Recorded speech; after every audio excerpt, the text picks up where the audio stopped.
moment, isn't it? You're not top heavy with the old players. You've got a really good balance of that 24 to 27-year-olds in the group, and I think that's another reason maybe why you haven't had to go out and get extras. Yeah, well, that's the thing. I mean, hopefully they all have a bit of natural improvement. We've got young McCluskey. We got him from Vermont a few years ago. He was captain of the under-19s. Benny Searle, Dyke, Horry we got from East Ringwood. Obviously, Joel's a bit old. He's 27.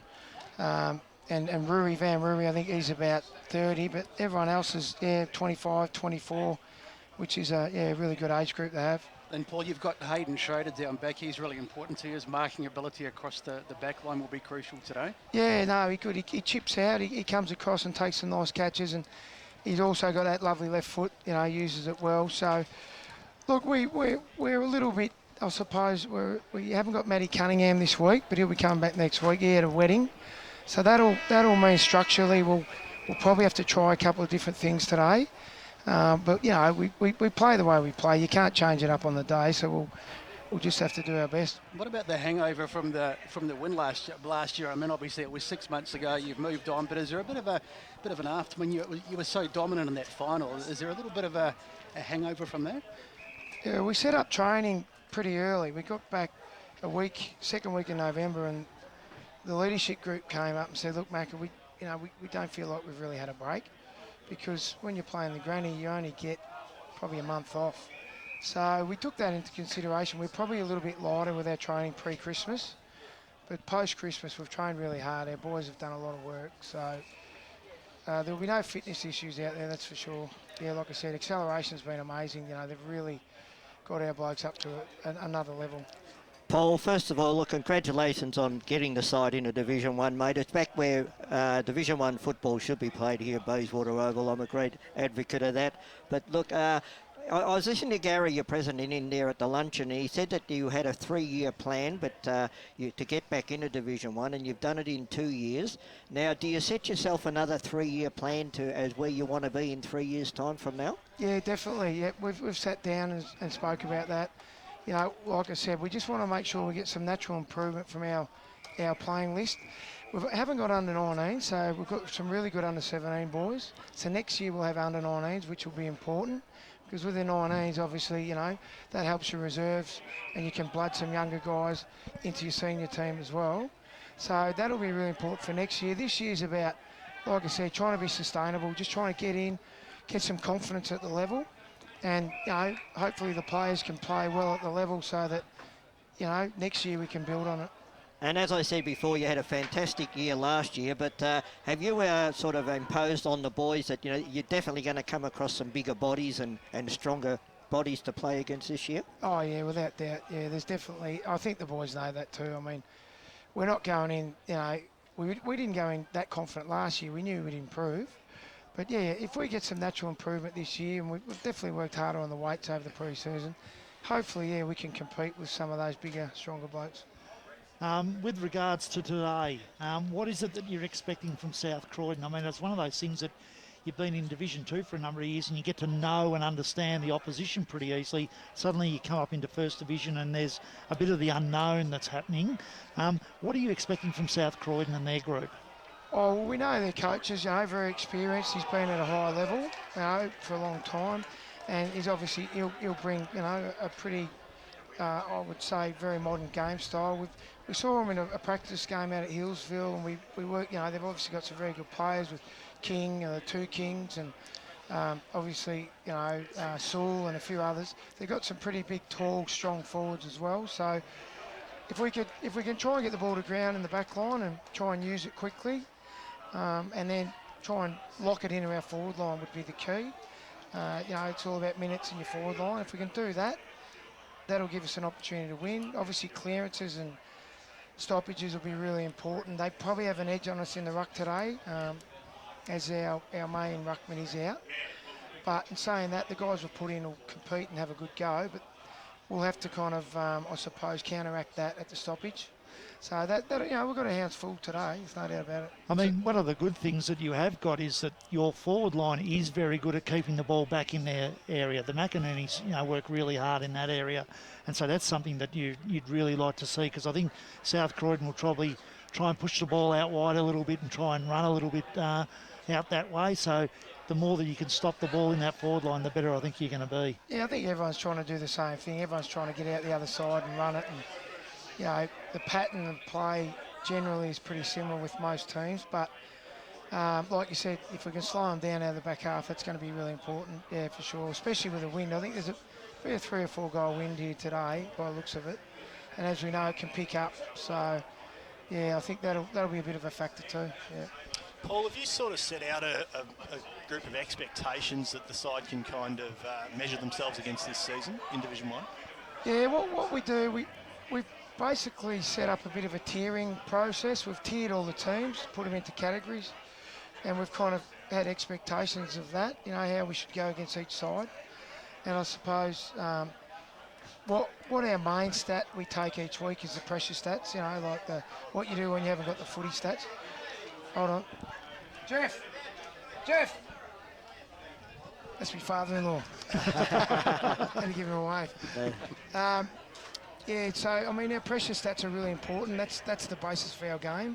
So we've got statisticians that do that. So that'll be, you know, our benchmarks will be probably made tackles. Obviously against the bigger, stronger sides, you know, they get broken more. So that'll be one of our real testing components, if we can hold the tackles against the bigger sides. And inside 50 marks are important, obviously, and clearances, you know, us v them. That's something that's really important as well. So you're giving yourself, say, 3-4 weeks, however long it is, have you allowed yourself a bit of time to adjust to coming up to the higher division? Yeah. How long do you think it'll take before the side have sort of hit their straps and they're used to the level? Yeah, I'm not sure. We played Kyabram in a practice game. We won the Golden Valley, and they were a very good, strong, big side. And I think they'd be comparable to a top 4 side, probably in First Division.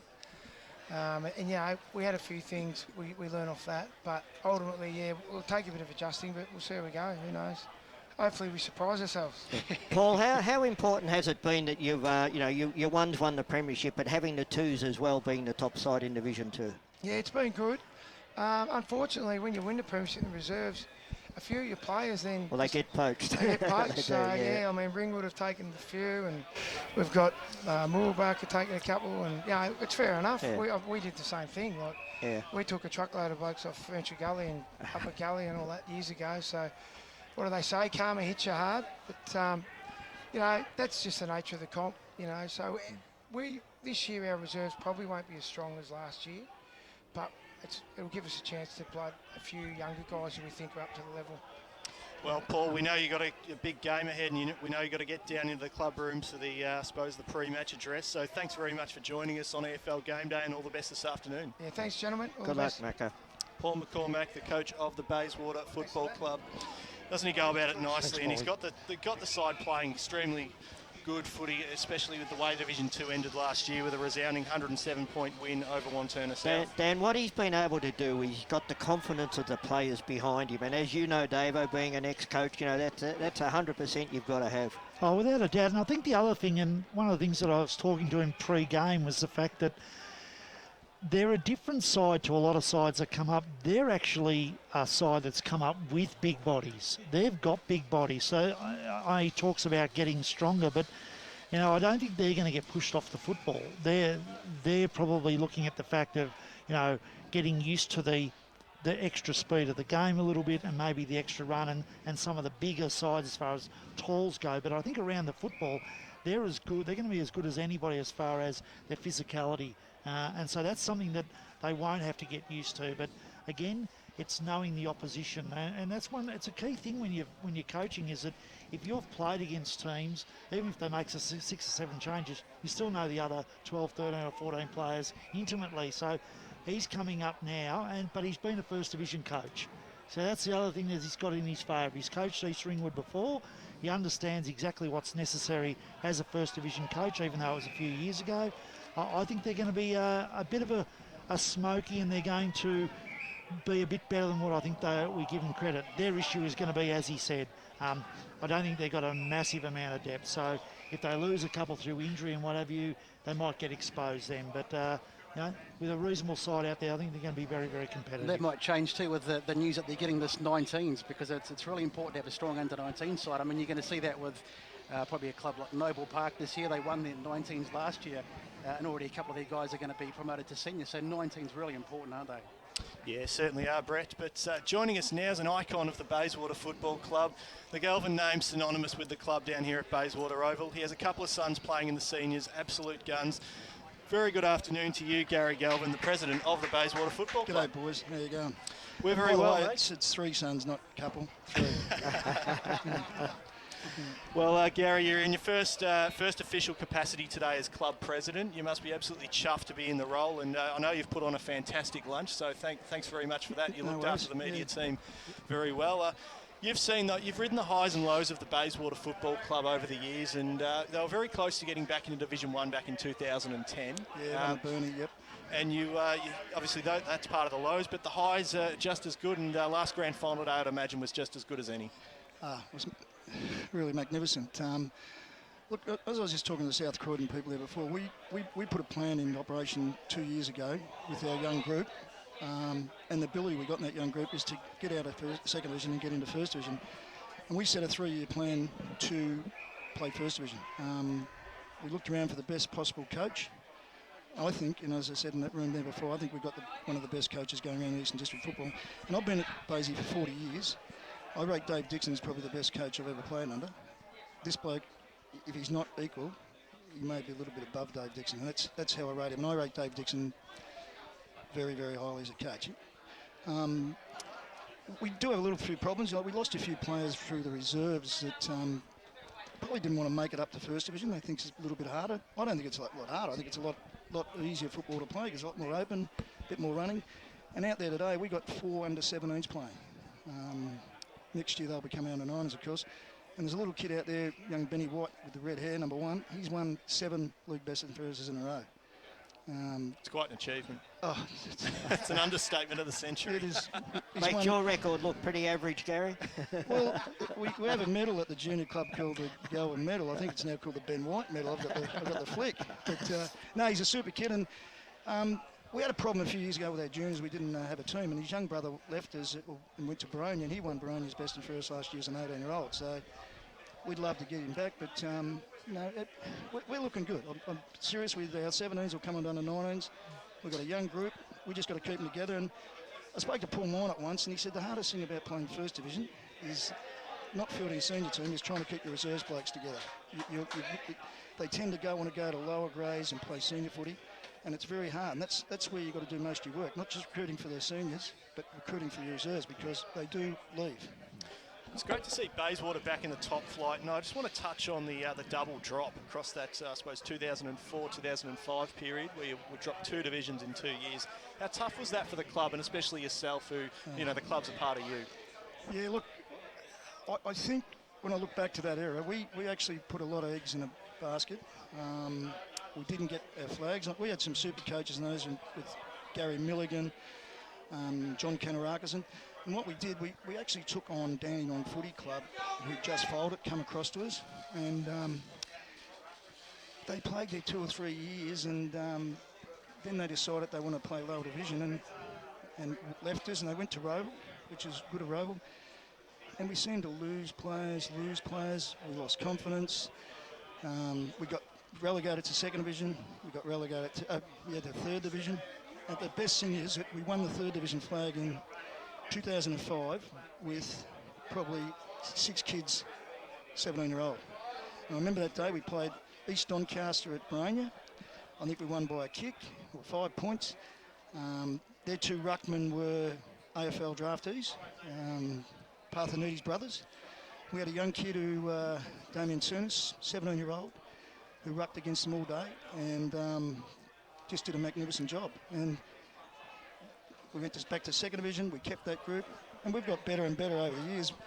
We had a bit of a bad trot a couple of years ago. We nearly got relegated, but we're going to work hard to stay in first division. That's where our kids want to play.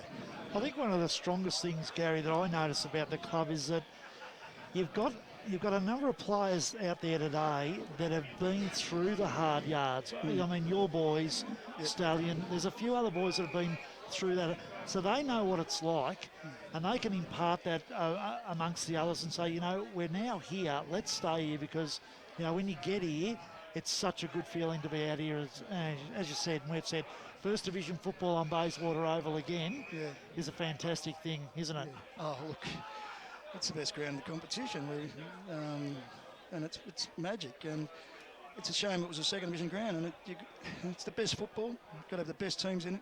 And you've got to have the best grounds. And look, we'll do all right. As I said, we'll be competitive. We're not aiming to win a flag. If we're going to aim to win a flag, we're dreaming. What we want to do is be competitive and make sure we don't finish in the bottom three and stay in First Division next year. And look, the longer you stay in, the better you get the players. Our Bayswater players become better, and I reckon we'll recruit better once we're here. We found it hard recruiting, coming from second division, recruiting blokes to want to play First Division because they tend to go to the teams who are stronger, better, and it makes it hard for you to get stronger and better. What you've got to do is get in there, do well, and we'll find our recruiting become better.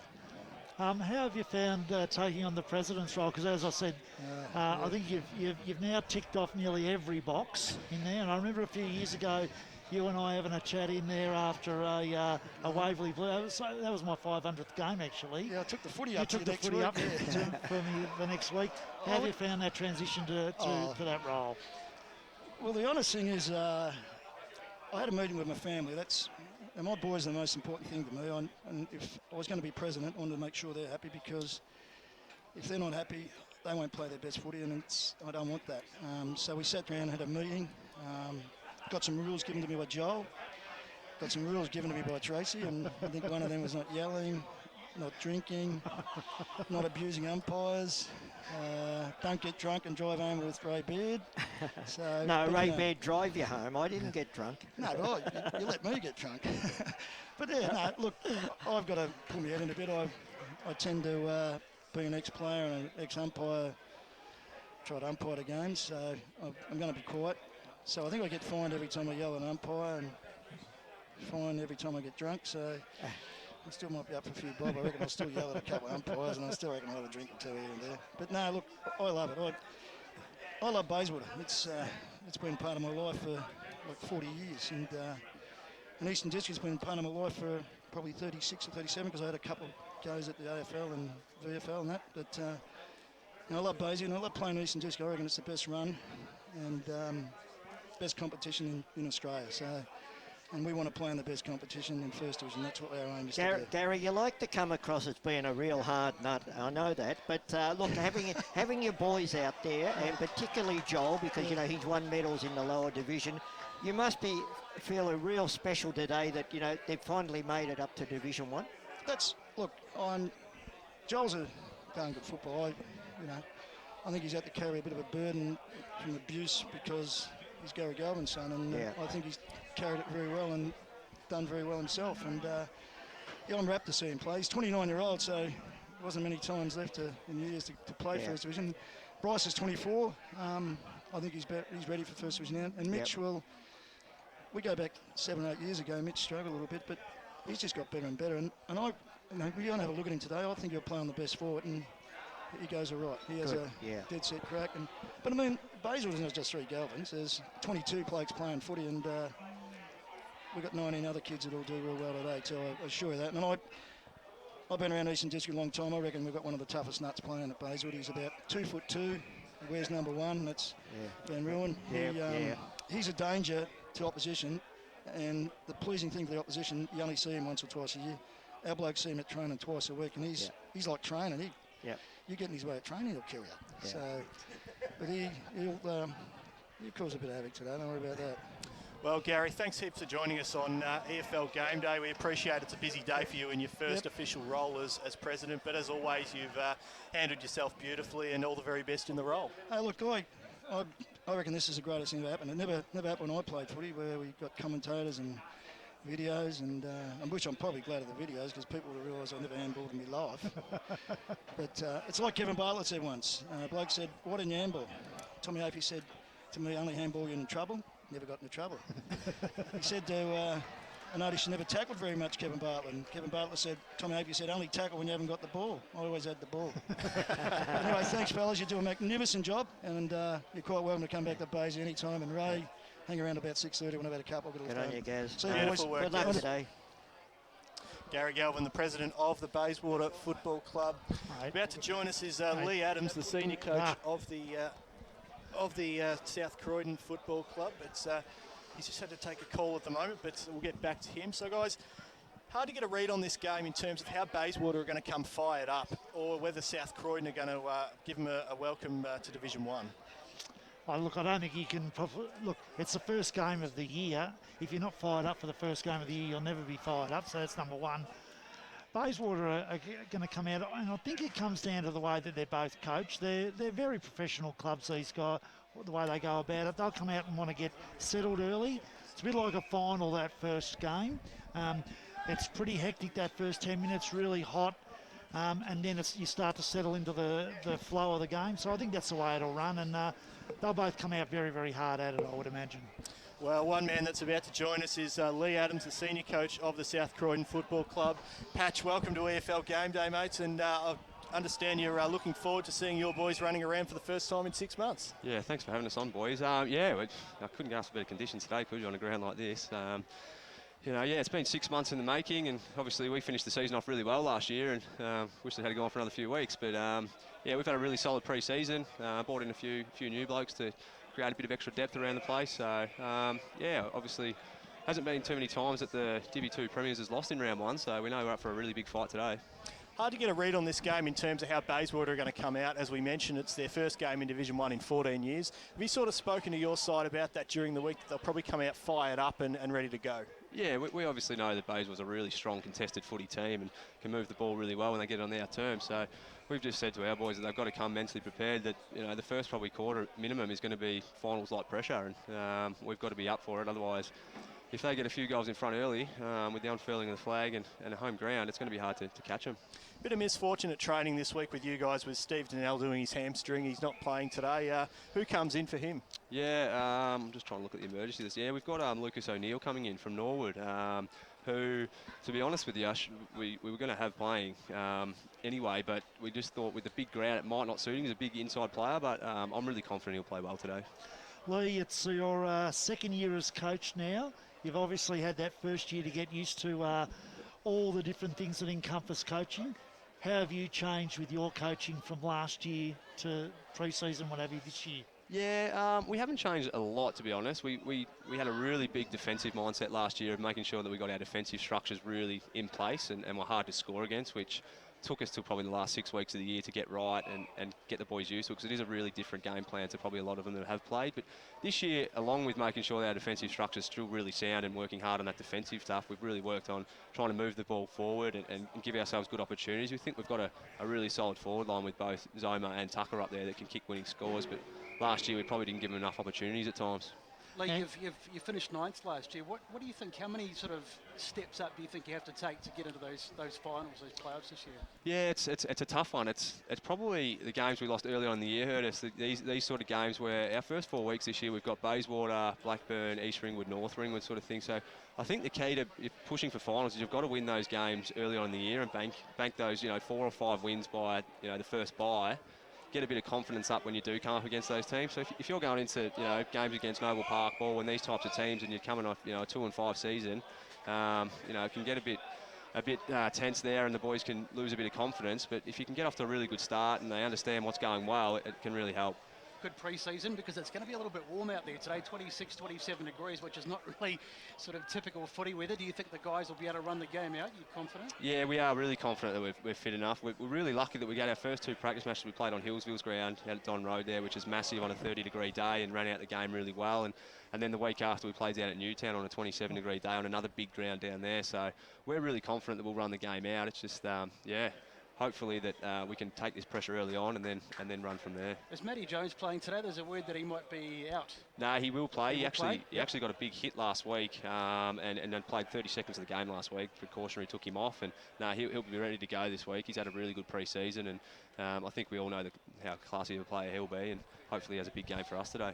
Lee, you've obviously had a look at the Bayswater side itself, but to me they have a completely different forward line to what your standard Division 1 forward line is because they run very short and small.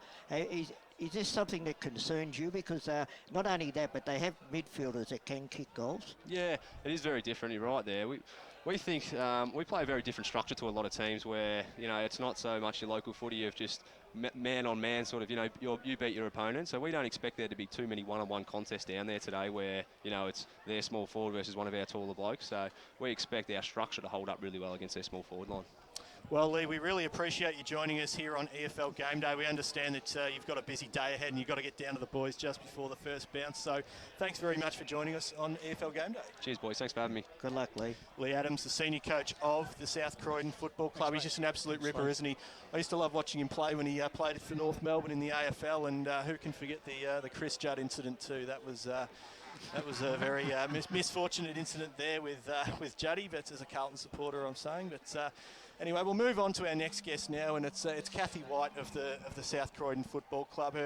She's the president. She does a fantastic job. She's a stalwart around the club. Welcome to EFL Game Day, Kathy. Thank you very much for having me. Describe your role around the club. I mean, you've been president for a while, and you've come into the role, and you've been absolutely fantastic. You know a lot of the senior players personally. How big a part of the South Croydon Football Club is it of you? Look, I think I've fulfilled a role that needed to be filled. I've actually loved doing it, and I think that really helps and shows when you're passionate about something. I mean, that's something that I think is throughout the South Croydon Club. We've got great supporters, members, players, everyone jumps on board together. So I don't think it's so much about any one person, but you know, more of the community feel that we have around our club. Is that the sort of message you like to sell the fans every year? Just, you know, you're one club, one community, it's one in all in? Yeah, absolutely. I think it's you know, one of the most important aspects that a sporting club can have is to be inclusive of everyone and make everyone feel like that they've got a place within the community clubs. So I definitely push that point, and we're also passionate about ensuring that our young men have good role models around them, so that they then will go on and continue this kind of atmosphere, I guess. Yeah. I suppose, Kathy, one of the things that I've been in awe of South Croydon over the years has been the fact that they really are a family club. Yep. There are so many fantastic families at the club that have been there for a long, long time, and you know, we're talking about the Donnells and whatever, they've been there forever. Absolutely. That's something that probably draws players to the club, do you think, is the fact that you Yep. really are, I mean, I'm looking at two real family clubs today. You've got the Bayswater and South Croydon. Yep. They're real family clubs, and is that something you think really draws players to the club? Oh, absolutely. And I think, you know, like that shows today too with Dano King playing his 200 games. And, you know, he's played with his cousins, and, you know, they're a well-known family amongst South Croydon Club for sure. And it does give that atmosphere, and I think we've picked up a couple of players in the last season and this season who have come from the country, and that's what they've really loved about coming to South Croydon. They feel like it's like the kind of clubs that they grew up in. Brett? Yeah. Kathy, look, you obviously love your football, otherwise, you know, you wouldn't be involved in it. But after the game and all that, when all the older guys around the club get there and they're voicing their opinion on why you won or why you didn't win, are you outspoken with them and put your point of view across? Look, I'm not the best at, you know, picking out what went wrong or what went right on the ground. I don't think that's my forte at all. However, I guess my message is always that we be positive, and that, you know, we look to the next week, and we try not to, you know, bring anyone down in the process. So I think that's really important, because, you know, you've always got to be looking forward and looking up, as I think. So you have the support of other females on the committee and that as well? Yeah, we've always had, well, in recent years, we've had great, you know, females around the club who do a power of work, and everyone's really well respected, and I think, you know, we all just bring something different, and that's been a great asset for the club. Kathy, all clubs have a sort of a long-term plan, say in 5 years' time. Have you got a plan where you see the club, say, in 5 years in terms of growth? What sort of things do you need to improve on? Look, I think definitely we're heading in a professional sort of looking at the club. There's always just sort of things that you want around the club, facilities, and we'd like to see women's teams become part of our club as well. And definitely, but just keep improving on the skills of the players and, the mindset of the club to be wanting to, play finals footy, I guess. One of the things that I think probably has helped this year with you is the fact that with the equalisation and the salary cap and whatever, it's probably made it a little bit easier with the club, because I know one of the hard things is being South Croydon mixed in amongst so many other clubs around you trying to raise sponsorship. What has been some of the drivers that you've had for, as we say, the future about making sure that you get the sponsorship up and you're really competitive in that area? Yeah, look, it is hard. I mean, especially around here. I mean, as someone joked before, we only had to come 100 metres down the road. So we have got a lot of clubs that are close by, and you're all, fighting for the same local sponsorship. I mean, we have some great sponsors. And if I'm allowed to mention a few of them, that's go for it. EFM Logistics, Orchestral, Vision Corporate, Waverley Forklifts, and Max Brown have all been long-term sponsors of the club, and we're so appreciative of what they do. They're the ones that you can definitely rely on. We're starting to pick up a few new sponsors and people approaching us as well, which is fantastic. Look, I think that's something that all clubs struggle with. It's always hard to keep finding money, but I do hope that the salary cap and the point system do bring it into play so that all clubs can really play at an equal level and not just because they've got more money to spend. So. Well, Kathy, we absolutely love your work here on the EFL media team. You do South Croydon proud, and you're a credit to yourself. Thanks for joining us on EFL Game Day. Thank you very much for having me. Thanks. Kathy White, the president of the South Croydon Football Club. Thanks, we're going to go to a quick break here on EFL Game Day pre-match. On the other side of the break, we're going to preview the 22 games in Division 1 across all 4 divisions today.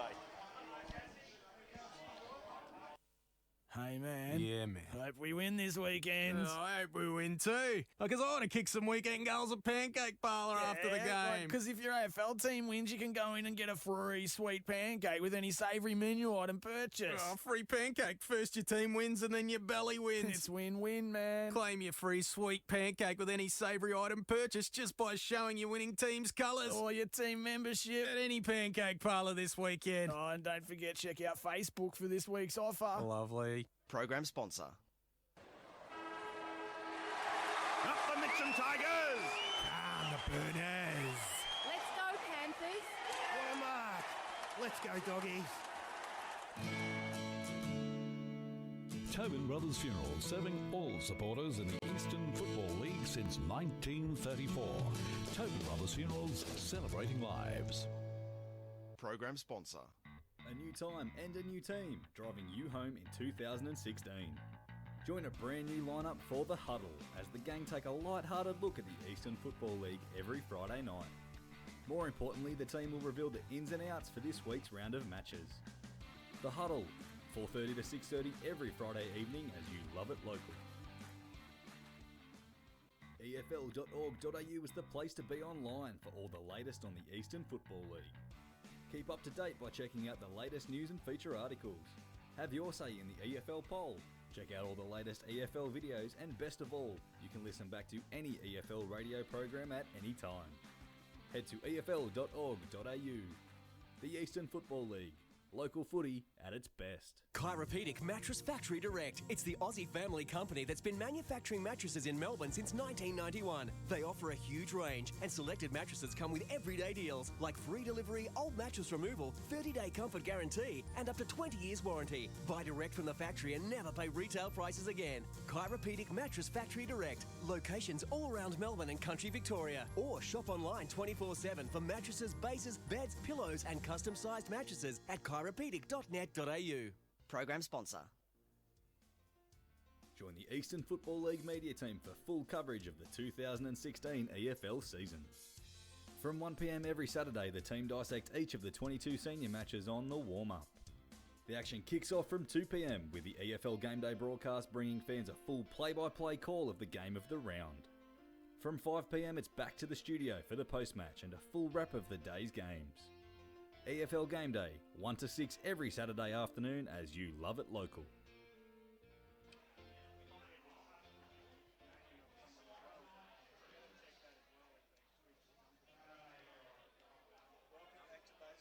Welcome back to Bayswater Oval, a sunbathed Bayswater Oval for the first game of the season. It's Bayswater taking on South Croydon. Bayswater's first game in 14 years in Division 1.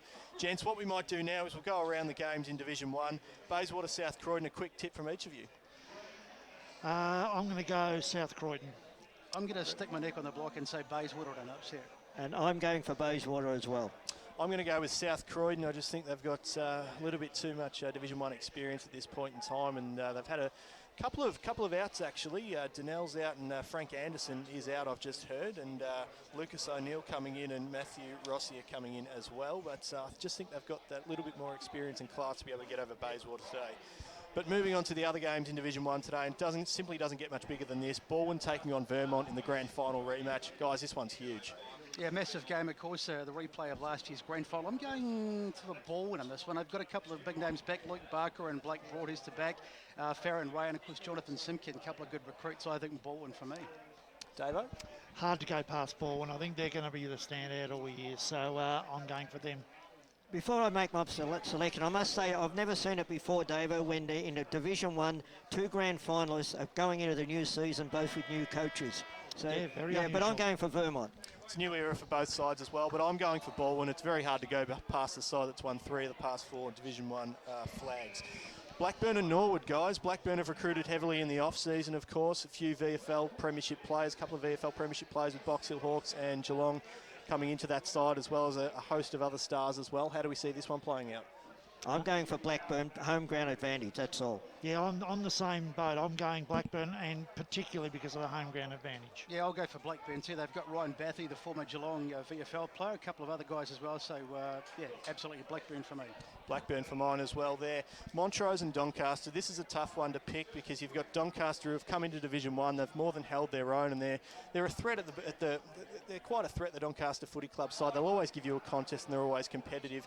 This game could go either way, guys. Well, I'm going on looking at last year's form, and for me, Doncaster, I think they're going to continue on again. Yeah, I think so. Doncaster, they had that finals experience last year, first time, so I think Doncaster will just be a little bit too match hardened for Montrose. Yeah, I'm going for Doncaster purely because I think Montrose have lost a couple of players, and I think they're going to take a little while to get over that, but I'm going for Doncaster. Sharks here for mine as well. Last game in Division 1 today will be Noble Park and Rowville. Look, both sides will always give you a contest, and Noble Park are always up there. Rowville, I've been particularly impressed with the way they came into Division 1, and they've just held their own, absolutely handled themselves gracefully in the time that they have been in the EFL's top flight. Rowville have recruited extremely well, very experienced players coming into their lineup. But having said that, they've also not beaten Noble Park since they've both been up into Division 1. But I think that'll change today. I think Rowville will get the points. I'm definitely on the Noble Park train this year. They've got James Gwilt, Jack Sketchers back from the VFL as well, and a couple of good ends with Ryan O'Dell and also Luke Nelson have come in. Vegan Fake's missing, but I think Noble Park will win. I'm on the Rowville bandwagon, and I believe they are going to be a smoky this year. I think they're very well coached, and they've got a very good list, so I'm going Rowville. I'm with you, Davo. Rowville for me as well. And the Sunday game, the standalone game. Rivalries in the Eastern Football League simply don't get too much bigger than this. It's North Ringwood taking on East Ringwood, the local derby there. Look, North Ringwood have recruited heavily as well. A lot of ex-Blackburn players coming into that side. Peter Banfield wasted no time recruiting in the off-season. Look, North Ringwood look too strong for mine, but don't discount East Ringwood, who got the job done over the Saints twice last year. I was just going to say that, Dan. East Ringwood got the points twice, but for mine, North Ringwood home ground advantage. Yeah, I'll go for North Ringwood as well. Yeah, I'm on the North Ringwood side. I think they're just a little bit classier than East, who are still rebuilding. Moving on to Division 2, and we've got Croydon taking on Doncaster East out there at their Swinburne Oval. Doncaster East, of course, have got Brock McLean, ex-Melbourne and Carlton player from the AFL, so that's a huge in for them, isn't it, guys? Yeah, but they've also lost their big goal kicker, Dean Limback, and I'm picking Croydon. Yeah, I'm going Croydon, and I think they've lost too many Doncaster East, and I think Croydon will get up over them today. Yeah, I think Doncaster East might get up on this one. They've got a lot of good buys in the off-season. They picked up Jordan Russell from Carlton and Collingwood, of course. And I think, I think they might just get up in an upset.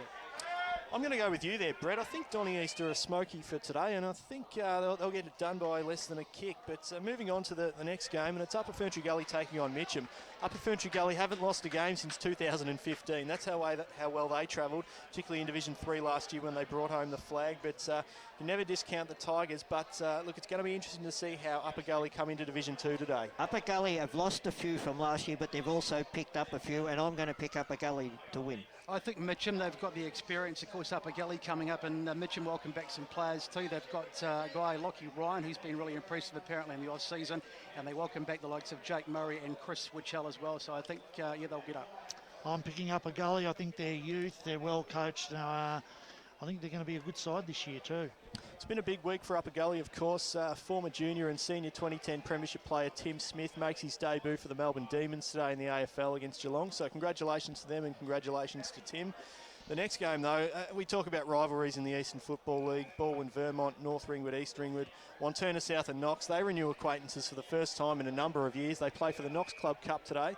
Speaking to Matt Clark during the week, they're extremely keen to learn on last grand final day, and he's a glass half full kind of guy, so expect a strong showing from Wanturna South. Last time these two times played was 2009, I think it was. It was. But look, and I know Wanturna South, I was talking to some of their people last night, they're expecting a huge crowd there, and I think Wanturna South at home will get the points. Yeah, I think they'll be smarting from that loss last year in the granny. I mean, I know it's a different year, but I think Matty Clark's a great coach, and I think he'll have them up and running, and I think Wanturna South to get up for me. I'm tipping Wanturna South, and I'm tipping because their ground is very, very difficult to play, and they play it extremely well, so I'm tipping them. Couple of huge ins for the Devils over the off-season as well, with Matt Bazinskis and Glenn Chucky Manson from Noble Park. He's a dual premiership player. He'll be huge for them this season. And look, Matt Clark wanted to add a bit of size and strength in the midfield, and he's done exactly that. But Willowdale and the Waverley Blues, guys, how do we see this one playing out? There's sides that I really struggle to get a read on.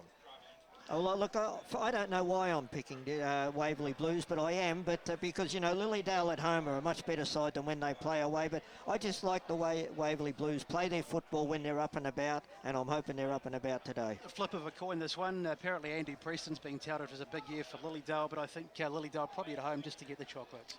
Yeah, I'm going Lilydale just at home. Waverley Blues, when they're on song, they're very, very good. But, yeah, they're just too hard to pick at the moment. The last game in Division 2, of course, is Mulgrave taking on Muralbark. Now, Muralbark have got a huge inclusion with the kid Talevsky coming back for the Mustangs up forward this season. That's a huge inclusion, isn't it? Yeah, but they've also lost one of their co-captains in Mike Smith, and that is a big loss as well. So 54-50 against there. But and I like the way Mulgrave played their football last year, but I'm going to pick Muralbark in this one. Yeah, they've recruited quite well, Muralbark. They've picked up Ben Dolan, Joy Aiken, and also Aaron Bettis as well. So I think Muralbark just to get the chocolates here as well. Yeah, Muralbark for me as well. I think they'll just be too good on the day.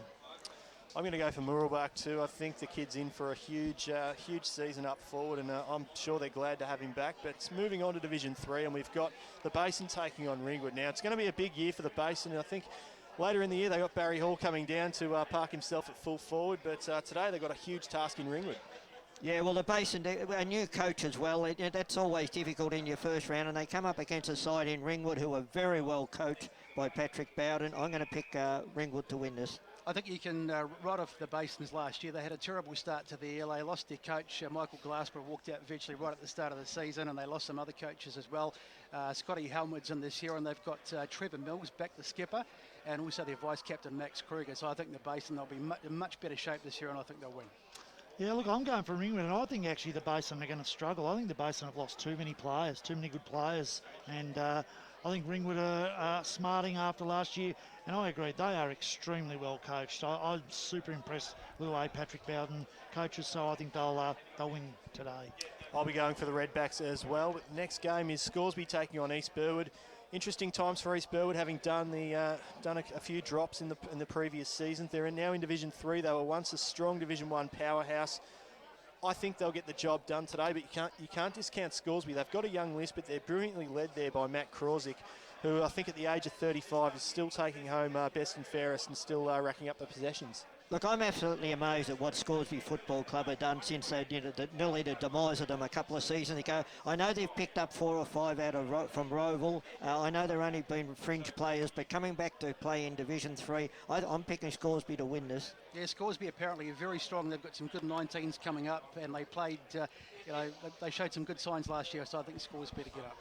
It's hard to believe that we're talking about Scoresby East Burwood game in 3rd Division, isn't it? It's really hard to believe that, but I think East Burwood they're going about things the right way. Their coach, they've stayed with him, and I think they'll get up and win today.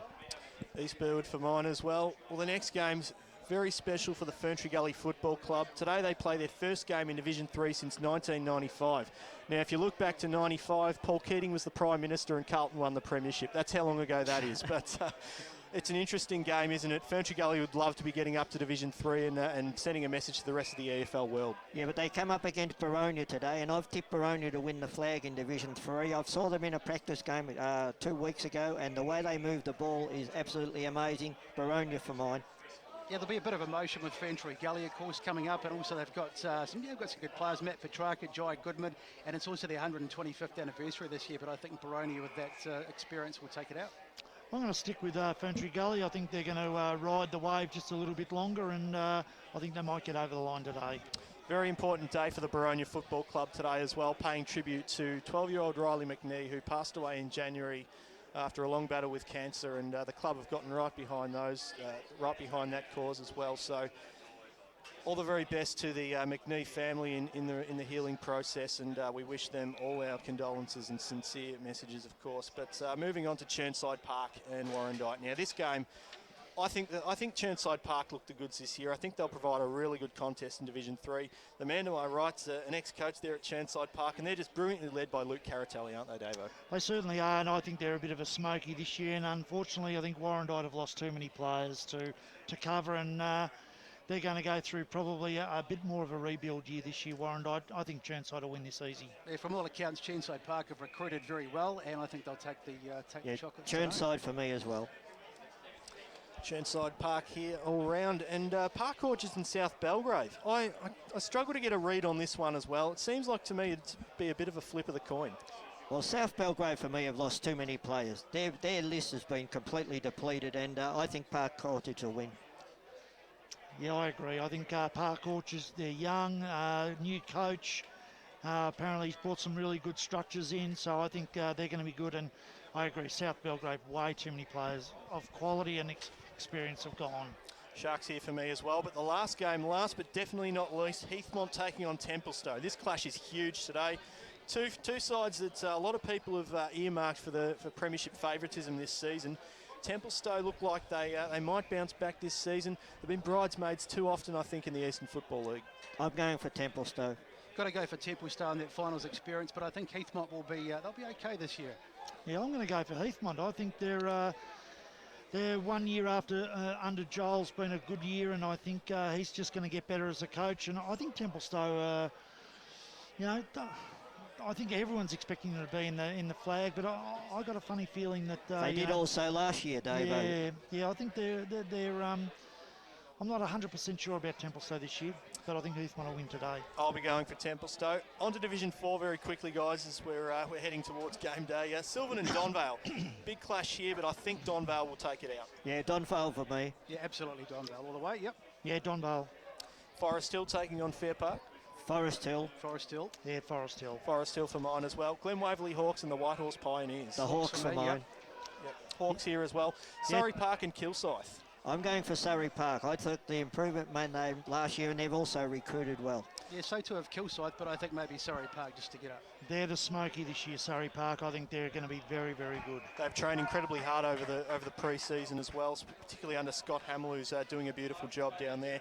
Nunawading and Coldstream. Coldstream for mine. Well, a lot of the old foes have come back to Coldstream, plus some other ones who weren't there. But they've recruited older players, but to help their young brigade that they have. Nunawading, I hope, will be improved 100%, but I think Coldstream will get the points. Looking forward to Michael Cardamone making his coaching debut at Coldstream, but yeah, I think they'll take the win today. Yeah, Coldstream definitely today. Well, we're going to go to a quick ad break just before EFL Game Day kicks off. Thanks for joining us on the pre-game warm-up. I've been your host, Daniel Sensick, joined by Brett Davidson, Brett Besson and Ray Baird. मेरे मुस्तकबिल के कुछ मंसूबे हैं. Mam zaplanowano przyszłość. I've also planned for the future. With the Tobin Brothers Funerals fixed price funeral plan, you can be sure your family won't be burdened with the cost of your funeral. Your life will be celebrated the way you want it and the price is fixed forever. Je l'ai prévu pour l'avenir. Plan for the future today so you can relax and enjoy the journey with those who matter most. Find out more at tobinbrothers.com.au. Tobin Brothers Funerals, celebrating diversity as they celebrate lives. Program sponsor. EFL.org.au is the place to be online for all the latest on the Eastern Football League. Keep up to date by checking out the latest news and feature articles. Have your say in the EFL poll. Check out all the latest EFL videos, and best of all, you can listen back to any EFL radio program at any time. Head to EFL.org.au. The Eastern Football League. Local footy at its best.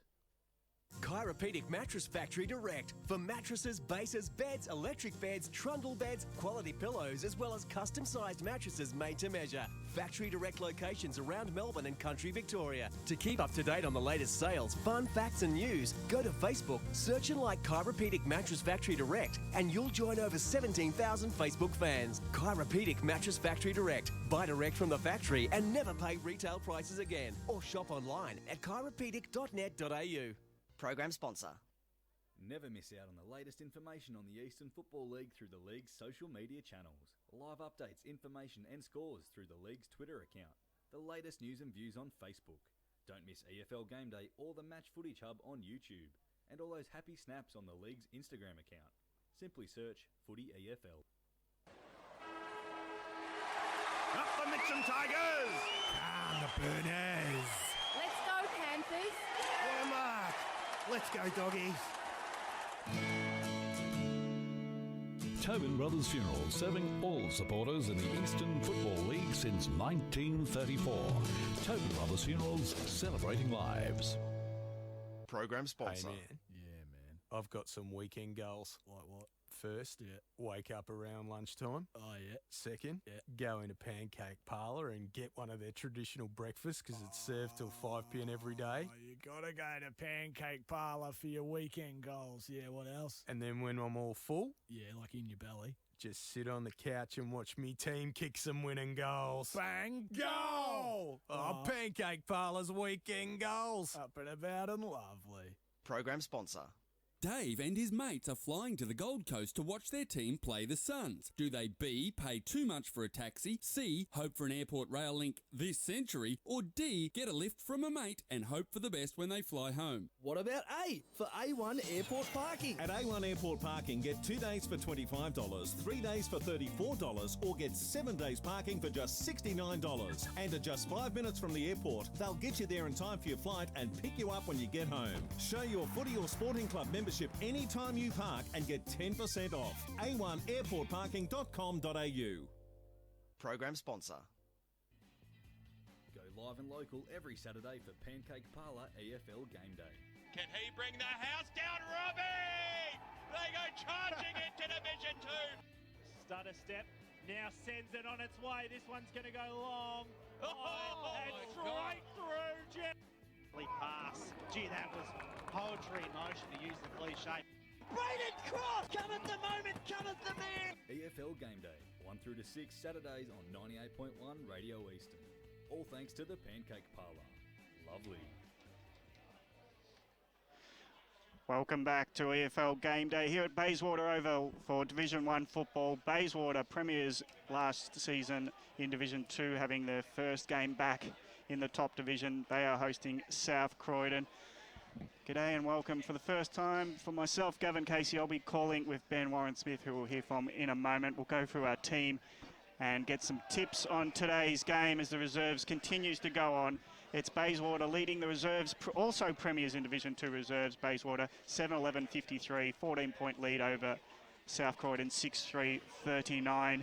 In special comments, we'll have Brett Davidson. We've already heard from him a bit today, but we'll go through the team first and then we'll get a word from each. And Ray Baird also in special comments for Choose Tap. Special comments extraordinaire, back for another season, is Soupy Campbell, Grant Campbell. Let's go with Grant first. Looking forward to this match and the season to come. Well, I was only going to come out for the free feed, but the ground's in such good condition. Round one, big clash, the local rivalry. Where else would you want to be? I think the stat sheet from last year, you can pretty much throw it out the window. It's fairly irrelevant today. Expecting it to be a close game. I reckon if one side gets thrashed, they'll be pretty nervous for the rest of the year, but I'm expecting a good close contest. I'm going to go Bayswater by 2 goals. And Brett, always look at the team that comes up from Division 2. Since probably 10 years ago when Knox were the first team to really be stronger than middle of the table, there's been a precedent now that the premiership team from Division 2 slides in quite nicely to Division 1 football. Yeah, and I think the same will happen this year. I think Bayswater, we talked about the fact earlier on that they haven't brought in a number of recruits, but they've got a really good age spread within their group. They've got good, strong bodies. I just think that today South Croydon probably have got a couple of good ins with experience, and I think they might just be a little bit too good for Bayswater, tipping South Croydon by 3 goals. Ray, are these teams finals worthy? I know we've got the established 4 or 5. There's a couple of teams thinking they'll be coming in like Norwood and Blackburn. Can South Croydon push ahead with the recruits they've had come into the side? Well, not having seen them, of course, we can't really say that. But no, I think that the best that these teams can hope for would be maybe a 5th, maybe a 6th position. Looking on South Croydon's performance last year, I know there's new people come into the lineup, but and Bayswater, well, look, I think they're, as Gary Galvin said earlier in pre-match, they just want to consolidate and be around in Division 1 for years to come. But Davo, you pointed out a thing to me that I thought was very interesting in pre-match, is the fact that sides coming up, as you said, that some of them go straight back down again, Gav. But Davo, Bayswater are coming in with a big-bodied side, aren't they? They are. They certainly are. And look, they've got good inside players. They've got some good outs, and they are going to take a while for opposition to work them out with what you said about their forward setup. They're small forwards. They're very, very good at working their forward 50. I really like the way they're very strong overhead. They're small players, and they're incredibly accurate, and they work hard in defence. So I think that'll take clubs a little while to get used to that. The biggest issue is going to be probably matching up against really good talls. They also have the ability with that small forward line to create a situation where McInerney's one out on his opponent, and as you said, if it's kicked in the air, he's very strong overhead, but he's also super quick on the ground and very clever on the ground. I'm going to pick Bayswater by 2 goals. I'll just pick up on a point. South, Wanturna South are one side that have had 2 premierships in Division 2 and bounced back, but every other club has had at least East Burwood, Scoresby and Lilydale as beneath them, and they've been able to establish themselves in the league. Look at Doncaster last year. Bayswater are going to find it very hard without recruiting a lot of names. They haven't had an instant impact with bigger bodies or any interesting players in this lineup. So it'll be interesting how they manoeuvre into the season, because they do have their own individual style of working in packs and moving it forward from wide.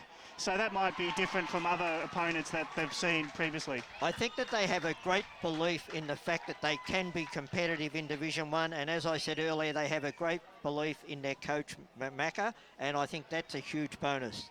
Oh yeah, and I think the other thing that's happened in the last couple of years is you've got the way to draw. And I think that's one of the reasons why a lot of the clubs that have come up have their first year have a bit of success, is because they do have the way to draw, and I think that's fantastic.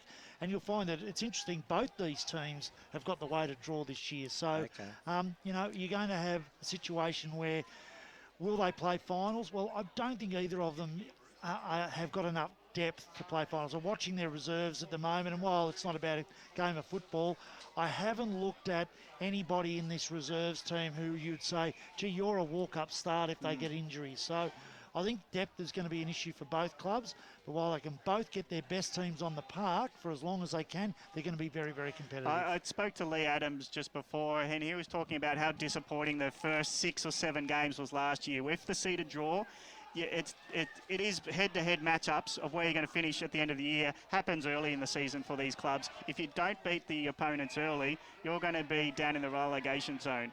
And that's probably why teams like North Ringwood, Doncaster have got the early wins, been competitive and established themselves in the league, wondering if Bayswater have got that lineup. And conversely, have South Croydon added with AFL experience in Matt Jones, Max King, who's been AFL listed being a ruckman, that's going to add something.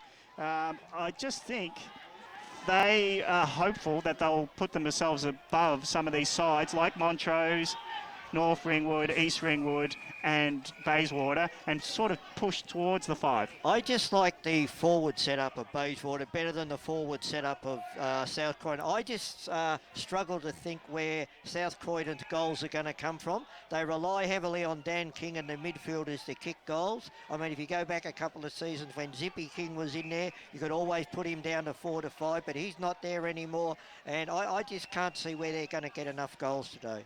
Yeah, I think you could be right there. I think the other thing you got to look at when you're talking about strengths of teams is you always got to look at your bottom 6.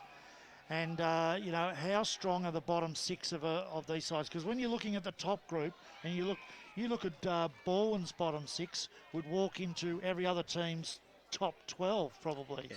So you've got to look at the bottom 6, and I think that's the area that probably South Croydon might have it over Bayswater a little bit. But, you know, emotion plays a big part early on, and there's going to be plenty of emotion for Bayswater today. Dave, I'll just break in now. The siren you would have heard in the effects, Mike. South Croydon have kicked 3 goals while we're not looking and now have won the game 9-3-57, won by 4 points over Bayswater, a 7-11-53. That must, as we welcome BWS, Ben Warren-Smith, to the broadcast for the first time today and the season, of course. Yes, good afternoon, Gavin. Good afternoon, Davo. Welcome back, my friend, and Raymond, of course, and Soupy down in the corner. Getting the old band back together this year. Barry Kotz is sitting behind me. He's taking care of the score centre this year, so we'll be getting all the around the ground scores coming through very frequently right throughout the quarters and at the quarter time break. So it's great to have Barry out of the studio and with us at the ground as well. What a cracking game that reserves game was. Been listening to pre-match. You guys did a fantastic job, I must say. I had to collect the football a few times down there behind the goals because I borrowed Nicole's car today and I was worried that it's going to get hit a few times. So I've just been standing down there protecting it. But what an exciting finish. Hopefully that's behind the goals, did you? Well, I had to because there's such a big crowd in here at the moment, to be honest, and I went left instead of right, and so I got stuck down that end. But great to be back here at Bayswater Oval, start the season here, finish the season here. It just feels right, doesn't it? The ground looks an absolute picture as well. Congratulations to South Croydon getting up by 4 points in the reserves today. But as you guys have talked about, we've heard from the coaches, the presidents, everybody's pumped. Everyone's equal in round 1, and that's what we all love about it as well. There's a big question mark over so many things, and today we chose this game because we believe it to be a ripper. Bayswater back after 14 years in Division 1. That's fantastic to see. South Croydon finished the season off so well last year. They were on a bit of a roll, weren't they? And they've recruited well over the off-season. It's time for the Doggies to take that next step of being in those bottom 3, bottom 4 sides as well. So let's hope that they can kickstart their season off with a win. And of course with Bayswater, well, they want to start Division 1 football in flying form as well. And we know how good and how strong they were in Division 2 last year. Definitely the most deserved team to go up into Division 1. And just really looking forward to this game today, Gav. It's not going to be too far away before we see the flag being unfurled as well. Yeah, it's a big moment in the club's history. No matter what division you come up from, you don't often win. There's only 4 out of, how many we got now, teams? 44? 44, yep. Only 4 premiers. So it doesn't matter what division you win in them, that's where they're the winners and everyone else seems like losers. And I'm rapt because the flag will be unfurled by Keith Boldy, who's been the timekeeper, the interchange steward at Bayswater Football Club forever. And I was talking to him when I got here today, and he's absolutely excited that they've given him the privilege of unfurling the premiership flag. Look, it's fantastic. One of those things about the reserves game, South Croydon hit the front with a minute and a half to play, and that is the first time they were in front all day. Yeah. So Davo, as a coach, how many premiership sides have you coached? round one the next year, and I just want you to talk us through maybe your experience. Does that carry you into the first match? Look, I've been lucky enough to coach 5, so that's a reasonable number, and each year is very, very different. And when you go up divisions, I suppose that's the other thing that's very, very different. It's not like you're in the same division and you're playing the same teams. There's a newness about it. There's an excitement about it. You generally have more recruits, all those sorts of things. So there's a lot of excitement in that area, but there's also a lot of, what ifs. You're not 100% sure on the opposition. You do as much work as you can, but they're all a little bit different. So it is very, very exciting. And as you said, the one thing about round one is that everybody starts 0-0. So, you can set the tone early on, and that's what the opportunity gives it. And I think that's where Bayswater will come out, and I expect them to come out really hard, really early.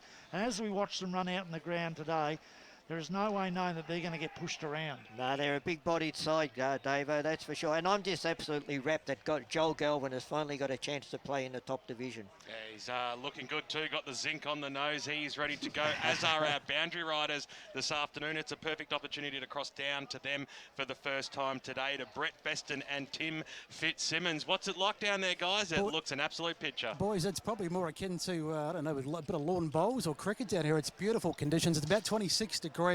We're trying to sort of get a gauge on the wind. I'd say, if anything, it's probably a little swirly. It's not probably going to favour either side at the moment, but it's beautiful conditions down here. The ground is a picture, and no excuses from the players today. And Brett, which side will you be looking after today? Look, I'm going to look after Bayswater today, and Timmy's going to look after South Croydon, so there'll be quite a little wager on that one. But I've got a sneaking feeling that Bayswater might just get up today. We'll get Tim's tip because he's new to the EFL media team, and we're rapt to have him on board. He's a Saints supporter, so as always, he'll always get the good gigs. There's no doubt about that. But how are you seeing things from the boundary side today, Tim? Yeah, as Brett said, it's obviously beautiful conditions down here. It couldn't be better for footy. It's great to be back playing footy, I guess. So, I reckon South Croydon, but it's going to be very close. I think 2 pretty evenly matched sides. Guys, any idea? Can you give us an indication of what you think the wind goal advantage would be? Look, Ray, it's really hard to say. We were just talking about it off air, and it's at the moment it's just really swirly. It's 1 minute we thought it was coming down the ground, now it's sort of into our faces. So really hard to say. It's really just swirling, and I don't think it's going to favour either side. 200 games today for the skipper of the South Croydon Football Club in Daniel King. What a ripper player he is. Chandler medalist. I love the three-quarter sleeves that he always wears as well. That's his trademark. What an absolute ripper he is. Mate, you are going to be disappointed because he's waited till his 200th game to play in normal short sleeves out there. I didn't even look down there. I was just looking at him. He's got normal short sleeves on, so it's taken him 199 games to get the change. Fantastic stuff. And there's 2 more milestones. Josh Allison and also James Crowell playing the 100th game for the Dogs as well. Yeah, fantastic stuff as both teams line up arm in arm as the season begins here with the flag being raised for the Bayswater Football Club. A big round of applause going around the ground at the moment. Premiers in Division 2 for season 2016. What a season it was as well for them. Going straight through, they won 16 games, they lost 4, a fantastic year, and welcome back to Division 1 football. Always a proud moment for everybody involved with the club, especially a lot of the people behind the scenes, from the president, the committee, all the people that put in all that hard effort right throughout the years and over the years to see a club get elevated into the Premier Division, Ray. BWS, you mentioned before, this crowd, look, there's cars doubled all the way around this ground. This is almost a preliminary final crowd, not a grand final crowd, but certainly an early final crowd. Great function they had here as well. I know you left the huddle early last night for a free feed, and you were back here at the crack of dawn for another free feed this morning, mate. Using retirement to your advantage at the moment, aren't you? Well, I'm only on a pension, mate. I've got to stretch things out a bit. Teams are making position now, so I suppose once more around the table. Today I'm tipping Bayswater.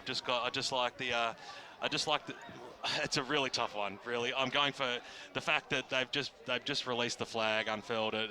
Premiers, big crowd out here, big opportunity to really stamp their mark on Division 1 today, and I think it's going to be incredibly close. I've been a big fan of the Doggies for a long time, but Bayswater just for me, Gav.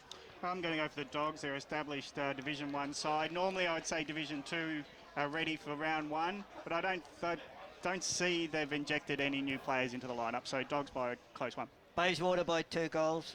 South Croydon by 3 goals. Grant Soupy Campbell. Bayswater by 2 goals. Shoes Tap Stats man, he's back for season 2017, as is this man, Gavin Casey. Welcome back to Saturday afternoon football as you take it away for season 2017. So it's Bayswater versus South Croydon. King wins the tap for the Dogs, hits it down to Jones, and Matt Jones, welcome back to the EFL. Had his time at Melbourne, played 61 games for the D's, and he averaged over 20 possessions, so he's a good player for in AFL level, so look forward to him getting involved. McGilvray Smith gets involved with the tackle soon on him. Well, that's actually O'Reilly. We've had a few changes, late changes to both lineups, O'Reilly being one of them. King again beats Schoof. Ground level, the Dogs, quick kick goes to centre half forward, but Bayswater drop mark in defence, so they'll have to go back in. Searle gets some help and got more. He runs himself into trouble, spins around in the tackle. That's holding the ball. So it's a turnover at half forward in the hands of Allison. The 100-gamer gets onto his right foot, drives it into the goal square. The big flyers go at it. Ground level, it's all Bayswater with Schroeder, and he hands it out. And in the pocket, Joel Galvin, the reigning Division 2 best and fairest, gets it onto a teammate, and they go through the outer side on the bounce. Pick up was nice, but it's a turnover. Aaron Ham pass, and here comes the Dogs. Wave of numbers. Cuthbert in involved. Now the driving kick. It's 1v5, and the one does a great job punishing it around there as Mallison goes to the pocket. Finally the Dogs get there in numbers. Cully around the corner. He can't get the distance as he hurries the kick, and Bayswater under a heap of pressure. They were spooned out. The umpire said play on. It's in the forward pocket, scoreboard end, as the Dogs try to get the first score on the board. Fierce tackle comes in late from Vanderlak, and Bayswater do well to clear the kick. So it was more with that familiar Jesus-like headband back for season 2017, and now the Waters along the wing position. A good strong mark has been taken there down low by Jackie Callanan. Swings around now on the right boot, sends the ball inside forward 50. It's a one-on-one situation. Well, and you're going to back at this man every day of the week. The Duck takes the mark. Davo, look, that was typical Bayswater. Everyone moved up the field, kick it back to McInerney, who's very quick to turn around and get back on the relap, and very strong overhead, as we mentioned. Yeah, they got young Marshall on him. The other thing that was interesting was King. I think he's got to get used to the, Matty Jones has got to get used to the pace of the game. He's been caught twice already. I think it's a bit quicker than he thought. Wayne McInerney keeps it low and keeps it left as well. Interesting do with that try-hard man bun as well as it goes through for the first score on the board on AFL Game Day. Bendigo Bank scoreboard. 2.5 minutes into the first term. Bayswater lead by 1 point. Kick out short. Dogs keep it in hand with King taking possession. He quickly hands it on to a runner. Nice position at the back of the pack made by Allison, but he only brings it down to the ground where he has to butter up. Second effort was brilliant. And now out wide, Del Papa close to the line, runs around one. Sees off Stallion, gets it into the forward 50 arc, but positioning nicely. And it's one out there by Searle, who kicks it out wide. The switch is on. The bouncing ball to Vanderlak. He'll finally get onto it. Props, hands it off to his teammate in Moore. Or Galvin, should I say. He's quick, is turned over. Dogs too quick to play on. Rushed into an error, but it's still in hand. And South Croydon set up again. Numbers back for Bayswater, and they'll win out through Galvin, taking a nice mark. Just getting himself in front of that contest. He hands it off to Stallion, and they're off Bayswater in the back pocket. So Stallion takes one bounce, runs right to the back pocket, then tries to get as much purchase as possible, but straight down the throat of Walker. So about 80 metres out from goal, South Croydon. They'll weigh up their options. A short passes on. It was risky business looking for McDonald. He was beaten to the contest, and now the Waters will have a chance to run themselves through the wing. Searling a little bit of candy. There was O'Reilly. Got himself into a lot of trouble. Thought he might have got pinged there. He was lucky. Over the boundary line she goes, right in front of the grandstand, right in front of the faithful, and we'll have a boundary throw. Probably just a little bit of effort of second division football there, Davo. They've got to learn to get rid of it on that first option, Bayswater. Without a doubt. Player throws the ball back in. into the sunshine. McLeod couldn't quite trap it, goes after it again, just flicked it out the back. The umpire said that one was okay. Del Papa was in there, little handball backwards. A lot of players around this ball in and under McInerney of the Scott variety, and he'll hand it back to the umpire. There's already two trends of the way they play. South Croydon very quick with the hands. Bayswater switch and go long. Galvin came charging through, the general that he is, somehow got boot to ball. Gained a valuable 10 metres or so as the ball trickles towards the boundary line and out of bounds it goes. Dale Walker seeing that over right in front of South Croydon interchange. Sun-drenched Bayswater Oval today, round one football. It's back finally. Umpire throws it in. Van Ruin, he was in there. Couldn't quite trap the football. Still a lot of plays around this one. Little handball out wide. Eventually they link back to Galvin of Joel. Gets it to McInerney of Scott. So about 70 metres out. He's looking more sideways than forward here, but he might just have to pop it up into the hot spot. Goes towards the forward pocket, drifting. Wayne was there. He couldn't quite pull the mark in, and over she goes for a boundary throwing. No, it actually it ended up carrying over the boundary line and out of bounds on the full. So South Croydon to bring the ball back in. 5.5 minutes gone first term, and it's Bayswater by a point. Uncontested mark at the end, and King goes out unopposed. So Max King takes the mark on his defensive 50 arc. Looks for options, doesn't have a short sideways. Finally does give it over and cuff it. Takes it, slows down play again. Have they got another short switch going? Bounces after he runs. Not necessary, but most players feel like they should. As the kick goes from the other back pocket to half back, and nice positioning. Good mark taken. And the Dogs smothered kick. Going in hard is the Bayswater players. It's McLeod working in nicely and close. And finally the Bulldogs have to come in with the big tackles, Matt Jones being one of them. So it looks like Bayswater are happy just to zone defence when the Dogs got it deep in their own back line. Bayswater inside 50, fierce kick, just goes over the top, allows the Bulldogs to get to it. He's fumbling around. Tackles fly in. Del Papa will have to help, but running at it is Hoare. He runs into the tackle, and Sewell takes him to ground. 50 metres out from Bayswater goals as they go to the Mountain Highway. We've only got one score on the board from Wayne McInerney, who just misjudged the swirling wind, I reckon. It's going to cause havoc with the ball flight, I reckon, this wind, more than sway it certain directions. Here's a ball out of the pack. Quick kick there by O'Reilly. And the Dogs again are good to take the mark in the defensive area. Short kick was dangerous, but well marked. Yeah, and they'll get themselves out of trouble here as Rosier takes a mark across centre half back. Another one slapping today, kicks it out towards the Tucker direction. That's a strong mark, used his body well in the front position. This way, that way, will squeeze the ball back into the middle of the ground where the mark's been taken by Carley. He'll switch it out further wide, and now the Dogs are off and running. Walker sits up nicely for him. He might have a bounce. He spares the ball inside forward 50. It wasn't too flash. He's going to make his forwards work really hard for this one. Little handball over the top there. Linking up well. Rosier on the right boot, across the face he goes. So the Dogs square the ledger, one behind on the Bendigo Bank scoreboard, 8 minutes into this first term. Maybe the boundary riders can find out. There's a number 24 for Bayswater on the bench there. It's Pritchard.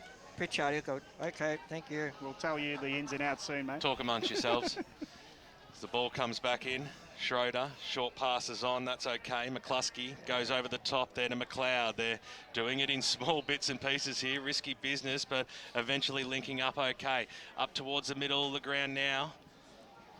Umpire set call play on there as the handball eventually comes out to Callanan on the right boot, drives the ball up towards centre half forward. Which way will this one bounce? First play to meet it there was Marshall, and he was solidly met there by O'Reilly. The umpire said all was fair, and over the boundary line she goes. Perfect opportunity to cross down to Brett Beston. I think we've probably ascertained that the wind is probably still a little bit swirly, but if anything, it's probably behind Bayswater in this first quarter.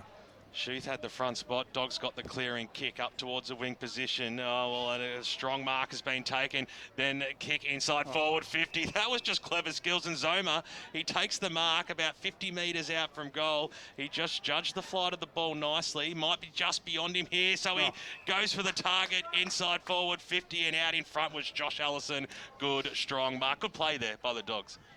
Yeah, look, they're playing a very different. They run in waves from the back half and they push very clearly back. Oh, well, unmarked. He's just got to run in, Sue, as easy as you like, and he slams it home. That's the first goal on EFL game day, and the Dogs have a 6-point lead at the 10-minute mark here of the first term. They are 1-1-7, Bayswater 1 behind. You can see that Bayswater want to get the ball into their forward line really, really quickly because they want the one-out scenario. Whereas South Croydon are quite happy to chip the ball around and then they work in that waves to get up to the full line. They're working very hard in both directions at the moment, South Croydon. And it's very obvious that South Croydon's marking is much cleaner than what Bayswater's is.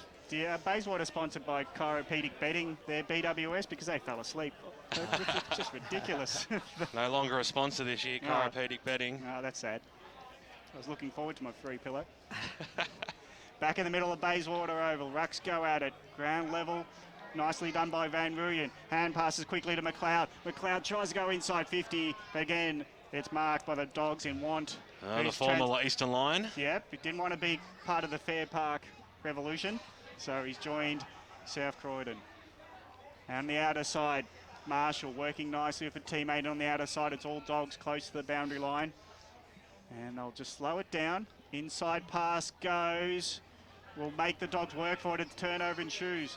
Here goes Bayswater. McInerney running onto it. He's got 2 to beat. Marshall's got too much legs for him, but the boundary wins out in that foot race. And it's just beside the right behind post. And there must be a small wind carrying the ball a little bit. There is, and that's where South Croydon are pushing a player back all the time. They're trying to make sure that there's not that one-on-one scenario in the forward line, always pushing players back. 11 minutes, first quarter, over the back goes Zoma, doing some ruck work in defence. Kick around the corners, quick one, shot in the middle. Bayswater on the board, first goal, Division 1 football 2017. O'Reilly just picked it up off the hands of the ruckman and put it through. An unguarded goal line means Bayswater 1-1-7, equal it up with South Croydon, who are also 1-1-7. Well, that's a goal that Bayswater had to get because, for my way of thinking, they've probably had a little bit more control of the game up until now, but so they had to get something on the board, particularly with this couple of goals advantage in this quarter. They've certainly been good in the contested ball scenario. They haven't been knocked off it really well. Just haven't used it as well as South Croydon at this stage. Been really good, O'Reilly, in this early piece of the game. Schuth goes up in the rucky, got that knocked down, Soupy, and we'll cross to you now, Soupy, for some choose tap stats that matter after 10 minutes of this first turn. Contested possessions 19-16 in favour of Bayswater. Uncontested ball 31-22 in favour of South Croydon. Well, roving it nicely there was Sewell, got it on the boot up towards half forward, but then the play was switched, and now Bayswater going up forward. A nice strong mark there by Bryce Galvin. Bigger body. Yeah, he's definitely a unit, there's no doubt about that. This is the area that they struggle a little bit because they've got the smalls. Yeah. South Croydon push them all back. He's got to go for the long shot. So he gives it everything he's got, but he pushed it way left, did Bryce, and out of bounds on the full it goes. So there's at least 10 metres on the kicks, do you reckon, Yeah, I'd say so. But then again, South Croydon have been kicking very short.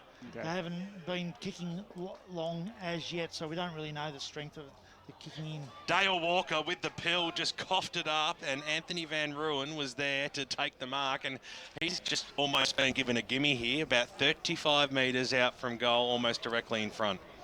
You won't mistake him, BWS, with the green boots on. He's an absolute jet. Great innovation, the replays on the broadcast. He's coming in now, keeps it low and keeps it straight. 2 in a row now for the Bayswater Football Club. They lead by 1 straight kick on the Bendigo Bank scoreboard, 2-1-13. South Croydon 1-1-7. Boundary. It's crossed down boundary side, and now we've got Tim Fitzsimmons. Or It's actually me. Yeah. Just listen to Davo's comments. Exactly right about South Croydon with a short kicking because the wind is now quite strong and they're kicking into it. So it's pointless kicking long because it's going to blow back over your head. Probably see them kick a little bit longer in the second quarter. Ball back in the middle. Yeah, Bayswater settling into Division 1 footy with the wind behind them, getting the score on the board. First time they've had the lead, be it a goal advantage, should I say. As tackles fly in, the umpire will ball it up just on centre wing, just as Bayswater thought they were out. and handing it back with Stallion. So That was a quick call. Yeah, they're a bit unfortunate there, Bayswater.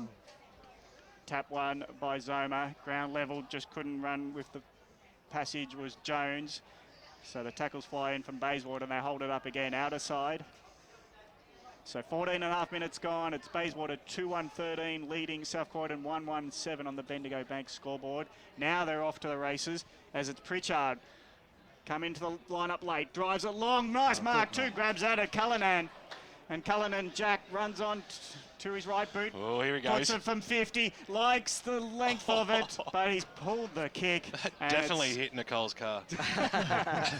Well, he should be aiming for the goal umpire's hat and not Nicole's car. And he's missed everything, so the scores remain 13-7 with Bayswater having that 1 goal advantage. Look, I wouldn't be upset with the fact that they've done that because that's the way they've got to play. They can't, once they stop and hold, they've got no options. So playing on's the right idea, but just the execution hasn't been great the last 2 kicks. So Well, he opened up the angle too. Marshall from the back pocket found Jones. So another short pass is on.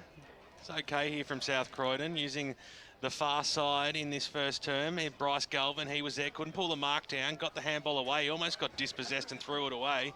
Pretty lucky in the end there. At the bottom of the pack is O'Neill, and he'll hand it back to the umpire for a restart. True centre wing position here.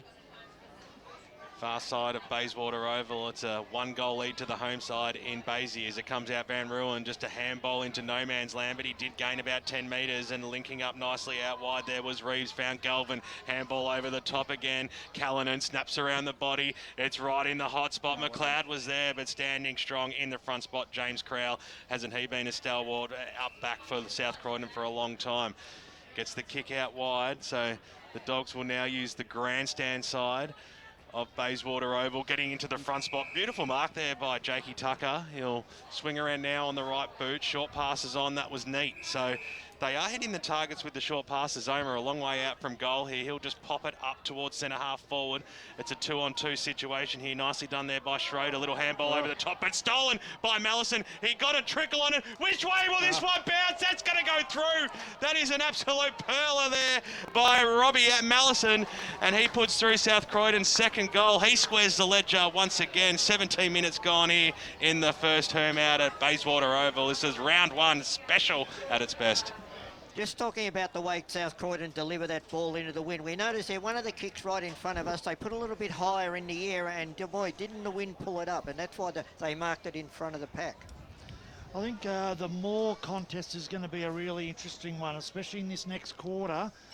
He's been hurt so far on the lead and on the mark a number of times. So, yeah, I'm worrying about that centre-half position at the moment for Bayswater. Good call by BWS, smart play by Mallison. He put it on the ground, he turned it inside out, and he made it roll through when he was on the run. Very hard to kick a drop punt with penetration when you're on the run at full pace. Now out of the middle, free kick's been found for Bayswater. Was paid by the non-officiating umpire, actually. Thought it was going the other way for holding the ball then. Schroeder's got it. He gets it out wide. Now the with hands give it to Van Ruyen. He just gets it on the right foot, puts it as long as he can. Who's going to take the mark? Doggy's back with numbers, and they'll win out. Kick it to Del Papa, doesn't suit him, allows Bayswater to come into the contest, 55 metres out from their goals. Working his way nicely is Vanderlak onto it, then gets held over the shoulder, actually, is the free kick.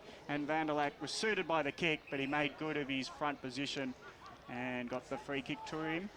He's a bit ginger with the player coming over the top. He copped one in the gob.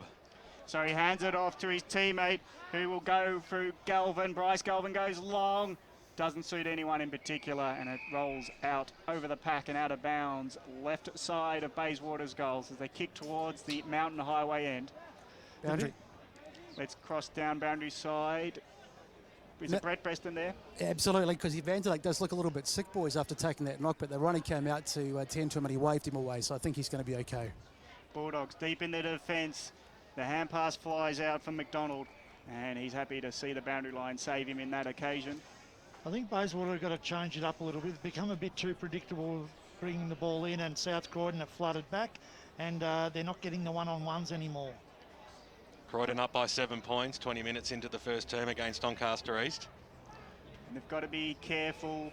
Also around the packs, they conceded a goal to O'Reilly before, just allowing space. So I think they're going to learn from that lesson. All 36 players in one half of the ground. Yeah. Ball up, 20 metres out, left forward pocket, Bayswater. But they're surrounded by Dogs. Who's going to win it at ground level? It's Bulldogs managing a clearing kick.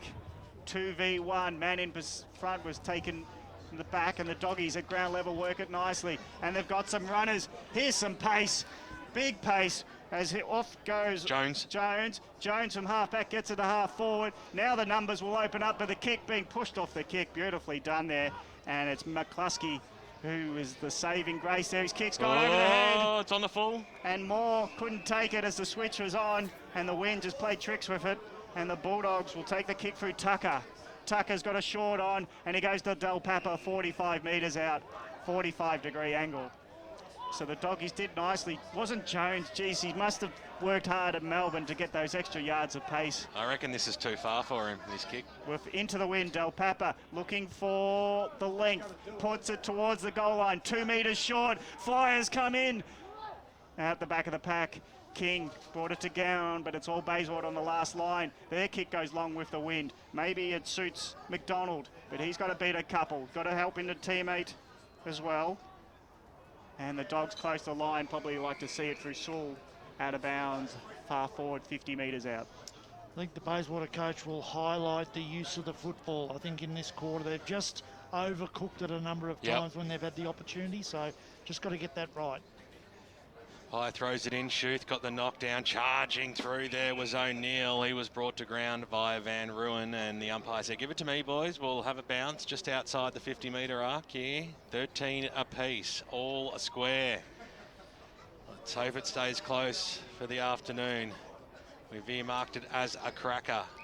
High throws it up, and of course, Joel Galvin's there to lay the strong tackle over I really Sewell. like the way that Bayswater are tackling, though. They're very fierce with their tackles.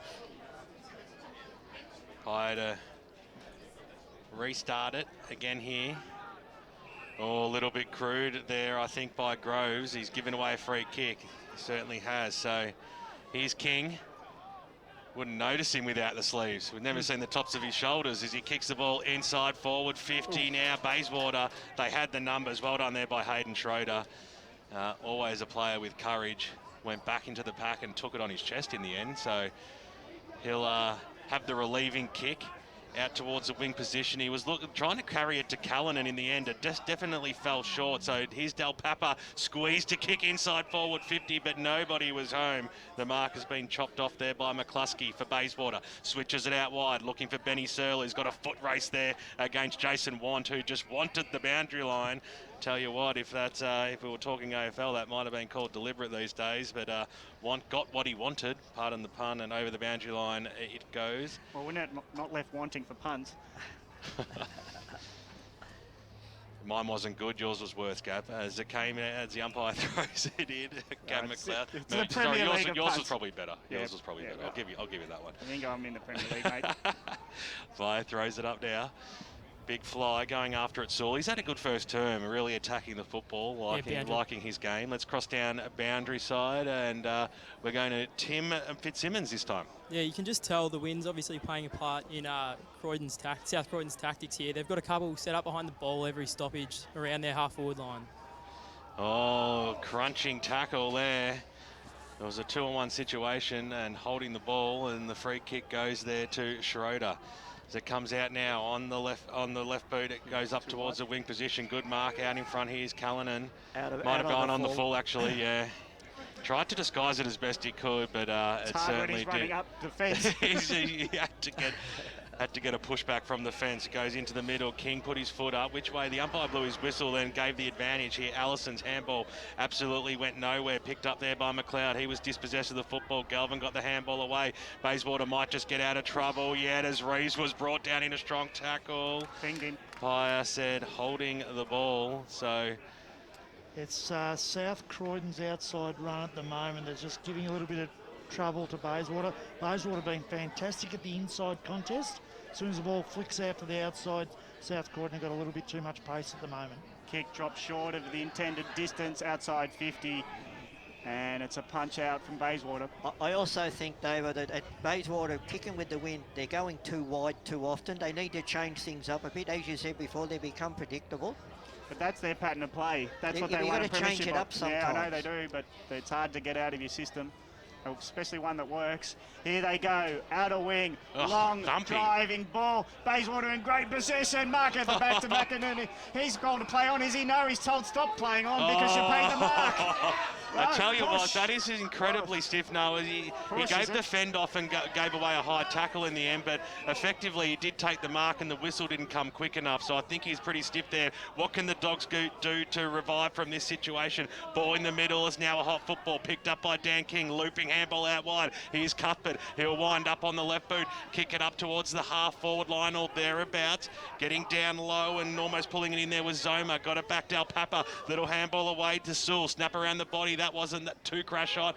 It's going to be about 4 players around this now. Dal Papa on the opposite side this time, scrambles a kick up towards half forward, hands and knees. There's a lot of waters around here. They might be able to mop up nicely. O'Reilly got the handball away, and now Moore on the left boot goes into the middle of the ground. It was nicely done there by Groves. This way, that way, switched it up to centre half forward. It might be a costly turnover here. It's a hard bodies going at this football. Van Ruin should have probably gone for the ball then. It was picked up there by Walker. Handball over the top. Now the Dogs might be away up towards the half-forward line. Zoma had the front spot, couldn't quite rip it down in the end, and now Bayswater another scrambling kick. There's a few errors happening. Little flick over the top there by Diet was okay, and crosses over the boundary line and out of bounds. Pace of the game got to Bayswater a little bit then, didn't it? They really rushed everything that they did then. But they'll get used to that as the season goes on. Exciting football. Just needed a little bit of clean play. That would have really ignited anyone as charging through there. McLeod, he got brought to ground nicely, and we'll have another bounce right in front of the broadcast position, right in front of our boundary riders as we cross down to Brett Beston. Can't say enough about the speed of the game as we were just talking about there, because it really is. It's very hot down here, and just looking at some of the guys coming off the field, there's some serious perspiration going on. So I think come that fourth quarter, I think it's going to be pretty tough for Bayswater to keep up with the pace. Carley just kicked it long and high as possible. Might fall to him again at half forward, but the turnover ensues, and Van Ruin, centre of Bayswater Oval, sweeping hand pass to the outside runner. And here comes Searle. Searle puts it long into position, 3v1, but it comes to ground. Will Marshall hold up? Gets onto the ball, hands it over the top, and Del Papa will work it nicely with his teammate there. And Tucker finds himself away from full forward, smothered kick, fortunately, falls to Carley. His kick is short. Moore outbodies his opponent of Zoma. Works off at half-back, but the siren sounds. It's all tied up at quarter time. It's Division 1 football. Welcome back, Bayswater. 2-1-13, all tied up with the visitors, South Croydon. Fantastic opening term there by both teams. You just don't know what you're going to get. The endeavour was there, the hardness was there, and I'm sure everybody would love a glass of water and an orange in your style, Ray Baird, at quarter time. You've never drunk water in your life, BWS, but look, Bayswater... There's a lot of water in beer, They Ray. don't look out of place in the first quarter up into First Division there. Look, everything. I like the way they went about it. Just maybe sometimes they went a little bit wide, kicking with the wind, but they'll get better. Very, very entertaining first term. Goal kickers on the board. Anthony Van Ruin has one, as does O'Reilly for Bayswater, while over with the Doggies it is Mallison and Sewell with their majors. 2-1-13 apiece at quarter time here. It's the opening game of the EFL season 2017, Bayswater, South Croydon. We hope you're enjoying the broadcast on 98.1 Radio Eastern and streaming live around the globe, EFL.org. We'll be back after this break with Barry Kotz with the Score Centre for all those important around the ground scores. What happened in the first and what will happen in the second right after this. Yeah, man. Hope we win this weekend. I hope we win too. Because I want to kick some weekend goals at Pancake Parlour after the game. Because if your AFL team wins, you can go in and get a free sweet pancake with any savoury menu item purchase. Oh, free pancake. First your team wins and then your belly wins. It's win-win, man. Claim your free sweet pancake with any savoury item purchase just by showing your winning team's colours. Or your team membership. At any weekend. Oh, and don't forget, check out Facebook for this week's offer. Lovely. Program sponsor. Up the Mitcham Tigers! Calm the Burners. Let's go, Panthers. What a mark. Let's go, Doggies. Tobin Brothers Funerals, serving all supporters in the Eastern Football League since 1934. Tobin Brothers Funerals, celebrating lives. Programs. EFL.org.au is the place to be online for all the latest on the Eastern Football League. Keep up to date by checking out the latest news and feature articles. Have your say in the EFL poll. Check out all the latest EFL videos, and best of all, you can listen back to any EFL radio program at any time. Head to EFL.org.au. The Eastern Football League. Local footy at its best. Dave and his mates are flying to the Gold Coast to watch their team play the Suns. Do they B, pay too much for a taxi, C, hope for an airport rail link this century, or D, get a lift from a mate and hope for the best when they fly home? What about A for A1 Airport Parking? At A1 Airport Parking, get 2 days for $25, 3 days for $34, or get 7 days parking for just $69. And at just 5 minutes from the airport, they'll get you there in time for your flight and pick you up when you get home. Show your footy or sporting club membership anytime you park and get 10% off. A1airportparking.com.au. Program sponsor. A new time and a new team, driving you home in 2016. Join a brand new lineup for The Huddle as the gang take a light-hearted look at the Eastern Football How League. would you every like to be Friday celebrated? night. I think More a barbie importantly, in the the team will backyard reveal would be the nice. ins and outs for this week's round of Possibly a matches. costume party. It The sounds Huddle, silly. I'd like 4:30 people to to bring their 6:30 every pets. Friday I'd have a evening. karaoke machine. What's coming to my head is an ice sculpture. Lots of cakes. Cheesecake. Lemon meringue pie. And probably every flavour of ice cream ever. At Tobin Brothers Funerals, they know that every life is unique and they think that every celebration should be too. Find out more at tobinbrothers.com.au. Tobin Brothers Funerals, celebrating lives. Program sponsor. Join the Eastern Football League media team for full coverage of the 2016 EFL season. From 1 p.m. every Saturday, the team dissect each of the 22 senior matches on the warm-up. The action kicks off from 2 p.m. with the EFL Game Day broadcast bringing fans a full play-by-play call of the game of the round. From 5 p.m. it's back to the studio for the post-match and a full wrap of the day's games. EFL Game Day, 1 to 6 every Saturday afternoon as you love it local. Nothing better than a companion to keep you up to date with all the latest when you're at the footy. Better still, one that fits in your back pocket. The Eastern Footballer is a must-read. All the latest information, team lists, feature articles and much, much more. Pick up your copy this weekend as you love it local across the Eastern Football League. EFL Game Day here at the Bayswater Oval. Quarter time score is, it's all locked up, 2-1-13 apiece. Barry Cott's here at the EFL Game Day Score Centre. Let's check some scores first and to Division 1 and the grand final replay between Bulwen and Vermont. Well, Vermont have certainly jumped out of the blocks for the first quarter. It's Vermont 4-3-27, leading Bulwen no score. The other big jump out of the blocks game is out there at Warden Park at Blackburn this afternoon between Blackburn and Nord.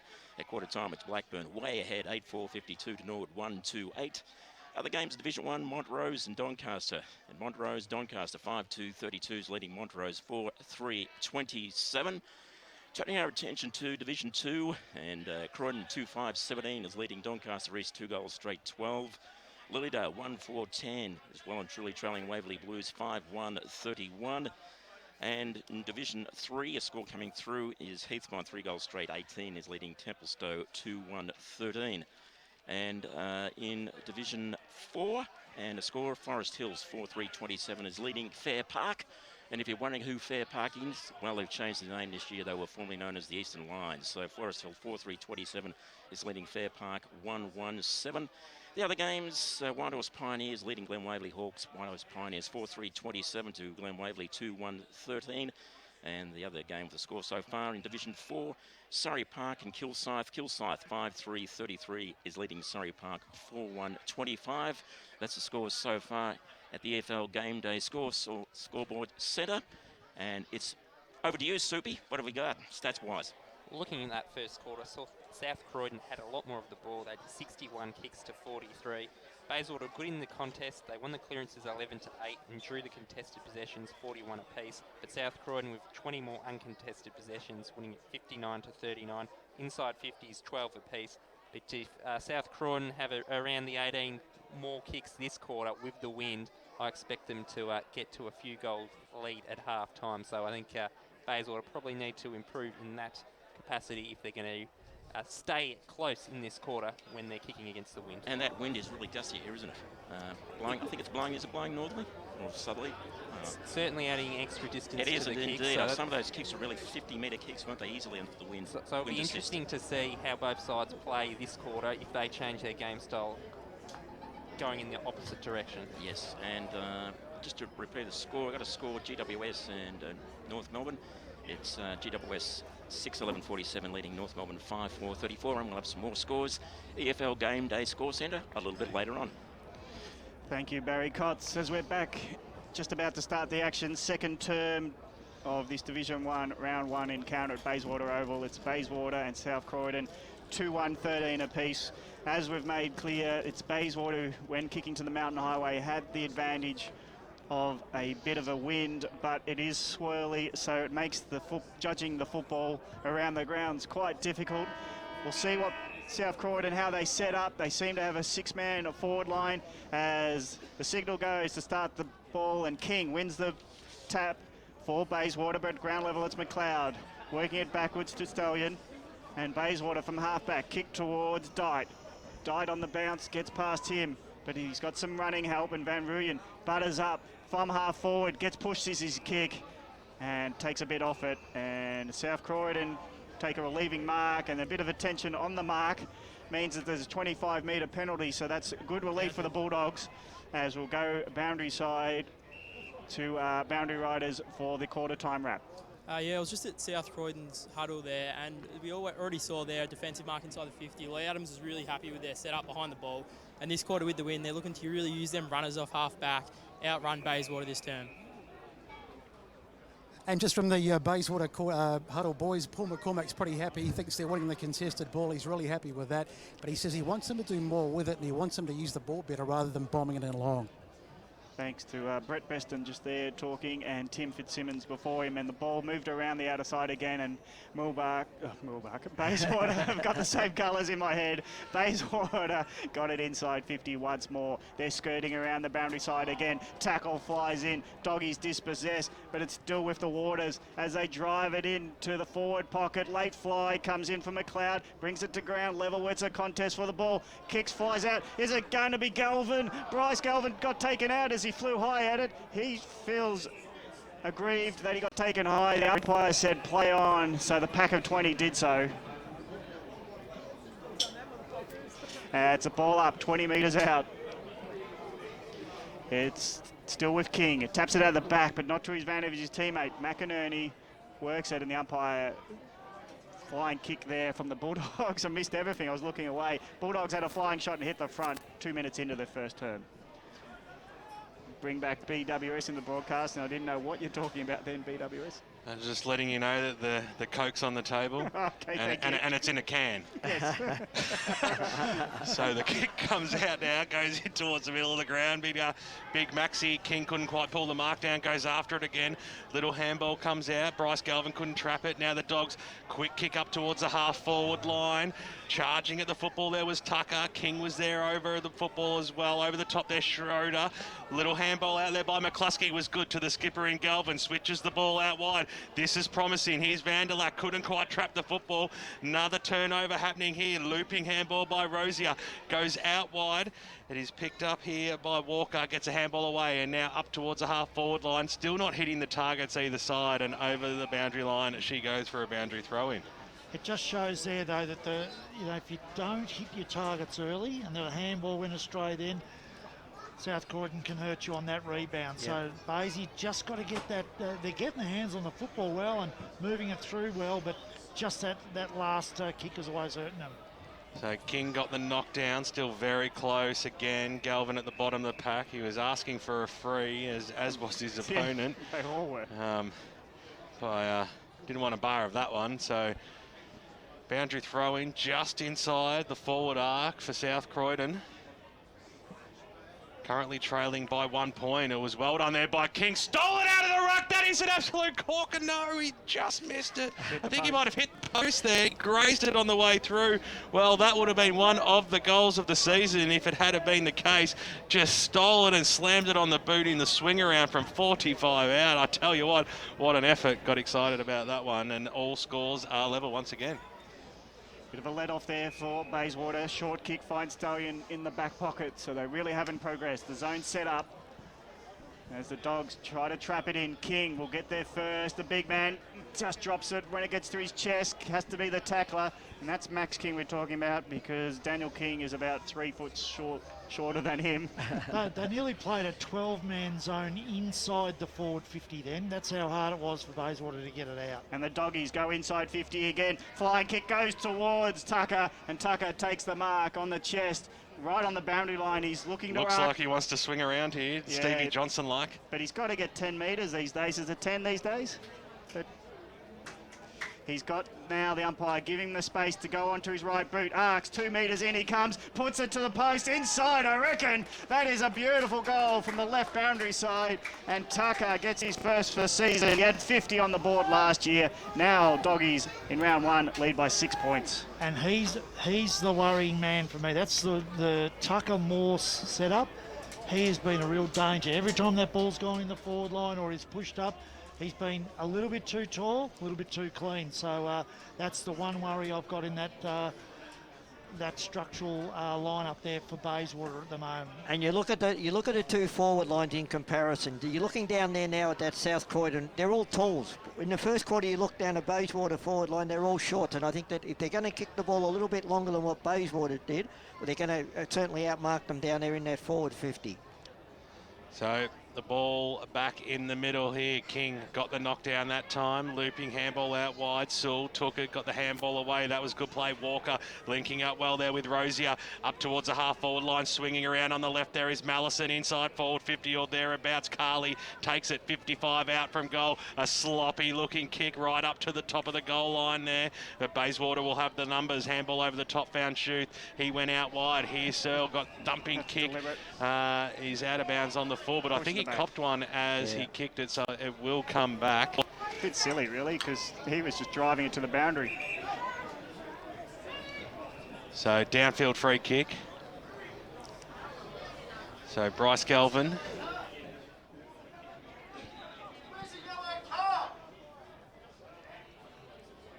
He's going back to the kicker. So Benny Searle. Almost seems like every time we call Bayswater, Searle cops a few. He's a good player, gutsy player. I love the way he goes about it. That was late enough to take it downfield, wasn't it? Well, I thought it should have been downfield. It was after he kicked it. I think it's because it landed outside the field of play. Yep, you're spot on, Davo. Kick up there, and Max King goes up, takes the mark uncontested, but held off the play was Jack Callanan. So another free kick to Basie. No, he's eventually he's paid the mark to King. So a little bit of confusion happening out here between the umpires in the last few minutes. Well, he took the mark anyway, regardless of whether it was a push. So it comes in Zoma. He had the front spot at the fall of the ball, top of the goal square, running into an open one is Zoma, and he slams it through. Doggies have got a couple in a row now on the Bendigo Bank scoreboard as we cross the 7.5 minute mark of this second term. They increase their lead to 12 points, 4-2-26 to Bayswater 2-2-14. There's a difference. You can kick the ball long when you got talls. That's right. And that was a beautiful long kick from King then into that area, and you've got two talls up there that can contest.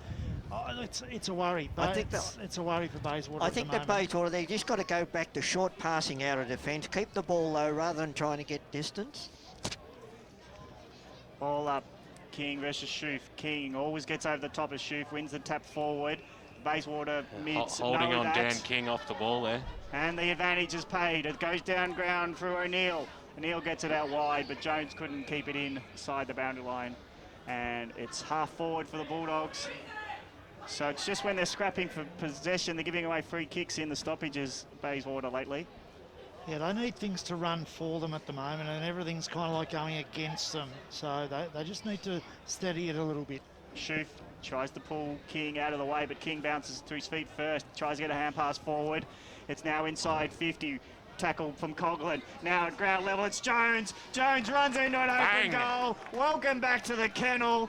Matt Jones, his first goal for 2017. Look for more of that this year. Now they stretch out to a 3-goal lead. South Croydon 5-2-32, 18 points advantage over Bayswater, 2-2-14. And that 3-goal lead has come in no time at all. Look, I think Bayswater somehow have just got to control the football for the next 5 or 10 minutes. You know, it doesn't matter if they don't get yardage, just control the football and slow the opposition down a bit. And what they've been doing is they've been trying to flick it out quickly and missing targets. And as the South Croydon coach said, they're going to try and run them off their feet. Their rotations are fantastic at the moment, South Croydon. Yeah. And they're rotating extremely smart with players coming off, going to the back half, then to the forward half, then back off. It's crossed down boundary side to Brett Beston. Yeah, it's a really different game now that the wind is, and South Croydon have got the wind, and Bayswater, you can see their composure. It's starting to rain, so they're going to need to address that pretty quickly, or this game could be over in the near future. Well, they got the clearing kick, inside 450. McCluskey got the kick out, but it's still in the hands now of Jones across the 50 on the left boot. He pushed it very, very wide, and over the boundary line it goes on the full. So, but again, he had the control of the football, played on, and then missed the target. They've just got to slow it down and be a bit more patient, Basie, at the moment. So the kick out of the danger zone. Well, no one could get past Max King. He stood strong.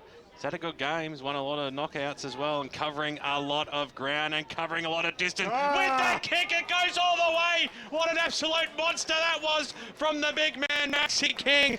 What a first half he's having, and he slams through his first. South Croydon, well, they're piling them on now. They've got a 4-goal lead at the 10-minute mark of this second term. 6-2-38 to 2-2-14. That's 70 metres that's covered. Yeah. Not the whole way in the air, but he's taken that mark just inside the square and put it into the goal squares. But again, poor kick from Bayswater, long kick into the breeze to a tall, and they're just not playing smart at the moment, Bayswater. And like you said, they played on. There's no reason to play on when you're kicking against the wind. You just got to hold the ball up and waste some time if you can.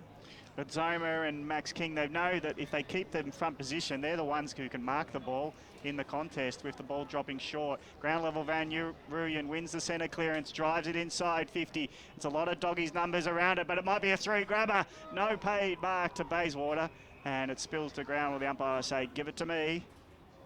Now they need to set up properly, Bayswater. Yeah. Let's cross down boundary side. Yeah, South Croydon are really getting on top of the midfield this quarter on the back of Max King's ruck work, and he's now resting up forward, so he looks like he's going to be a real dangerous target while he's down there. So Bryce Galvin did the ruck work for Bayswater at ground level. They fly in the pack both sides, and it's another ball up 40 metres out from Bayswater's goals. This is probably the best way they can set up. Work from a stoppage. Heap of numbers around the contest. O'Reilly doing the ruck work for the Dogs. Ground level again, Bayswater win it, but it's a hand pass trying to get into the open spaces that doesn't work. So the Bulldogs chop it off, get it in open space. They run from all directions, and it's a push out for the first man that got there, and Bayswater will get the free kick, and well done there by Vanderlack. He put his head over it first to get there, and the players come over the top of him and infringed him. We can't go long. No, you can't go long. They'll be outmarked. Down there. Yeah. He kicks it in the pocket. There's all red, white and blue, and one of them takes an easy mark, and it's a hand pass out the back from Walker, and they're off to the races on the outer side. Jones is going to be a runner eventually. He ignored the option of Jones. Now they go through the middle of the pack. Working nicely is Sewell. Sewell gets it out to the outer side, and they're doing nicely through Del Papa.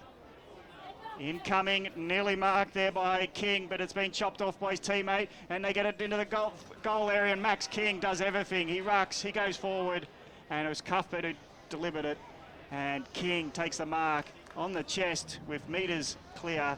He's at the same position that Tucker was early, but it's a deliberate shot. It's going to be a drop punt, so Cuthbert, or King should I say, got Cuthbert on my brain now.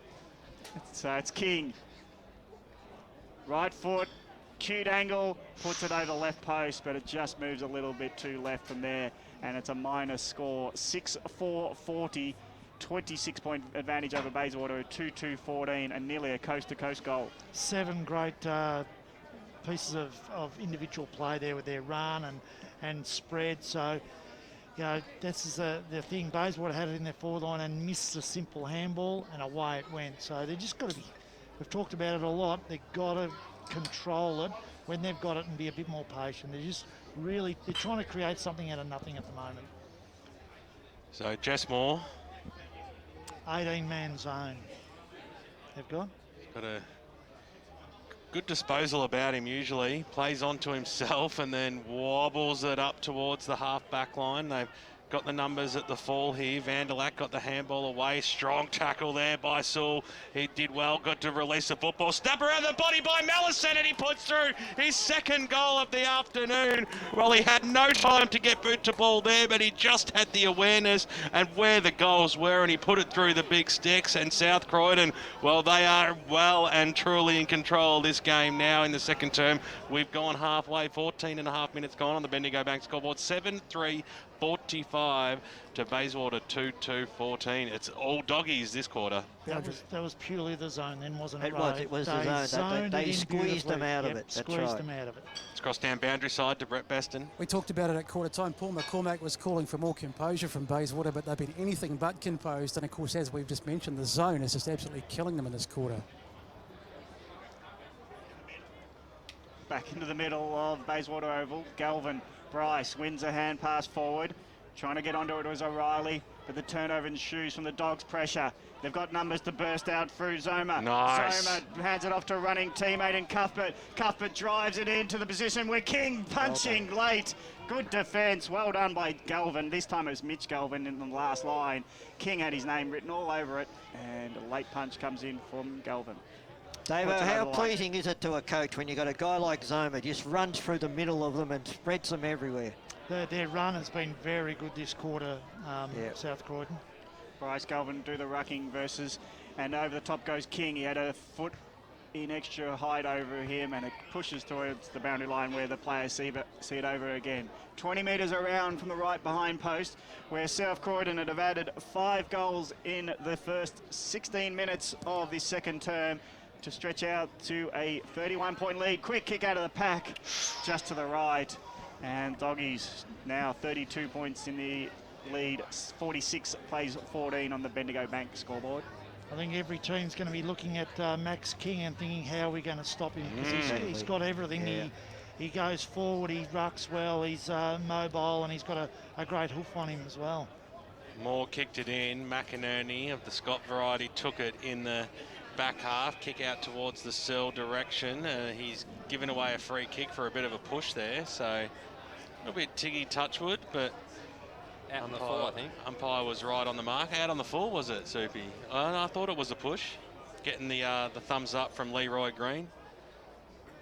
As it comes up now, inside forward 50, Schroeder had the front spot. He couldn't quite pull it down over the top, getting a fist on it there. O'Reilly trying to find the safety at the boundary line. Galvin was in there, got the handball away. O'Reilly snaps it around the body. An up and under kick. Searle had the front spot. Brought it to ground level. Charging in after it, there was the hyphen McGilvray-Smith. Got it out towards there in Searle. He was quickly met upon there by Jason Wan. That was a good effort there by Wan. Keeps the ball alive, and now South Croydon there through King. Kicks it up towards, well, the wing position. There was a scrubber, and Van Ruin was there to see it over the boundary line and out of bounds. But even in that situation, 2 South Croydon players pushed right back into that defensive area then. If it had gone forward, Bayswater would have been outnumbered 1-3, and they would have run it back down again. Bryce Galvin had the front spot. Came out Searle, left it for Van Ruin. In the end, he was brought to ground without the football. Umpire said it was okay. Scooping upon it there was Jones, but boundary line beats all plays. No, it wasn't. The umpire was a late caller, and it was a free kick to Van Ruin, but he moved it on to Galvin, but once again, we'll go back to Van Ruin. So, waiting for him to reset. Inside forward 50 now. Well, it's almost like he just targeted James Crowell there, because it just sat up nicely for the big man and he took the mark. Just poked it up towards the half back line, where taking the mark there was Rosier.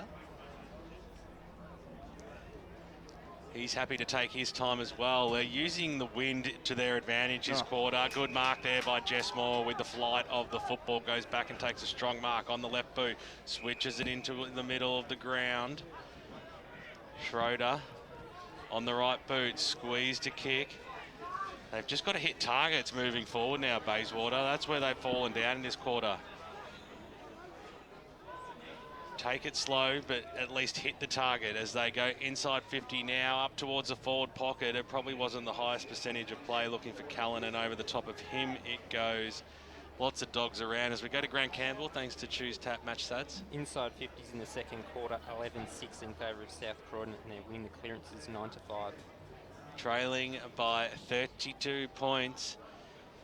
Bayswater, they need something, and it's in their forward arc here, but barging his way through there was Mallison, but Bayswater still have the numbers. Handball looking for Van Ruin out wide underneath the Bendigo Bank scoreboard. Couldn't find him and bounces over and out. There was a classic case before where Bayswater had control of the football. They didn't look sideways at all. They only looked down the ground and kicked into a pack. They had three blokes sideways that they could have run the ball through the middle. So they're just Is that height issues?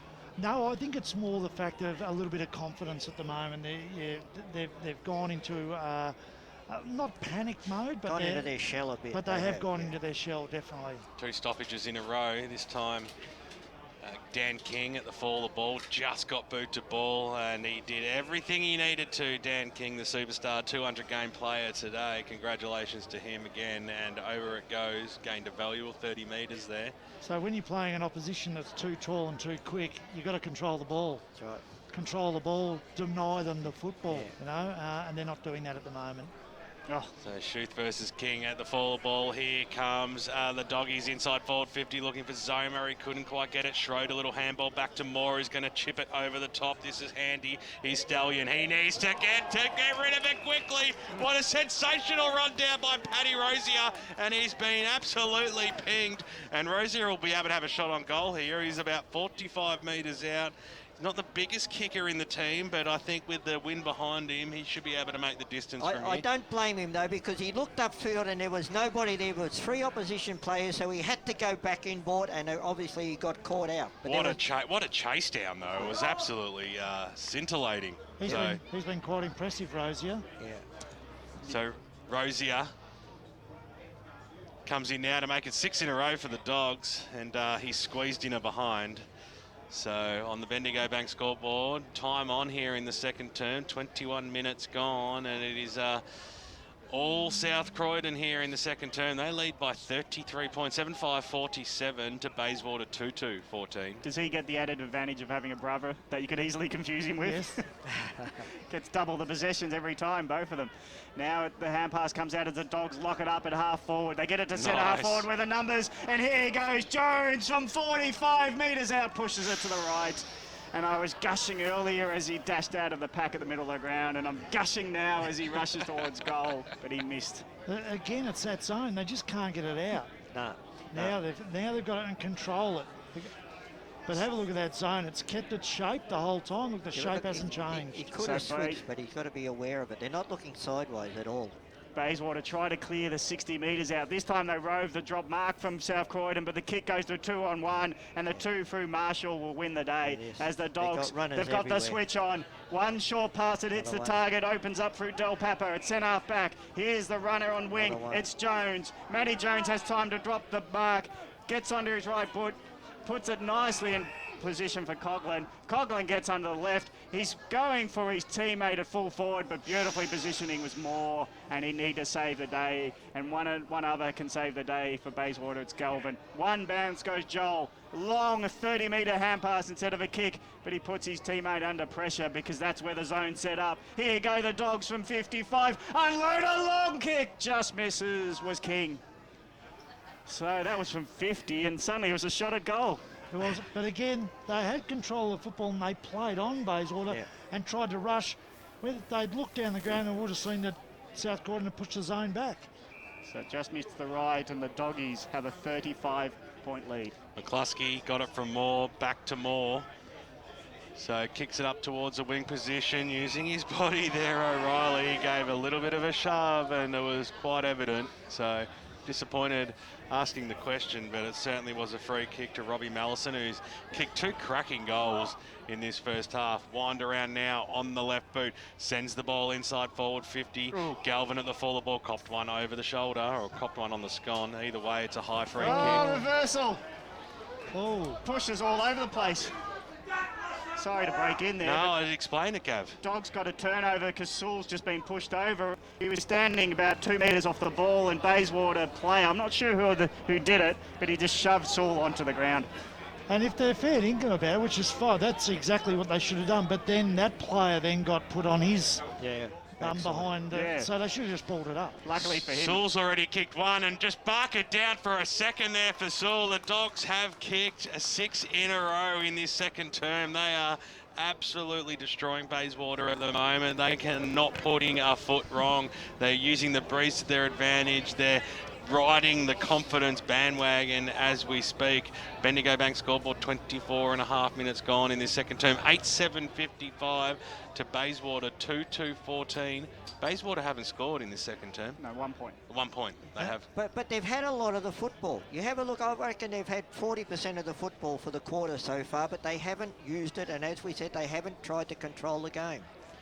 King wins a tap out. Got 2 hands to the ball, but at ground level this time it's been run out by O'Reilly. Hands it off to the running teammate who gets it driving inside 50. Here's a big opportunity. It's Galvin.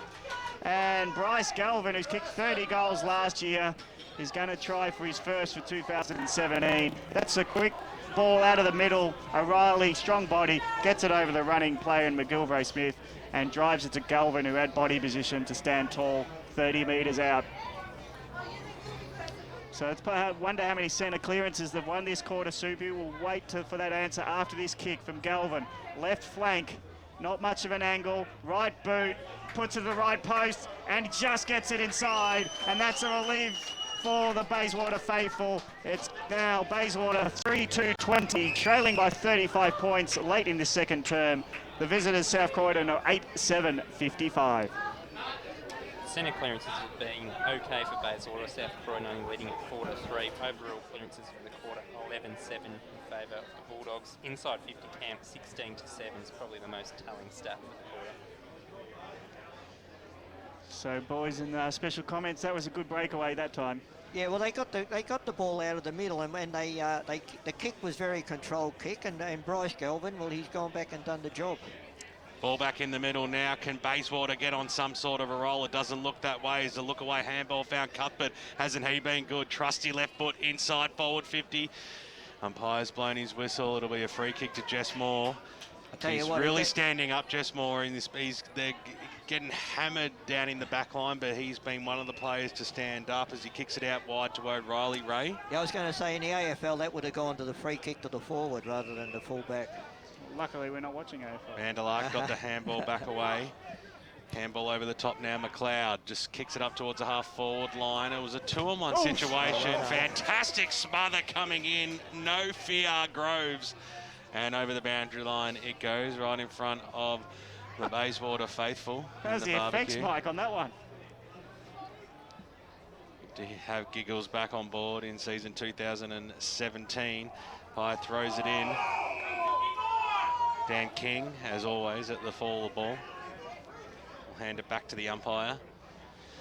If they can snag another one, it'll definitely give them some confidence. There's no doubt about that. 35-point margin to South Croydon.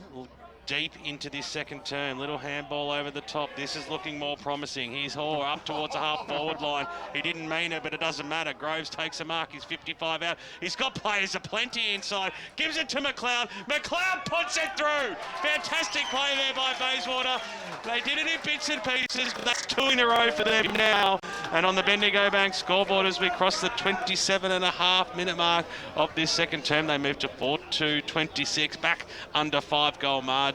South Croydon 8-7-55, margin 29 points. Look, controlled the football, a little bit of luck with the kick. Yeah, that's fine. He got pushed in it, didn't he? But you take that. The other thing that's been good is the move into the ruck.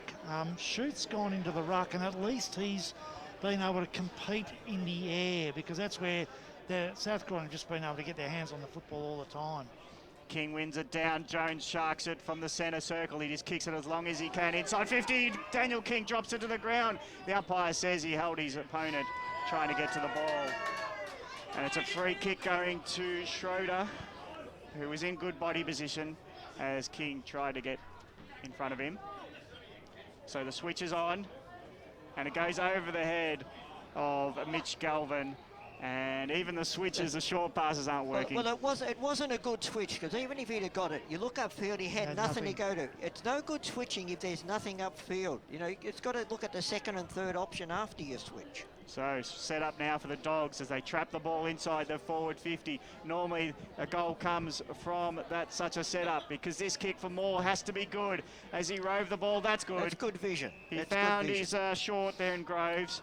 Late in for Bayswater. Now they go the outer side with a switch, and McInerney has got it. Doesn't know where to go to next. It's 2-on-1. It better suit his teammate in Hoare, who has to get to it first, but on the double-up tackle, done. he pushes off the tacklers. He gets it to Vanderlack, who goes inboard and finds Van Rooyen. Van Rooyen drives it as long as he can. McInerney in good position, in the pocket, takes it on the chest because he knew where the ball was going to drop.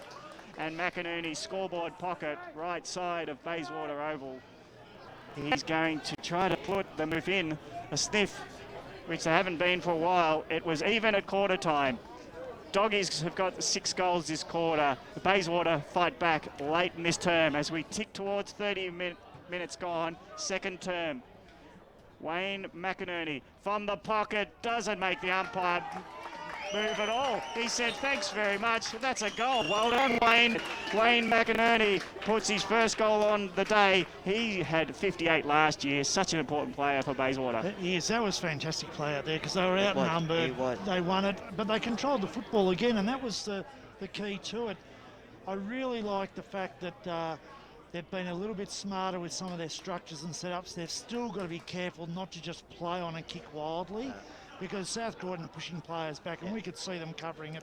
And as we said, you know, when you switch, you've got to look at what he's got to do with the ball, and they haven't done that on certain occasions. They're going to loose in defence to just make sure South Croydon don't kick another goal. O'Reilly wins the tap out off King, but it's Bulldogs at centre back. Running into the tackler is McDonald. He spills it to ground level where Bulldogs have got the numbers. Del Papa will help out at the back of the square.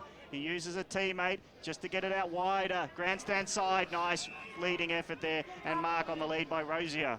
This time it's Patrick. So he's centre wing, looking for options. It's quite stagnant now, but the talls are up there being Tucker. Tucker comes in for the punch, but it's Galvin. Mitch Galvin taking the mark. Sorry, Bryce Galvin taking the mark. He gets it into O'Reilly. Been very impressive, this inclusion into the Bayswater lineup. Gets it out wider. Searle's going to be a runner. His hand pass was a little bit fierce for McInerney. They have to go back for it, so working at Bayswater, outer side. Searle hands it off to the runner. And now the driving ball inside 50. Good mark. Well done. As Bayswater get it inside. Nicely effort there for Vanderlack. Ground level, no mark paid. As the Doggies come in to just jump on the ball. I don't know why he didn't pay that mark. I don't know. Well, everyone put the glasses down because the supporters behind you are clapping. No, to me it was a mark. So it's a ball up, 40 metres out. It's a 23-point margin for the Dogs. Last 3 goals in the game, though, to Bayswater. Against the wind, all possession. Doggies bounce the ball to the centre. Now they've got the runners. Del Papa just kicks it, hoofs it towards the boundary line on the outer side. Galvin trying to work into himself in Mitch Galvin. And we've gone over the boundary, and we'll go to our boundary riders now. Tim Fitzsimmons. Yeah, Lucas O'Neill just on the bench before, getting a bit of treatment on his foot, so it looks to be a bit of an issue there, but he just came back on about 3 minutes ago, so we'll see how he runs it out. 32 minutes gone, second term. Long quarter. As Bayswater, premiers from Division 2, fell about 6 goals behind, and now have brought it back to a 23-point game. And they're playing a bit smarter. What do you guys reckon last 10 minutes has been like for them? Well, they had to because the game was getting out of their reach, but they've certainly put themselves back into the contest. So they'll spin their way through Galvin. Joel Galvin gets it to his runner in Vanderlack. Off the halfback, they're going backwards, hoping to go forward. Puts Bryce under a heap of pressure, but he's got composure. Gets it to Vanderlack. Back of the square. Now they'll run it through the middle. Mark taken by McGilvray-Smith. He's quick to kick it towards the running player. Cullinan just drops it, but picks it up. Right boot. Bouncing it from 40. Will it go through? Siren goal! Bayswater get a goal right on the buzzer.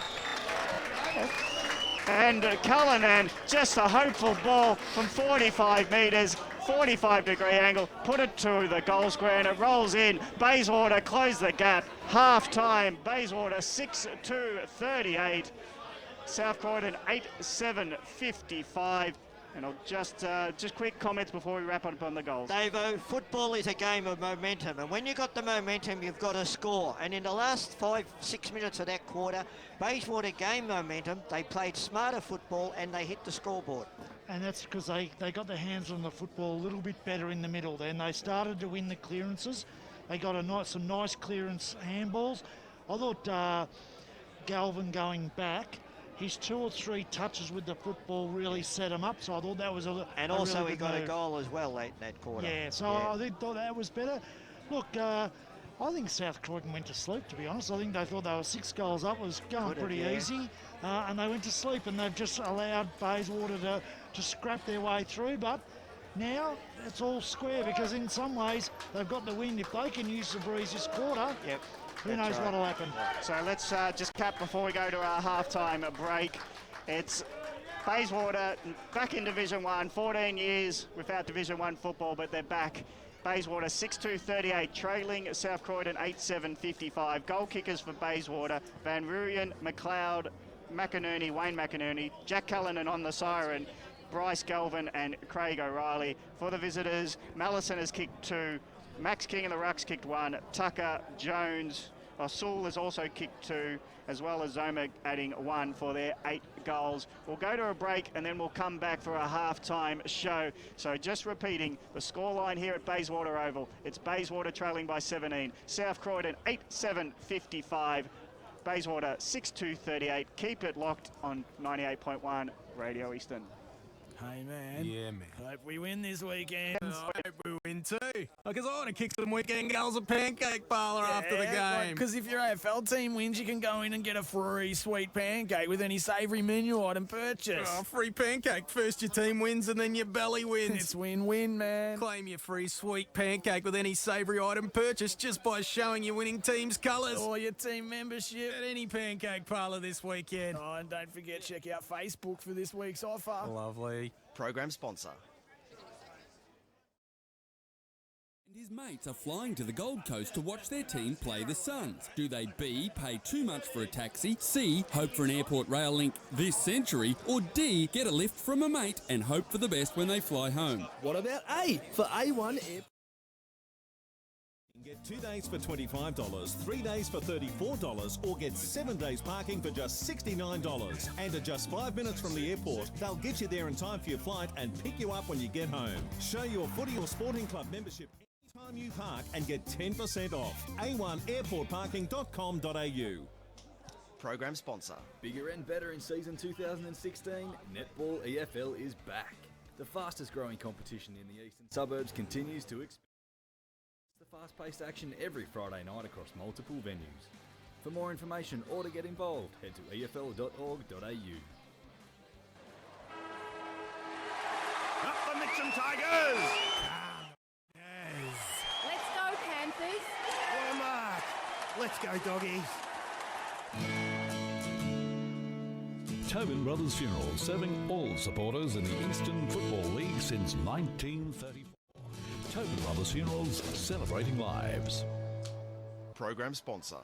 EFL.org.au is the place to be online for all the latest on the Eastern Football League.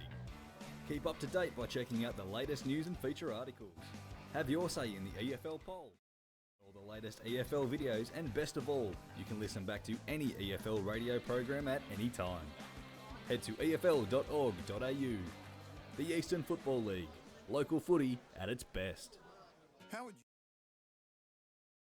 Together a really cool playlist. Frank Sinatra. Elton John. Beethoven. John Lennon. Boy bands. A lot of 90s. I'd certainly not be opposed to people dancing. Finger food. Party pies. Homemade pickles. I'd like some cakes. They will be very bread. Twinks. I have a thing for pink lemonade. And lots of coffee. At Tobin Brothers Funerals, they know that every life is unique and they think that every celebration should be too. Find out more at tobinbrothers.com.au. Tobin Brothers Funerals, celebrating lives. Program sponsor. For the best EFL rap on radio, don't miss EFL Sunday. From 10 till 12 every Sunday morning, the EFL media team bring you all the final scores, goal kickers, best players and ladders, following a big round of EFL footy. The gang talk to the biggest names from across the league each and every week. EFL Sunday, from 10 every Sunday morning on 9 Radio Eastern. Welcome back out to Bayswater Oval, where the sun is absolutely beaming down, and we've been treated to an absolute cracker this afternoon. Bayswater playing their in 14 years, and they finished the second quarter in an absolute hurry with 4 goals in a row. Goal kickers for Bayswater so far: Van Ruin has 1, McLeod has 1, McInerney 1, Callanan 1, and Bryce Galvin. Trail South Croydon 6-2-38 to 8-7-55. Goal kickers for South Croydon so far: Mallison's been fantastic. He's got 2 majors to his name, as does Miles Sewell. The rest all singles. Look, it's been a fantastic game so far. It's sort of flowed with South Croydon kicking 6 in a row there towards the start of the second quarter, but of course Bayswater finishing the quarter with 4 in a row of their own. Guys, what have we made of the game so far? Interesting game. I mean, it looked the first quarter at least Bayswater had the wind. Didn't use the wind really to their advantage. I mean, they just tended to bomb it long, and at quarter time Coach Paul McCormick was calling for more composure. He wanted them to hang on to the ball, he wanted them to use the possession, and it didn't sort of work for probably the first half of that second quarter, but something clicked in the second half of that second quarter, and they've just played out of their skins, and they're right back in this. Grant, I'll throw to you for some quick stats. I'd imagine it's a hotly contested game so far, plenty of tackles. It certainly is. In the second quarter, the hit-outs to advantage was 7-4 in favour of South Croydon. For the first half, 12-8, and Max Kings had 10 hit-outs to advantage, a couple of clearances himself as well, and a goal, so he's right up there for best on ground for mine. Clearances 14-11 in favour of South Croydon. They won the contested ball 40-36, but like Ray Baird was saying, Bayswater have been managing to find enough of the ball. They won the uncontested possessions 48-33. Certainly as the quarter progressed, they got better and better. Inside 50 count though, still lopsided in favour of South Croydon, 18-11.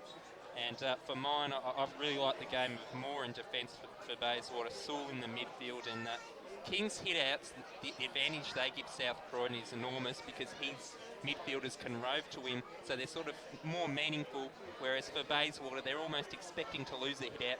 So when they're winning the clearances, it's to a midfielder who's standing still, so they're not getting that same penetration through their clearances.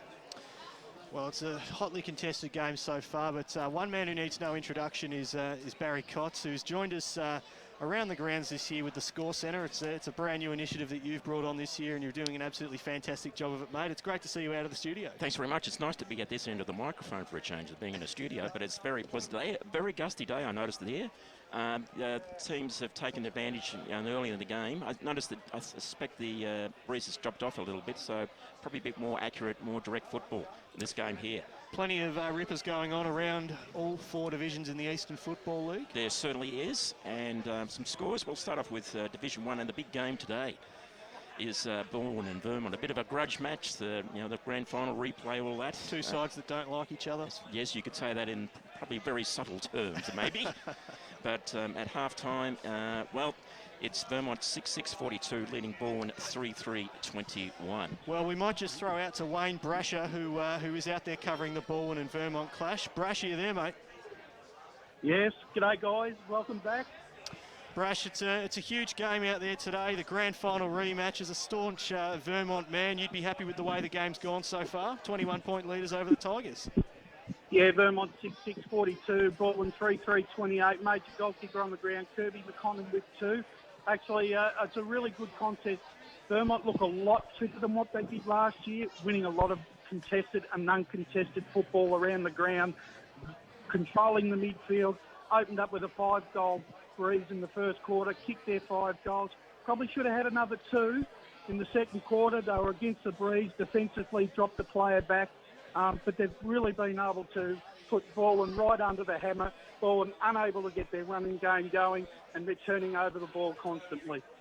Brash, it's Barry Kotz here. How are you? Hello, Baz. How are you? I'm here. Yeah, good, matey. Now, listen, we've noticed the breeze has been relatively strong here at Bayswater. Is it the same out there this afternoon? Yeah, it was. It sprung up just before the start of the game, Baz, and I tweeted that it was about a 4 or 5 goal breeze, and Vermont did make use of it in the first quarter, but they probably should have been another 2 or 3 goals. They probably missed a couple of shots they should have got. And where did Vermont get their kick in the first quarter then when they kicked away with a few goals, those 5 goals in the first quarter? Yeah, look, they were getting all their goals mainly from around the half-forward line, but Kirby McConnell was outstanding in the first 10 minutes. They just couldn't get near him. When he's on song, Vermont look irresistible, actually. But no, look, really what's actually happening is because the wind's coming down to the club room end, guys are actually trying to kick goals from just outside 50 and trying to use the breeze. I know Vermont have been in this position before against Balwyn. Do you think Balwyn will come out angry in the second half? Well, look, there was definitely a bit of feeling there as they walked off the ground at half-time. But Vermont are really up for the contest this afternoon, Barry. I really reckon that they're right in this. They are right in this, and if they could put 4 or 5 goals on in this third quarter, I reckon it's going to be hard for Balwyn to get back into the game, regardless of whether they're kicking with the wind in the last quarter or not. Wayne, I was just about to ask you, is there much fire in the game? Has it been a bit of a spiteful encounter so far and a bit of temper spilling over? Oh, look, no, in general gameplay, it's been pretty physical, as you would expect. Both sides are giving as good as they get, but obviously, like I said, at half-time, there was a little bit of feeling as the players walked off to the ground, and look, nothing really unintended. Just a little bit of push and shove just to see who's got authority in this one. I'm really interested to see how Simpkin goes this year. How's he played so far? Look, I would say that the two Simpkin boys and Farrah Ray really haven't had an impact on the contest at the moment, mainly because Vermont have been able to shut them down. I reckon Harmit Singh at the moment has probably got all the right matchups at this particular stage of the game. So Marty Pask is going to have to throw things around a bit in the second half, I feel. Sensational work as always from yourself, Brash, and enjoy the second half. All right, and we'll talk to you later on, guys. No worries. Barry, back to those Division 1 scores. Yes. Fair few huge clashes coming through. They are. Another interesting game is out at Moreton Park this afternoon between Blackburn and Norwood in Division 1. Half-time score was Blackburn 9-6-60, leading Norwood 7-10-52. So Norwood really came back. I think they kicked about 5 goals in that second quarter to be well in this game. Other games, Montrose and Doncaster. Doncaster 9-5-59 is leading Montrose 7-4-46. Noble Park, the Bulls and Roval. That's another interesting game down there at the Bull Ring. And my man on the left here is very happy about this. Noble Park at half-time is leading Noble Park 6-6-42 to Roval 4-7-31. As we turn over the card, Croydon to Doncaster East, an interesting game again. Doncaster East 7-7-49, Croydon 5-6-36. As well as that, turning to Division 3, Basin and Ringwood, interesting game as well, only a goal of difference at half-time. The Basin 5-7-37 to Ringwood 5-1-31. Baronia and Ferntree Gully, Baronia 7-7-49, well on top of Ferntree Gully 1-3-9. And the other game in Division 3, Heathmont 5-2-32 lead Templestowe 2-1-13 at half-time in Division 3. And Division 4, our attention to Forest Hill and Fair Park. Fair Park, Eastern Lions. It's hard to get your head around, isn't it? I think originally they were Fair Park, as I recall some years ago. So they've gone back to the original name. And they're actually trailing Forest Hill. Forest Hill 7-7-49 to Fair Park 7-2-46. Glenlavelly Hawks and the Whitehorse Pioneers. Interesting game. It's only 4 points difference. Whitehorse Pioneers 7-3-45 to Glen Waverley 6-5-41. And the final game in Division 4, it's Surrey Park and Kilsyde all tied up, 8-4-52 at half-time. Sensational. That looks like an absolute classic, that Surrey Park game. I know Davo was all over Surrey Park in the pre-match, and they look like they're going to have a good year. Yes. But our boundary riders for the afternoon, you guys have been down at ground level at this game. Obviously, it's 17 points the margin at half-time. How have you guys seen it so far? Just in that last part of that second quarter, I thought the wheel really, the whole thing just really turned around for Bayswater. They started to get some really good run off half-back, which was really important. The big thing they're going to have to try and negate in this second half is Max King, because he's getting first use of the ball, he's getting around the ground, and he's been really dominant, so if they can shut him down. But I just got a feeling, I mean, Bayswater played with the wind, they played poorly, so this will be the key quarter because they will have the wind behind them. They actually played better into the wind, but if they can keep that momentum going that they finished with at the second quarter, they could get right back in there. So I still think they might get up. Tim, you were over at the Bayswater huddle at South Croydon huddle at quarter time. What was the main message from the coach? They just really wanted to use their running carry off half back, which I think they did real well in the first half of that second quarter. The key was really not to just blaze away, which I think, worked to their advantage. I think they kicked 6 goals in that first half of that second quarter there. Bayswater were a bit stagnant, I guess, coming out of the back line, not real much running carry until the last probably 10 or so minutes, and that's, you can see on the scoreboard, they kicked 4 quick goals there from their running carry, so I think that's really the key for them. And South Croydon did it really well the first half of that quarter. Well, Barry, there's a big game going on at the MCG this afternoon, and There of course certainly is. the Tiggy train looks like rolling on. It does indeed. It's about 7 minute marks of the best third EFL quarter. on radio. And it's EFL West Coast Richmond Eagles to their 5-13-43 to Richmond 5-6-36. So that's Eagles 5-13-43 to Richmond 5-6-36. And another big game this afternoon. You probably have a bit of an interest in this one. It's going to be Geelong and Melbourne. And that gets underway at 4:35 p.m. So another interesting game indeed. Which way that'll go, I'm not quite sure.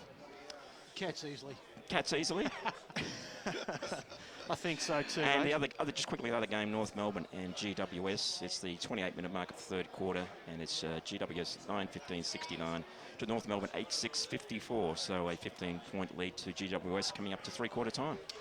Well, North Melbourne have certainly done all right in that clash, and as the teams file into position, we might just throw back to our call team for the afternoon as Gav Casey moves into position himself to resume. He's doing a stellar job so far.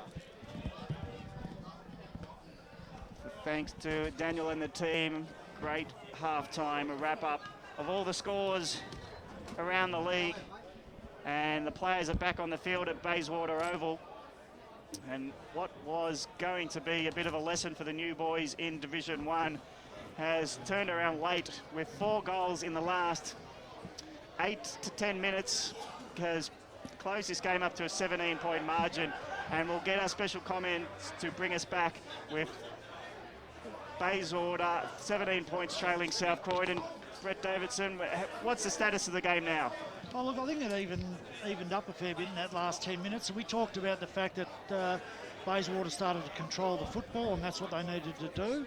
I think anyway, that South Croydon went to sleep a little bit and thought it was just going to happen. But this first 10 minutes is going to be really interesting. Gone a little bit taller down forward line, Bayswater, which is really important. We might get some key matchups as we go in the first 5 minutes of this quarter, but it's King who wins it over Shoof, and it's Dogs who win the first clearance. The bouncing ball suits Del Papa at half forward. He goes the punch instead of grasping it. Now the handball flies out to McCluskey, and Bayswater mucking around at centre-half back, but they team up well through McLeod and Stallion. And they switch to the outer side, now come back into the middle of the ground through McGilvray Smith. Flying hand pass goes to McCluskey. Now to half forward to Van Rooyen. Hurries his kick, drives it long. Where's McInerney? There he is, takes the mark, outbodies opponent. Galvin, I think it is. It's Galvin, Bryce Galvin there, outpositioned Crowell. And Crowell looks dejected on his 100th game as he sees, you're right there, Bryce Galvin, who's looking for goal number 2. And they've got 30 minutes to probably establish a 2 to 3 goal lead, you'd think. Yep. Going to the Mountain Highway. And the difference was they controlled the football then. They didn't rush with a long kick. They waited until they got the one-on-one situation. Galvin doesn't miss from 20 metres out. Goal umpire signals the 7th goal on the board for Bayswater. They've got the last 5. 7-2-44. Now only 11-point game as stagnant Dogs 8-7-55. Davo, they've reaped the rewards from that move, as you said before, moving Bryce Galvin down forward, and he went back also, but he's kicked, I think, the last 2 goals for him. And I'd like to talk to the boundary riders because that breeze looks like it's really got up. I'm looking at the trees, it looks pretty strong at the moment. Yeah, it's really strong down here at the moment. It's probably picked up a bit. Also, the cloud cover's just really come over across the ground at the moment. It's dropped a few degrees, which I guess will help the players running out the game. It was very hot in the first half. It's definitely dropped down a bit now.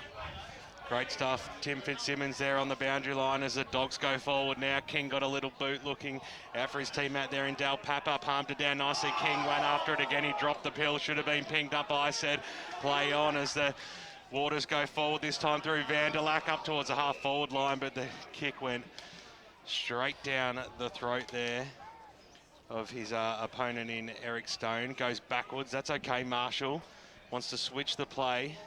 Kick didn't quite hit the target, but they certainly did have the time, the Dogs, as Jones. Kick to go in the first half, winds up towards the wing position. It was a well-weighted kick in the end, but it just couldn't get pulled in there by Walker, but he goes after it again. The Waters definitely have the numbers there. Reeves, little handball over the top. He was looking for McLeod. He couldn't ping it. Here comes Joel Galvin. Handball out wide, linking up, looking there for Reeves. Goes after it. Nearly copped one a little bit high. I think the umpire saw it too, so... Free kick there to Sam Reeves, I should say. He played yesterday. Certainly did. Last night, in fact. Not very well, though. As the kick goes up towards the half-forward line. Ray Baird still shedding tears as a little don't argue there by James Crowell. Saw him give away a free kick in the end. So for a high one. Boundary. Let's cross down boundary side. Boy's just been talking to Paul McCormack. He's reasonably happy with the way that half finished, as he would be, but he's looking for more tackles. He wants the side to lay more tackles and just keep that composure going and kick short rather than bombing it along. McLeod just slammed it on his boot out of nowhere. The handball from King was chopped off by McLeod, and he absolutely ripped it through. That's his second goal of the afternoon, and Bayswater coming. That is the goal at a contender. Don't you worry about that. 3.5 minutes gone. Hasn't been a call to goal yet.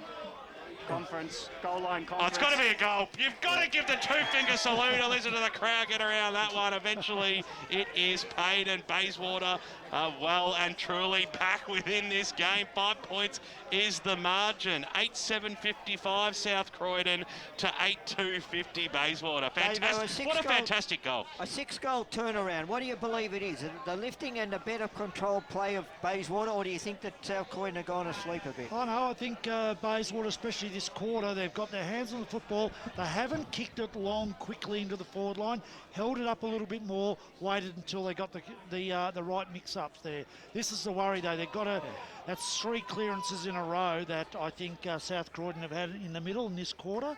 Yep. They've just got to be careful of that clearance because they'll get one down there very quickly soon. King got it to Allison, but he got wrapped up in a tackle. King goes over his head, sharked by Bayswater, but it's still in the middle. King might have to go in again. Van Rooyen spoons it out to Vanderlack. He'll run from this broadcast side wing. Goes the ball on the bounce, nicely picked up by Allison. And the punch goes out, and that was McDonald off half-back, gets it to half-forward, where severely outnumbered was Carley. But he's happy to see it over the boundary line at half-forward. Interchanges like Burke Street. They're rushing on and off the tramp. And ball in. King again wins the tap to the back. It suits Joel Galvin. Spoons a hand pass out. Into congestion. Can Bayswater get a clear? Carley gets tackled to the ground. And Joel Galvin was too fierce. They're up and about Bayswater. But that time it was too physical. Joel Galvin's just mentioning that Carley was lucky, or words to that effect. So the kick goes inside 50 for the Bulldogs. They'll need a goal to steady their nerves, I think. But it's Bayswater who again will get it outside. It's Vanderlack running. He's looking at options. He's got a support runner in Searle. Gets it back to Vanderlack. Even has a bounce. Has 2. Got another runner inside. McInerney was there. Push off the ball. Vanderlack gets knocked down as they ran in pairs. That's got to be high. And okay, he ducked into it.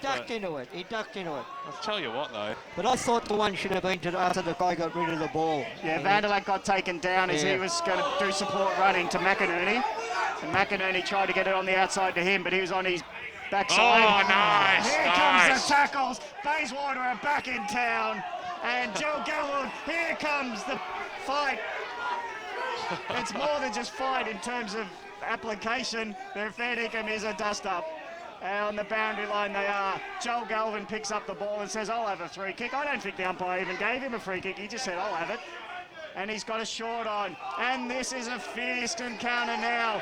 25 first one of the game. Second, Schroeder has been taken to ground after the mark. and been told off in no uncertain terms as Eric Stone. You'd have a ping nearly, wouldn't you? So he's beyond 50 though. Well, they've got Bryce Galvin down there who can mark it if you put it in the right position. But it's got to be to I reckon he can kick to this. the opposite side to the defender. Right side, left footer. Here comes Schroeder, the mountain highway pulls it. And the excitement levels, we would have been having everyone jump off the roof of this broadcast centre. I reckon they're that pumped up. And it's now a 4-point game. About 20 minutes ago, when I looked at my clock, I would have said the game was almost over. Yeah, you're right. There's been a little bit of physicality the last 3 minutes. It's been Bayswater saying, you know what, you're here on our ground.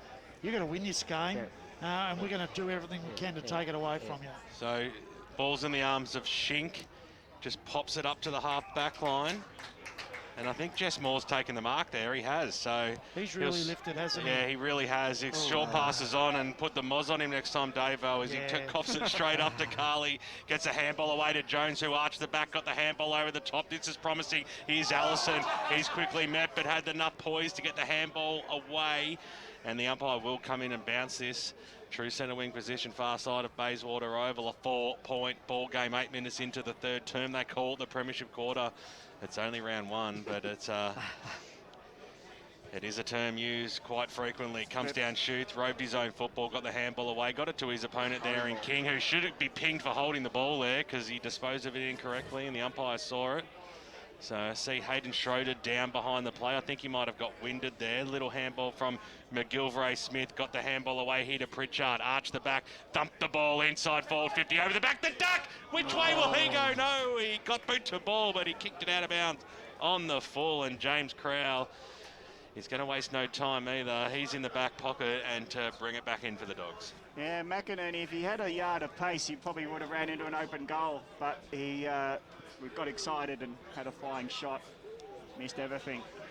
So the Dogs, can they settle their nerves with possession at least?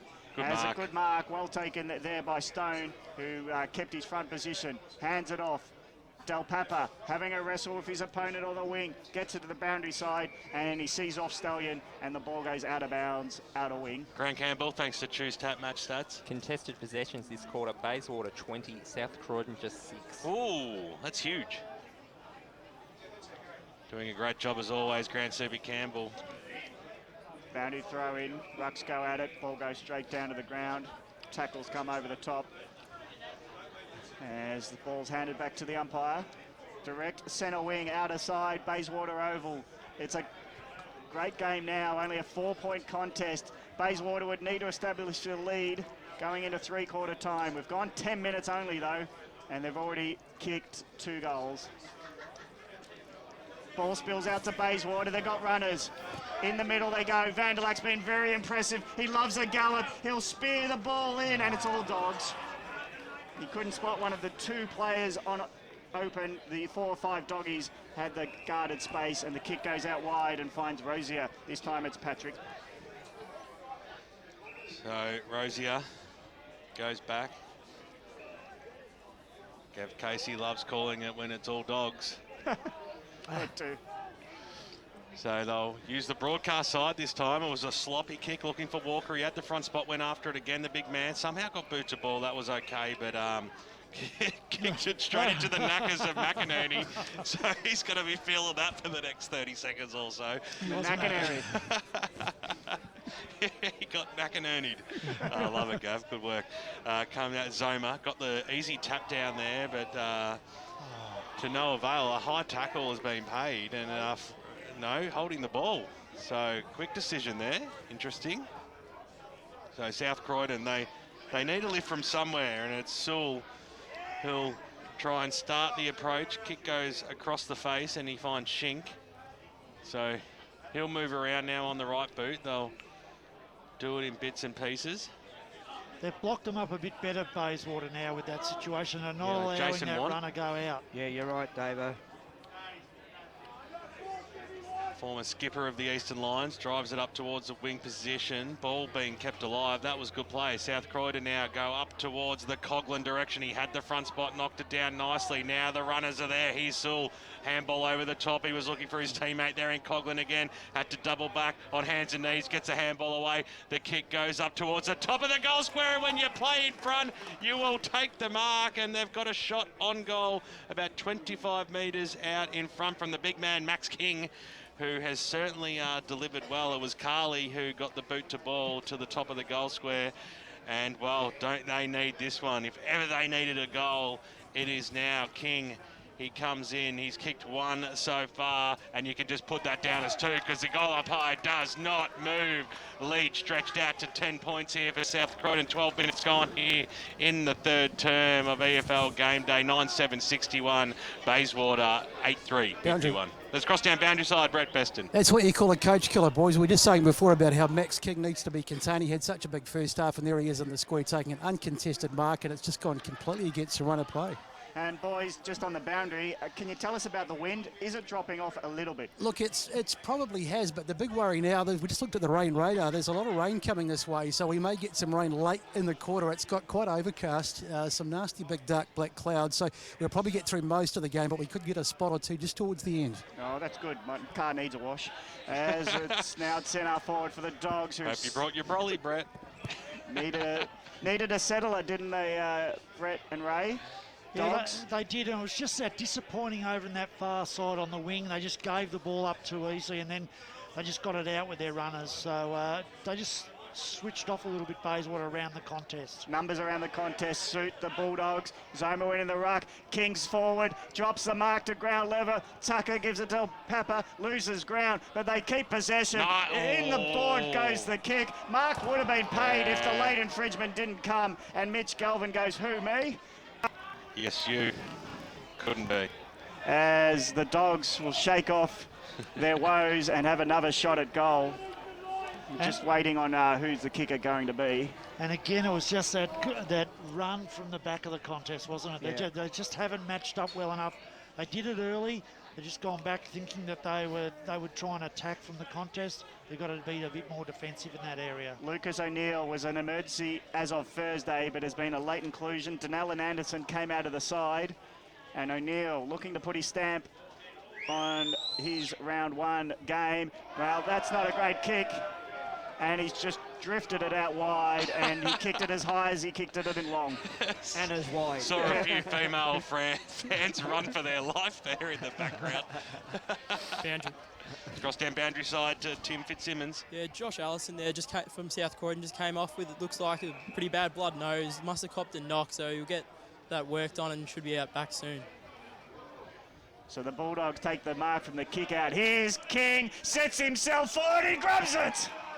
Good jukes. He's too tall. He had a pack underneath him, and he said, that's fine, I'll just go over the top of you. And he even stood in the marking contest. He has such big reach, this King, and he stretched out the arms and took it about 6 foot up, so less than his head high in the end. As you said earlier, Davo, this guy, he's going to worry a lot of coaches in the future. So King from 30 metres out, 30-degree angle, looking for goal number 3, and that's a lead of 3 goals now for the Bulldogs. 16 points, in fact. 10-7-67. Kings got 3. Bayswater 8-3-51. Grant Campbell, thanks to Choose Tap Match Stats. Well, South Croydon certainly responded in the contested possessions. They've won 13 out of the last 14 after they trailed earlier in the quarter 20-5. It's needed to be said publicly, Soupy. They've stepped up to the challenge since your last stat. Absolutely. I'm sure they heard it and they thought, no, we better turn it around. If they can keep Zoma in the ruck and he is competitive, very few teams are going to have a player that's going to stop King up there. That's right, you're right. They lose a bit when he goes back into the ruck, though. Well, Zoma got the easy tap down that time, straight down the throat Davo, of Galvin. He's mobile enough to play at centre-half forward as well. Without a doubt, and he kicks the ball long. Well, Tucker's probably had not a great day, has he, at full forward? No. Zoma goes up, speak of the devil. King couldn't quite pick it up. Little handball out wide. The Dogs have had all the play in the last few minutes. What can happen here is O'Neill overran the football, picked up by Dan Keane. He slammed it on his beat up towards Centre half forward at the fall of the ball. They've got the numbers. Little quick kick there by Rosier up to the top of the goal square. Speaking of the Devil King, through for one behind. Margin now 17 points. 68 plays 51. 16 and a half minutes gone. And Davo is shoe for a defender in all reality. He doesn't look like one. No. But he has to go back there for King. Yeah. So Schroeder played it to himself and thumped it every bit of 60 metres. Huge fly over the back there from Cullen, and he couldn't pull it in. South Croydon send the ball forward again. Maxi. Big fly at the fall of the ball. Nicely done there by Rosier. Got the handball away. Scrambling kick up towards the top of the goal square.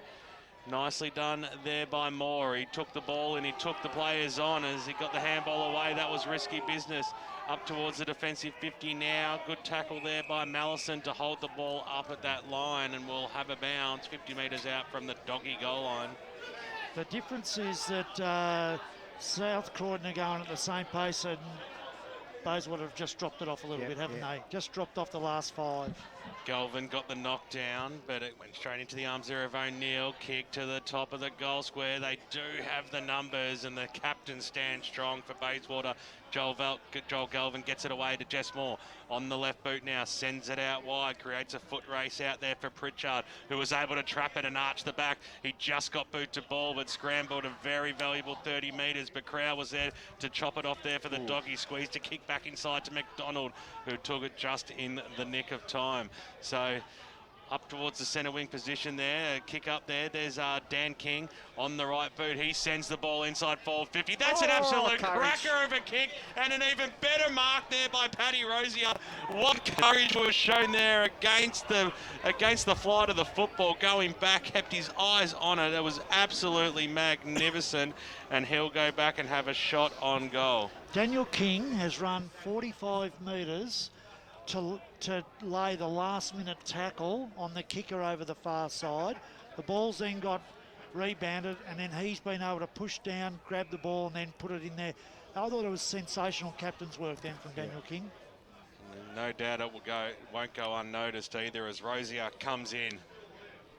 Well, 17-point lead. They've got the wind in the last term. He needs to put this one through, but it started right, and that's exactly where it stayed. Minor score is the result. 19 minutes gone now in the third term. South Croydon answering the challenge of Bayswater, who got back to within 4 points earlier in this term. 69 plays 51. It's a 3-goal ball game gap with Jess Moore in the back pocket. He kicks it to Galvin, who gets taken out in the marking contest, and the umpire sees that and will pay the Bayswater the free kick. Was that shoot? Yep. Callanan even dropping. They've got their defensive press back well, South Croydon. They lost it there for a little bit, but they've really got it back at the moment all over the ground. They're pushing to the right spaces, doing it really well. And they share to the boundary side. Schroeder gets it to Stallion. Stallion does a 1-2 to run outside 50 from the back pocket. Gets it to Moore, who shares it with a hand pass inboard. Now they're mucking around. Searle went the punch because he knew he was going to be taken out. Searle was the one waiting for it.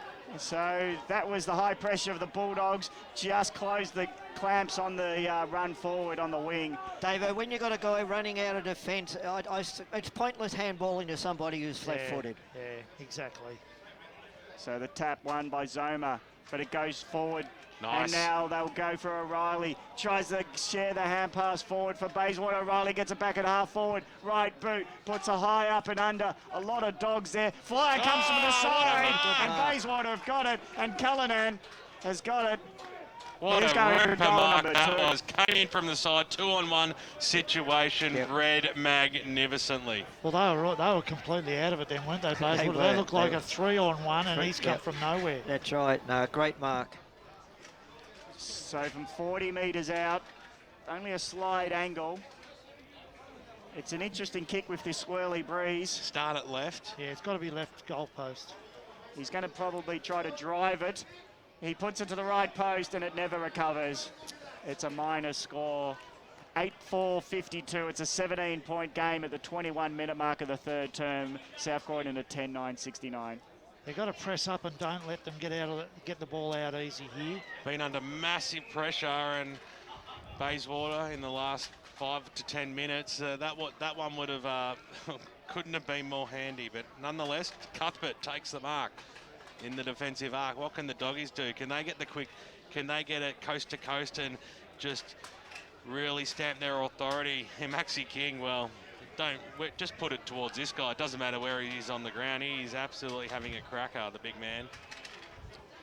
Best on ground today gets the Trojan Tool Workhorse Award. $150 worth of Trojan tools.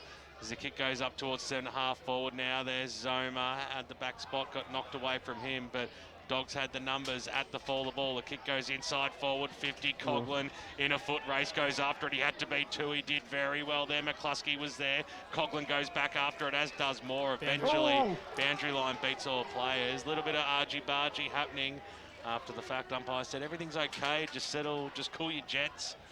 And we will have a boundary throw in 25 metres out. 17-point margin, Dogs have the lead. Galvin got the knockdown. Bayswater get the clearing kick out towards the wing position. Bouncing football, but it's all South Croydon out there, and the spearing pass has been marked solidly by Dale Walker, who sold a little bit of candy. He did well on the right boot, then kicked it straight off the side, but it might work out okay here. Going after it there, Vanderlack dropped what he probably should have taken. Handball from Carley, gets it over there to Want on the right boot. Inside forward 50, he goes, he went wide, but he found Coughlin, kicks it towards the top of the goal square. But standing strong there was Schuth, and he takes the mark, clears it out now. That was risky as well. He was looking for his teammate there in Groves at the fall of the ball. Here's Mallison. He's kicked two. Can he kick three? He kicks it right across the face of goal. Tucker was there. He couldn't pull the mark down. No. Umpires come in, and I think it might be a boundary throw-in. It is. So let's cross down boundary side to Tim Fitzsimmons. Yeah, we can definitely feel a bit of a cool change coming across the ground now, so I don't think the rain will be too far away. So it's a ball in at the forward pocket for the Bulldogs. And maybe this wind is also dropping off, meaning scoring can be done at both ends. Yeah, lots of rain coming. Darren McKenzie, our meteorologist on the EFL media team, just sending through the messages that it's lightning and thunderstorms in Rosebud coming our way. So they're kicking around the pack, and thankfully for Bayswater, they get a clearing kick, and it's well marked. And it's Cullinan who's got it. He's got absolutely no one. So he looks and he kicks it to the opposition. He had a couple runners trying to get in the middle of the ground, but it's been chopped off by McDonald. His kick is chopped off. Nicely done by McGilvray-Smith. Goes out wide to the outer side, and from there, Searle will load up and go. Stallion, goes long as he can into the pocket. Mark dropped, and the defence comes back and pushes it over the line. That's the target you have to hit. Some very tired Bayswater players. Look, they're very late getting back to that contest over the other side of the ground. And they couldn't get down here to support earlier on. No, they're looking tired, actually, Bayswater. Well, it's been a hot day, a lot of running in this game, big oval. You'll see a very interesting last quarter if fatigue comes in and causes some turnovers from mistakes. Dogs try to get out of the defensive area. Bayswater have got it on the outer side. Vanderlack went for the hand pass. That got smothered. Then he has to tackle his opponent, and he holds it in the area 55 metres out from Bayswater's goal as they travel towards the mountain highway. They trail South Croydon by 17. Might not need that lead because goals can now be scored at the scoreboard end. Outer side. They're shopping it around Bayswater. Van Ruyen picks it up, and he spears the ball into the hot spot. But it's the Dogs in defence with the numbers have done well, and they'll hold it up at half back. Kick goes to the wing. Moore's going to be first there for Bayswater.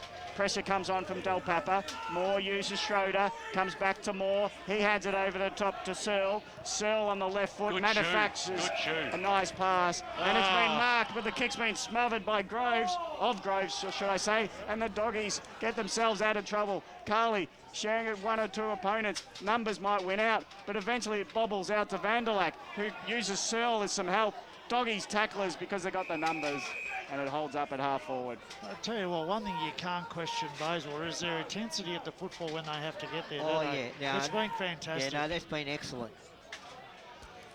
26 minutes gone as the siren sounds. I was about to say Bayswater would love one going into this final term. What a fantastic quarter of football that was. Bayswater came charging at South Croydon as they did at the end of the second, but at three-quarter time the Dogs have answered the challenge and will kick with the breeze going into the final term. Bendigo Bank scoreboard shows South Croydon 10-9-69, leading by 17 points at the final change over Bayswater, who are 8-4-52. Hope you're enjoying the broadcast on 98.1 Radio Eastern and streaming live around the globe on efl.org.au. We'll come back after the break with the Score Centre with Barry Cotts for all those important around the ground scores, and of course talking about what happened in the third and what is going to happen in the last. It's exciting football. It's round one at its best, EFL style, right here on 98.1 Radio Eastern. Hey, man. I've got some weekend goals. Like what? First, wake up around lunchtime. Oh, yeah. Second, go into Pancake Parlour and get one of their traditional breakfasts because it's served till 5 p.m. every day. You gotta go to Pancake Parlour for your weekend goals. Yeah, what else? And then when I'm all full, like in your belly, just sit on the couch and watch me team kick some winning goals. Bang, goal!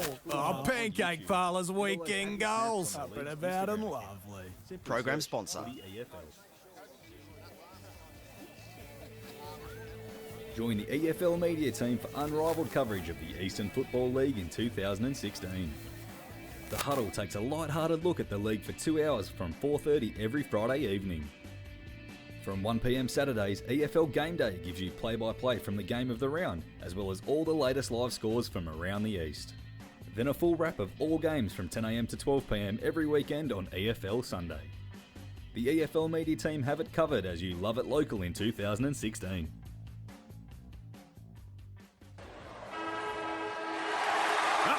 Tigers! Calm the Burners! Let's go, Panthers! What a mark! Let's go, doggies!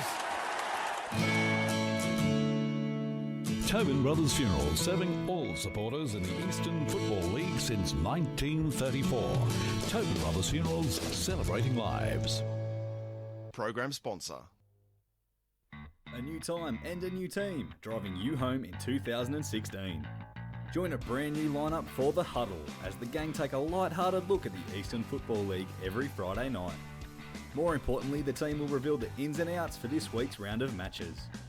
The Huddle, 4:30 to 6:30 every Friday evening as you love it local.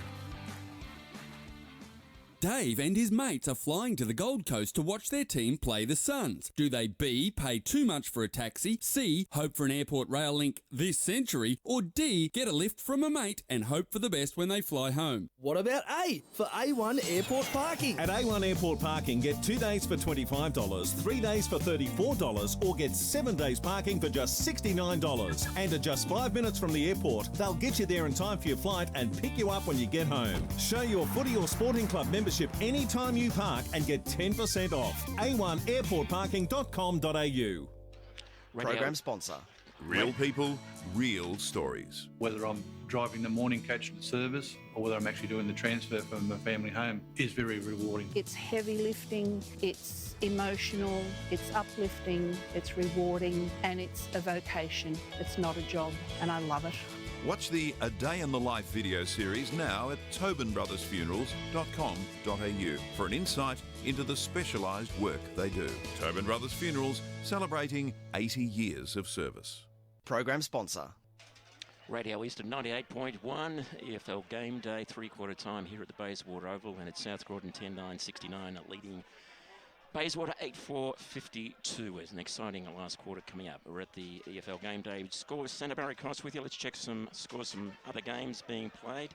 And Division 1 this afternoon, probably the big game for everybody's interest is Bourne and Vermont. And the score-wise coming up to three-quarter time, Vermont had the lead 7-6, 48 to Bourne 4-3, 27. And Noble Park game. And it's, was it 9-10, 64? 10 minutes the last quarter to, and the lights are on to 6-10, 46 Kilsyth there. Other scores, Blackburn 9-6, 60 is leading Norwood 7-10, 52. Montrose and Doncaster. A close game indeed, 2-point lead to Montrose. Montrose 11-10-76 is leading Doncaster 11-8-74. They're the Division 1 scores. In Division 3, Heathmont and Templestowe. Heathmont 9-3-57 is well ahead of Templestowe 4-4-28. The Basin and Ringwood. It's all tied up 7-2-44 Ringwood to the Basin 6-8-44. So an exciting game there at the Basin for Division 3. And Division 4, Surrey Park 11-7-73 is trailing Kilsyth 13-5-83 at three-quarter time. So a 10-point lead to Kilsyth over Surrey Park. An interesting game indeed. Very exciting. Forest Hill and Fair Park. Forest Hill 14-13-97, well ahead of Fair Park 2-5-17. Glen Waverley Hawks and Whitehorse Pioneers. Whitehorse Pioneers 11-4-70 to Glen Waverley Hawks 8-10-58 in Division 4. Checking some AFL, and it's going to be all over the game between North Melbourne and GWS. It's coming up to the 26-minute mark of the last quarter. It's GWS 14-19-103 ahead of North Melbourne 9-7-61. So it's going to be a win to GWS there. Now the other game today, the big one, Richmond and the West Coast Eagles. It's three-quarter time, and it's the West Coast Eagles just ahead 7-15-57 to Richmond 9-8-62. So they're the scores at EFL Scoreboard Centre. And the third quarter stats, South Croydon really dominated in the ruck, hit-outs to advantage, 7-1 for the quarter. For the game, it's 19-9, and King, I think, with 15 hit-outs to advantage in the first three quarters, add that to his 3 goals, and he's best on ground by a mile in my book. Contested possessions, 35-34 in favour of South Croydon. On the uncontested ball, 41-36, and had 10 inside 50s-9. So it's hard to see Bayswater getting back into this game, particularly when you've got King in the ruck. It's hard to generate momentum through the clearances when you've got such an imposing figure. Yeah, he's certainly been very good, hasn't he, Soup? He's just been able to control the ball whenever he's been near it, and he's so dangerous up forward. He's such a big kick. He's a good mark, goes into the ruck, and he's got great hands in the ruck. So he's certainly been a very, very good find for South Croydon. And as we said before, he's going to be really difficult to match up on in future games. And there'll be opposition clubs going, you know, we've got to work out ways of stopping him. So back for the fourth quarter at Bayswater Oval. King, almost uncontested, wins it to the other King. Daniel King gets a long kick out of the middle to the goal square, flying shot at it from Zoma, and the defence rush in to get it over the line for a minor score. Let's check the score before we go boundary side. It's South Croydon leading by 18 points, 10-10-70 to 8-4-52. Opportune time to go to the huddles at three-quarter time. Our boundary riders, Brett Beston and Tim Fitzsimmons. Yeah, I'm just down here with South Croydon coach Lee Adams. Obviously, a few goals up at three-quarter time with the breeze behind your back. What is the key message at the last break?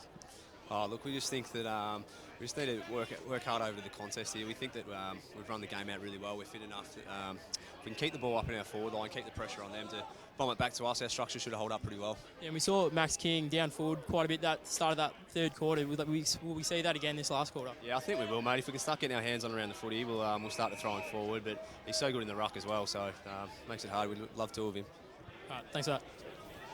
So great to get Lee Adams, the insight from the coach of South Croydon. Well done to Tim Fitzsimmons, getting him early in this fourth quarter. We'll go to Brett in a moment as South Croydon have got it centre half back. Drop mark at the centre of the ground for McDonald. Has to go back to centre half back to get some space. Hands it over to Stone, who gets it out wider. Now the Bulldogs will work their way through. Allison gets a long driving kick. It's all Muralbach there, but at ground level the Dogs are ferocious.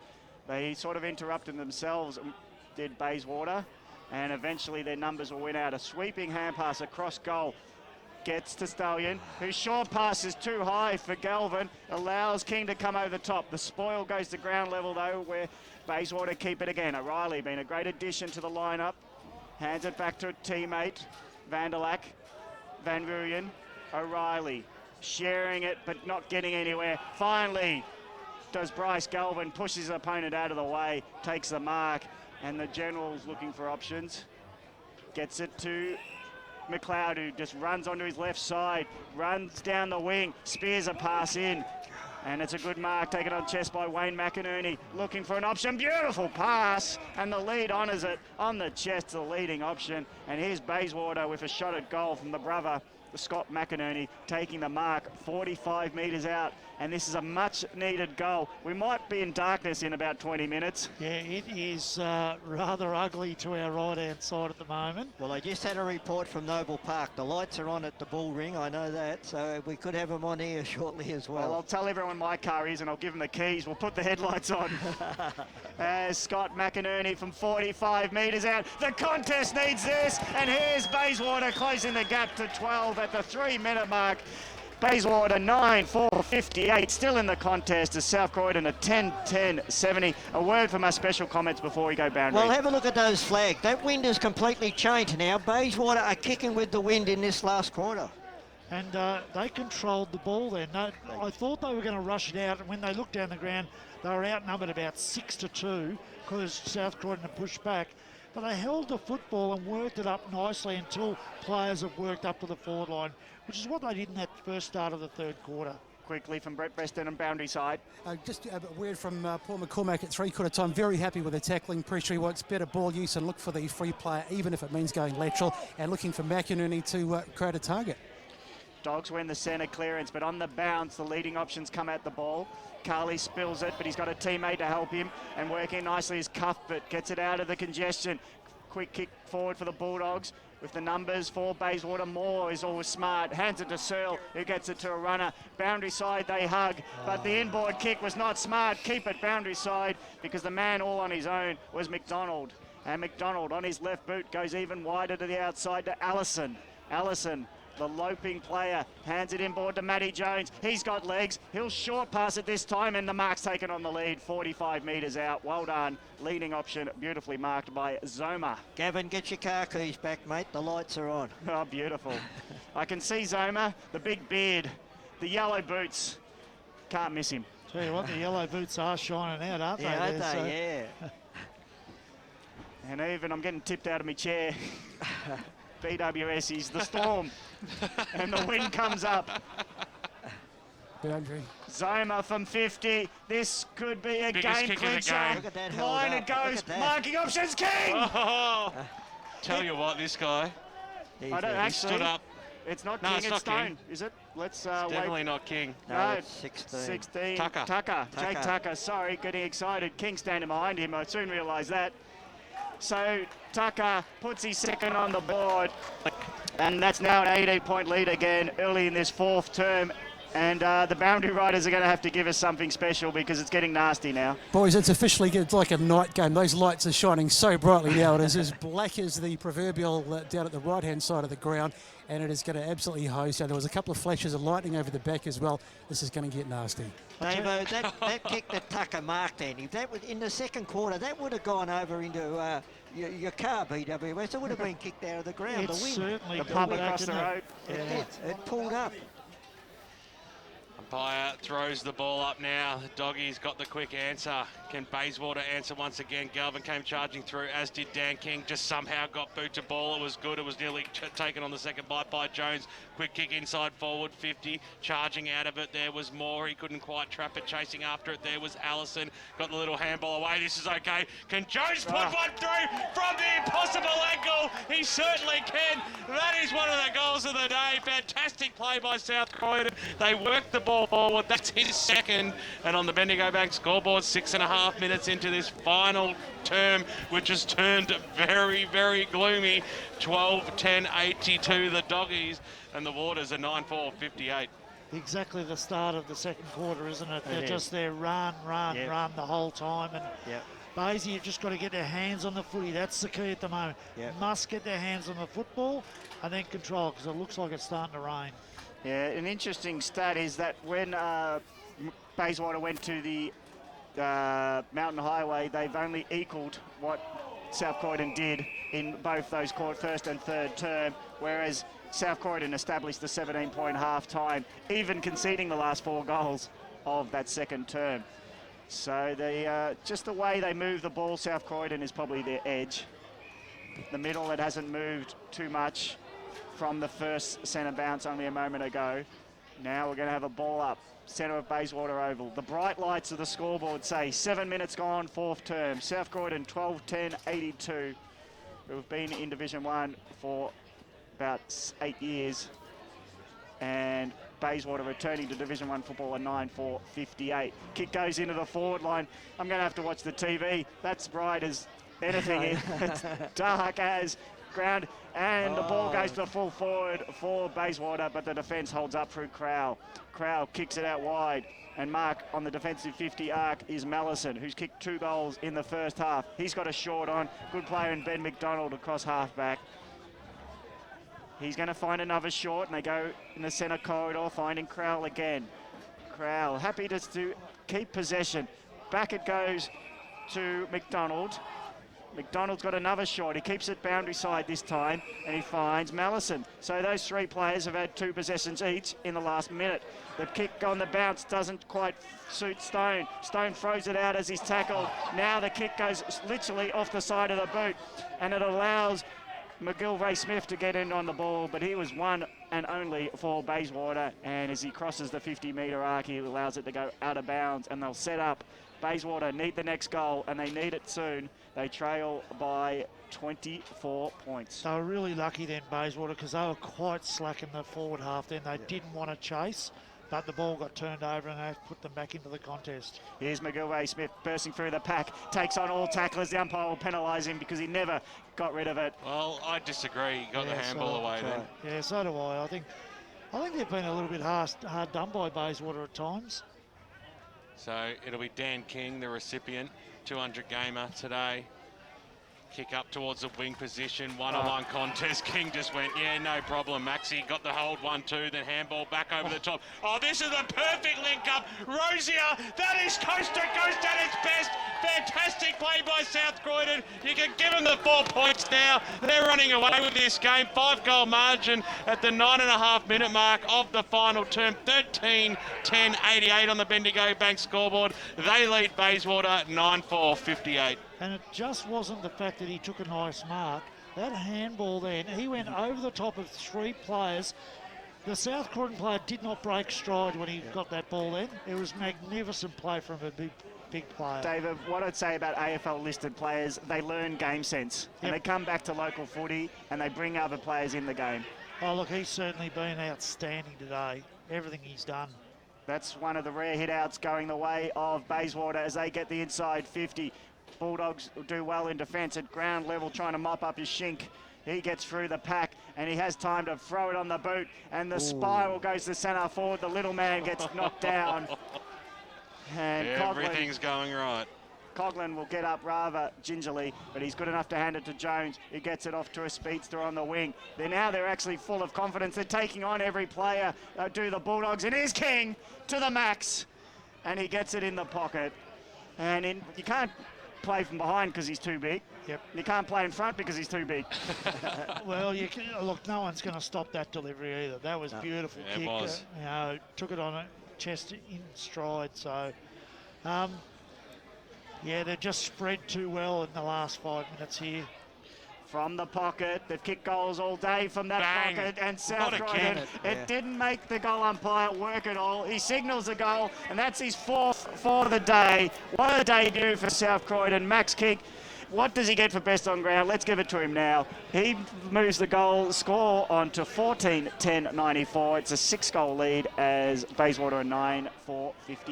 I hope he's a tradie, is he? If not, hopefully he knows eBay well, Davo. Trojan Toolkit for the best player on the ground today, $150 worth of a Trojan Tools. A fantastic prize. Ball back in the middle of the ground now.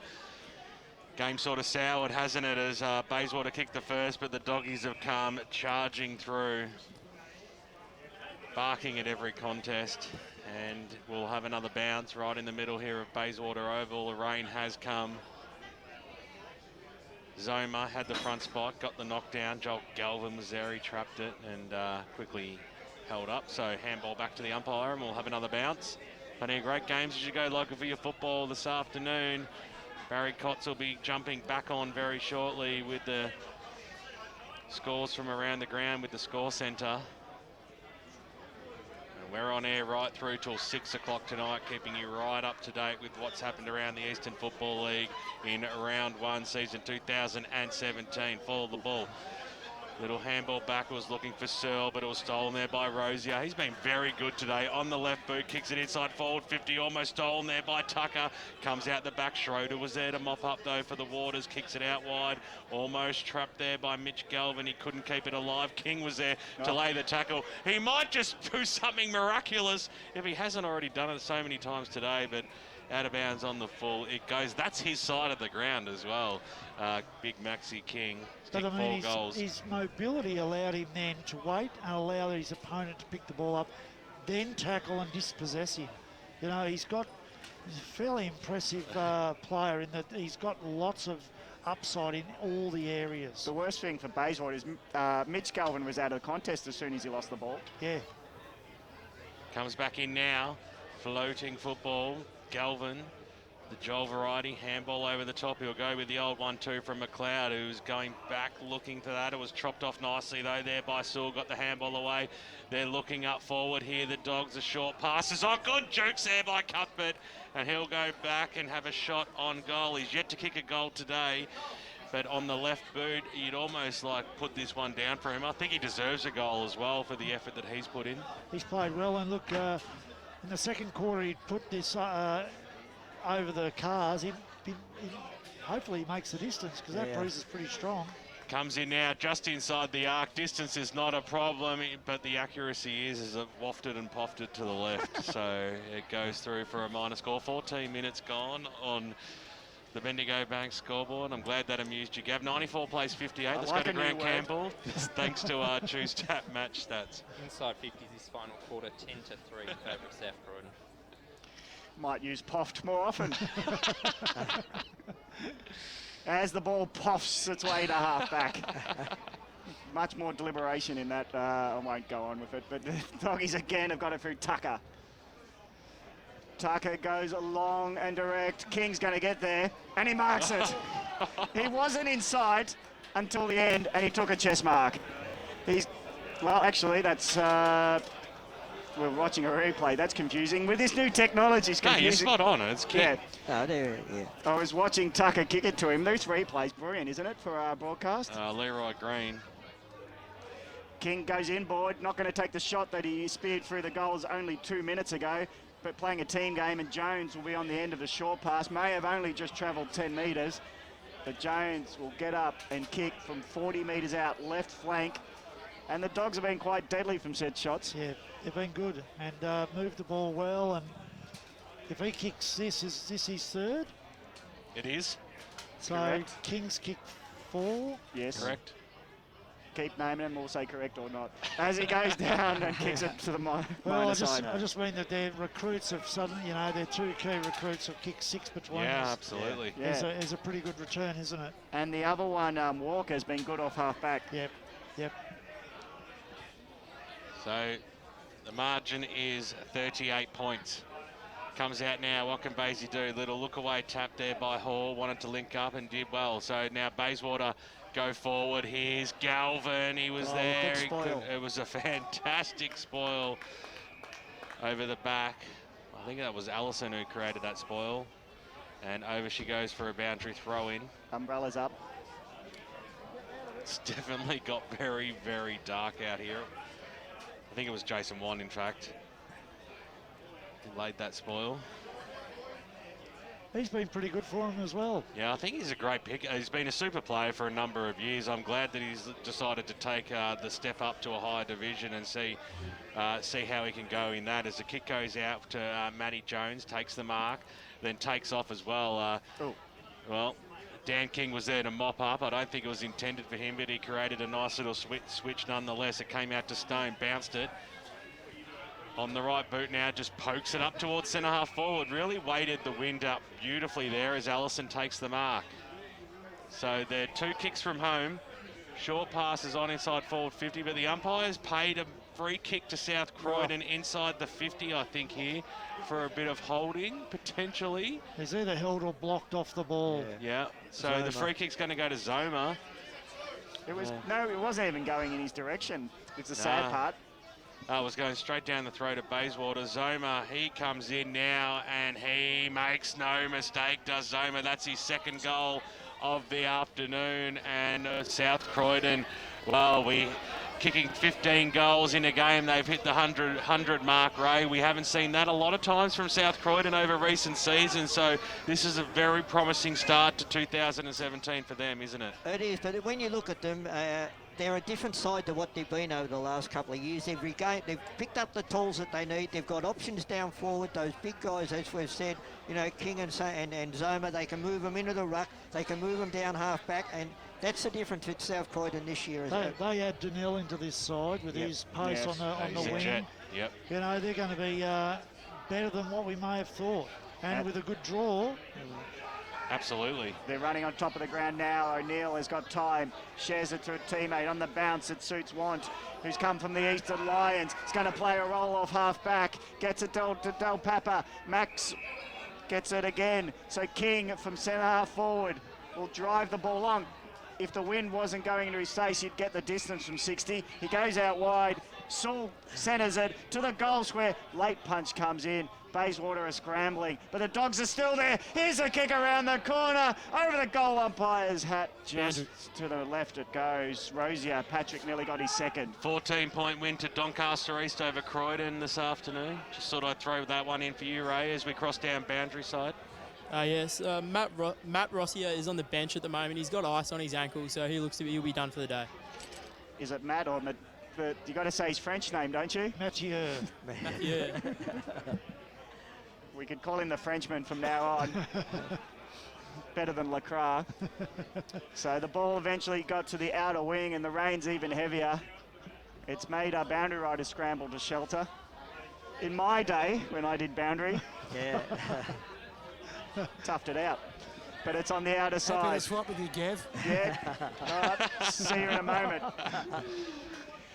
I like how Brett is on the boundary. He's like the Grim Reaper. He called the game over at quarter time, didn't you?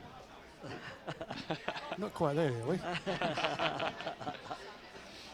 As now the ball goes from the boundary, throw in, get ground level. Bayswater get a quick kick to half forward, but again the defence holding up nicely. And had a good day, McDonald. They just created a wall for most of the day, have the Dogs at half back. Ball up, outer side, Bayswater's end. It's a bit of a contest for the ball. Galvin gets it out wide to Van Rooyen. High, up and under kick to the pocket. Push out, not seen as it. Mark to Cullinan, smartly got the players under the ball and took the chest mark, and the umpire said, yeah, that's fine. Yes, there was a definite two-handed movement there, wasn't there? Yeah. So the scoreboard's behind him. It's not pretty reading anymore for Bayswater. They had a sniff of it in the third term, but lifted a gear did the Bulldogs. Bayswater on 9-4-58. South Croydon 15-13, 103. The goal umpire doesn't move, and Callan gets another goal on the board. Just checking on the sheet, that's his second and the 10th goal for Bayswater. 10-4-64. It's a 39-point game as South Croydon are 15-13, 103. 21 minutes gone in this final term. Look, they haven't been embarrassed or anything like that. They've just been outclassed, and we thought this really during the game that, you know, their run might be a little bit much for them at the time, and that's proven the way it is. And the other thing is their height.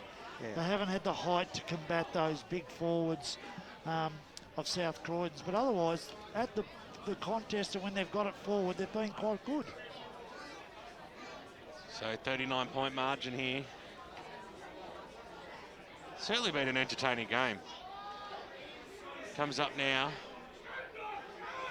Fall the ball, nicely done there by Cuthbert. Arched the back, got the handball away just in the nick of time, looking for Jason Warne, who lost his footing at the crucial stage. It came out there to Hoare. He got the handball away, looking for his teammate there in Groves, who caught one probably in the back. The umpire saw it, so he'll be the recipient. Driving rain out here now at Bayswater Oval.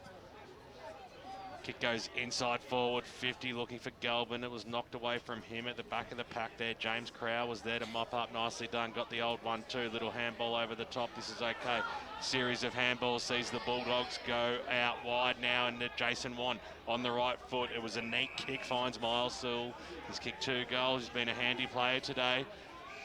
chips it over the top now, and the Dogs are too off and late. running. It got to be a downfield free kick, you would expect. So Coughlin, he took the mark anyway, so he's happy to run onto it. Inside forward 50 it goes, and it's just as easy as you like, isn't it? Patrick Rosier, he just stood his ground, rode the bump, and just watched the football from the moment that it left Rosier's boot. Fantastic stuff. Marks inside 50, 8-1 in favour of South Croydon this quarter. His use of his body then was very good. He actually initiated the contact and did it extremely well. Comes in now, Paddy on the right boot. That's a good looking kick, but it drifted left. So through for one behind. When we look at the scoreboard, it's 29 scoring shots to 14, a margin of 40 points. It sort of makes sense in the end, doesn't it, Gav? Yeah, and one thing I'm noticing is the setup and the back line, the transition. They had players in each part of the ground, and they knew if you get yourself into trouble, spread it. They've been coached really well, especially, as you say, their setups and their structures are excellent. Yeah, South Croydon just showing what Division 1 football is going to be like for Bayswater. You can try hard as you like, but that professionalism in setup and systems around the ground is impressive for the Dogs. But Bayswater working to centre forward. Van Ruyen quickly plays on after marking, gets it onto a teammate who has a flying shot. McInerney will get there. He spills it because of the wet weather. It is now raining, and it's very hard to grip. So Bayswater get another minus score as it's spilt off the hands of McInerney over the line. The kick out even unsettled the Bulldogs player. He was just getting to his place in the zone, He dropped the mark because of the wet ball, and it was already out of bounds before McInerney kicked it out in the full. It's amazing that 50 minutes ago we were worrying whether they'd survive the heat. Yeah, I know. And now it's pouring rain. I bet you Dan King wishes he had that jumper on today, BWS. The shoulders will be cold. Exactly right, Ray. Exactly right. I'm sure we'll ask him that question. We'll definitely get him onto it for an interview later on in the game, Gav. At the end of the game, I should say. Van Ruyen at 50 puts a long ball in. Flyers go out and mark taken by Bayswater. They'll have a shot at goal 20 metres out. I think that's Callanan coming in late. Takes the mark on the chest. Used his height and positioning to take the mark. He's been serviceable. He's given them a target up there. He has, yeah. Yeah, he kicked 40 for them last year in their premiership, and he's looking for goal number 2 for today. So he's part of that two-pronged attack of McInerney and himself. And he puts it right through the middle, and that's good spirit by the Bayswater not to give up. 11-5-71. They trail by 33 on the Bendigo Bank scoreboard. South Croydon at 15, 14, 104. I also like the way, and again, it's just the professionalism of First Division. The way South Croydon run their bench, they're very, very professional with the way they run their bench. Always rotating their back half through, giving their midfields push forward, their forwards come off. It's a very, very good system. So we need a new ball, and the man who delivers the ball's got to be ashamed of himself. Not his best kick. No, that's he won't be getting a game next week. No. So just check with you, Ray. Are you telling me Callanan's kicked 3? I've got him down for 3, and I've got them down for 11 as total. Right, if your mathematics are right, I'll go with you. Yep, you're right. Callanan's kicked 3, 2 this quarter. An uncontested. The umpire sort of gave Bayswater a second go at it. The ruckman slipped. I can't believe he did that. There, just because the ruckman slipped. Then Zoma had a free go at it. He said, that's not fair, but that's football. Get on with it. But the umpire had a second go.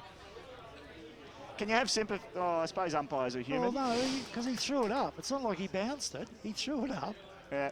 Zoma standing tall in the ruck contest. Taps it to Jones. Jones just kicks it high up and under to the left flank.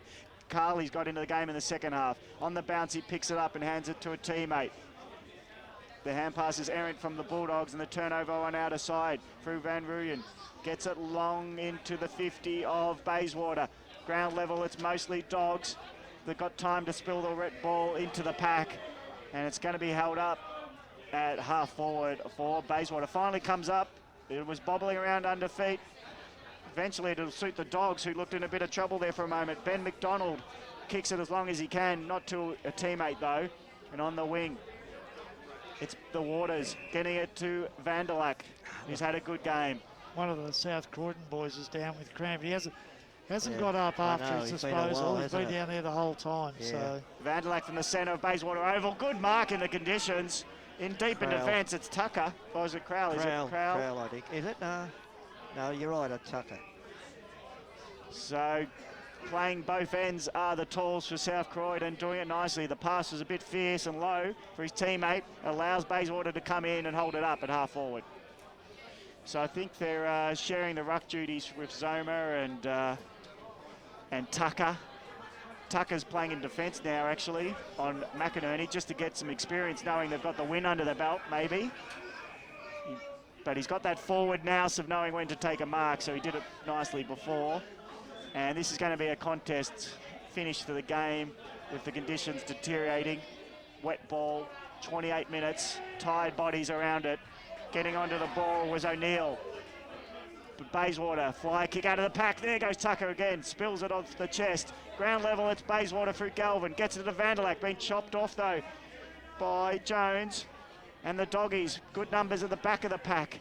The clearing kick, hopeful for one, but Joel Galvin's there to keep his body in position. At ground level, there's the siren. Round one over for the newcomers, but it's the Dogs, the perennial Division 1 team, who win today's game by 33.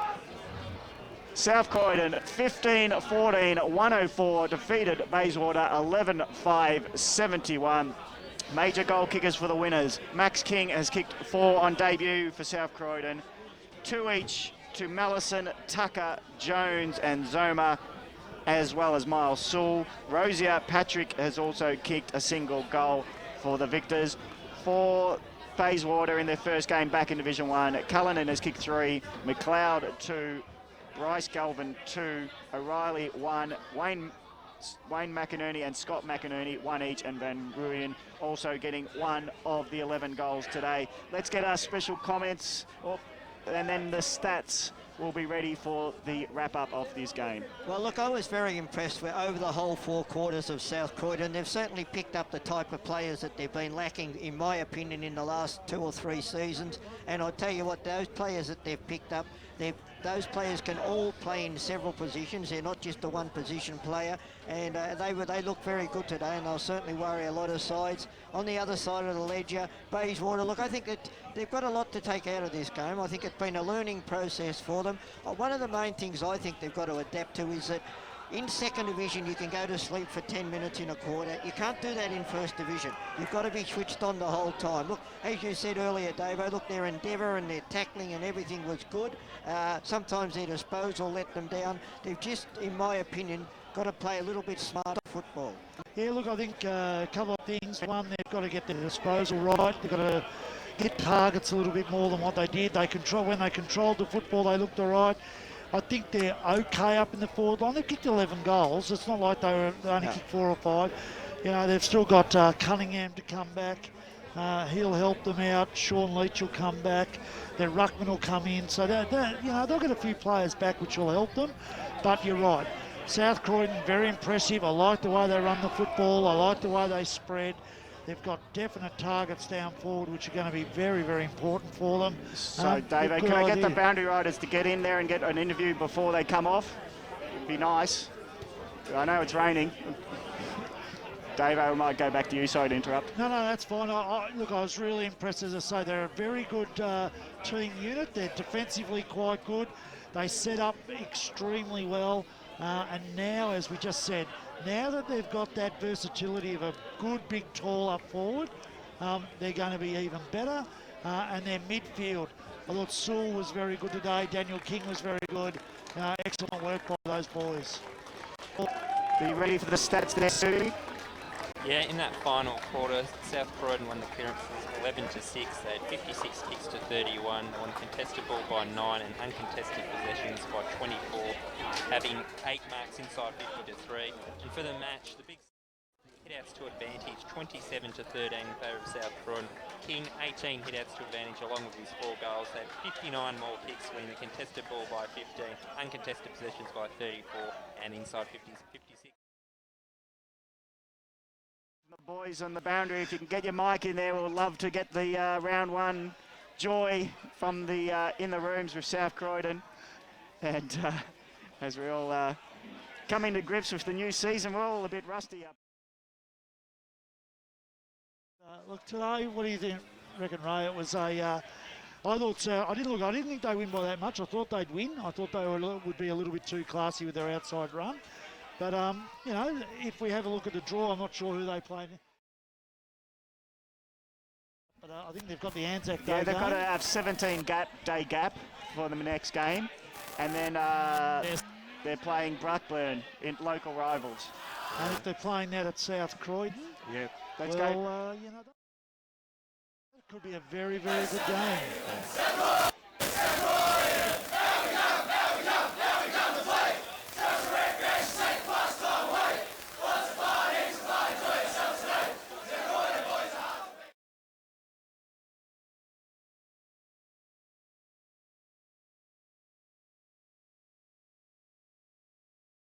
We've lost it again. That was good. Oh, it's coming in and out. Probably, Brucey, it's not worth doing now. We've heard some of the song. Yeah. So South Croydon, they get a win on the board. They've got an interesting... the point is, Davo,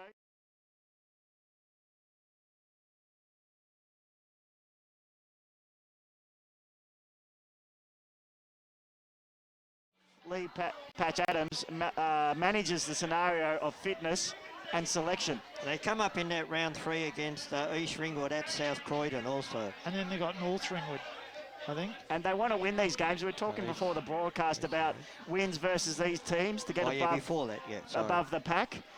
Blackburn's going to be a hard game to win. They can't manage the team to play 5 days later. They've got to go full throttle. Yep. But there's 17 days of recovery. How do they manage that as well? Well, I think they'll probably enjoy the 17 days at the moment, because this was a pretty tough game on a big ground where the first half of the game was spent in the warmth. Last quarter in the slog of wet. You know, it's your first real hit out. Players are going to be sore. They'll get to Nell back now with that 17-day break. He'll get back over a hamstring. They'll be cherry ripe by the time that they play Blackburn on Anzac Day, and then it becomes a management situation after that and see how they go with their injuries. But I think they'll be very happy to get the win on the board, and B, they'll look at their first 4 games, and with the way they've played their football, they would be very disappointed if they're not 3-4 after 4 rounds, with the possibility of 4-4 depending on how Blackburn went today. Yeah, we'll get those scores in a moment. We've got the media manager with us. Daniel, are we doing a score central, or are we going to go around the grounds a bit? We'll go to Grant Campbell first for Choose Tap Stats. Grant? I read most of the ones out before, so probably not much more to add that I didn't mention. Max inside 50 for the game, 17-10, but really it was the hit-outs to advantage, 27-13 for the game. That was the one that stood out. And after going about 5 minutes, so I might get my votes quickly out now before I leave. So I gave 1 vote to Miles Sewell, pretty solid through the middle, the 4 quarters. I thought that 1 vote could have been pretty much 6 or 7 players. 2 votes, best player on the ground for Bayswater was Jess Moore. Thought he really stood up in defence throughout the day. But Max King, that will be the most obvious 3-vote getter, I reckon, for the entire season, because 18 hit-outs to advantage and 4 goals. He was the best ruckman on the ground. He was the best forward on the ground. You don't see that happen too many times. Yeah, they're not bad votes. We'll get to ours late in a moment. Have we got interviews lined up, though, at the moment? Yes, we were going to cross down to the boundary riders. Can't quite see them. They're still caught up in the chaos of the South Croydon rooms, but we are going to throw to Barry Cotts just in a moment with the full-time scores from around the ground. There's some absolute rippers coming in. A few upsets, of course. Doncaster East got up, which was a bit of a surprise to everyone. Ben Warren Smith obviously told us all about it, and we all knew. Everyone at Bayswater Oval knew when they got up. But Barry Cotts has joined us for the post game, and Barry, some big results coming in. Yes, they certainly are. And just firstly, some scores. Of course, today's game here. It was a big win to Bayswater, 11-5-71 to South Croydon. South Croydon 15-14, 104 defeated Bayswater 11-5-71. Bourne and Vermont is currently a 20-odd point lead to Vermont. It's almost full time, so Vermont is going to beat Bourne there. And as well as that, a big win to Blackburn. Blackburn 9-6-60 to Norwood 7-10-52. Other scores, Croydon and Doncaster East in Division 2. Doncaster East 1, Doncaster East 9-14-68 have defeated Croydon 7-12-54. Other games, Heathmont and Templestowe, a win to Templestowe 7-6-48. Win to Heathmont. Heathmont 9-3-57 have defeated Templestowe 7-6-48. Forest Hill and Fair Park in Division 4. It was a win to Forest Hill. Forest Hill 15-20, 110 have defeated Fair Park 3-6-24. Glen Waverley Hawks and also Whitehorse Pioneers. A win to Whitehorse Pioneers 11-4-70 to Glen Waverley Hawks 8-10-58. So there's some of the scores at the moment. But I can tell you the main game today in Division 1, yes, Vermont will defeat Baldwin very shortly. That's huge, isn't it, guys? It is. And we have an AFL score. Richmond have defeated West Coast. There you go. Yeah. And I think for the most part, West Coast was leading most of the day. So Richmond have gone up in the last quarter to take out that game. So we'll have some more score updates a little bit later on from all divisions. I just want to touch on that Baldwin-Vermont game, guys. That's huge. Vermont looking like posting a win over the Tigers. Of course, Baldwin have had the wood over Vermont in the past, haven't they? And it's sort of a bit of a psychological factor for Vermont heading into those clashes, but it's great to get a round one win over their arch nemesis. Look, what's happened in the past you can't change, but what you got to look at this game, and I picked Vermont, and the thing is that they're two completely different lineups, two completely different coaches. So, so they go into that game even. Forget what's happened in the past. Well, we're going to cross down boundary side now. Our boundary riders have got Lee Adams, boundary side. Day today, but you got challenged a couple of times, mainly late in the second quarter. You must be pretty happy with how the boys responded.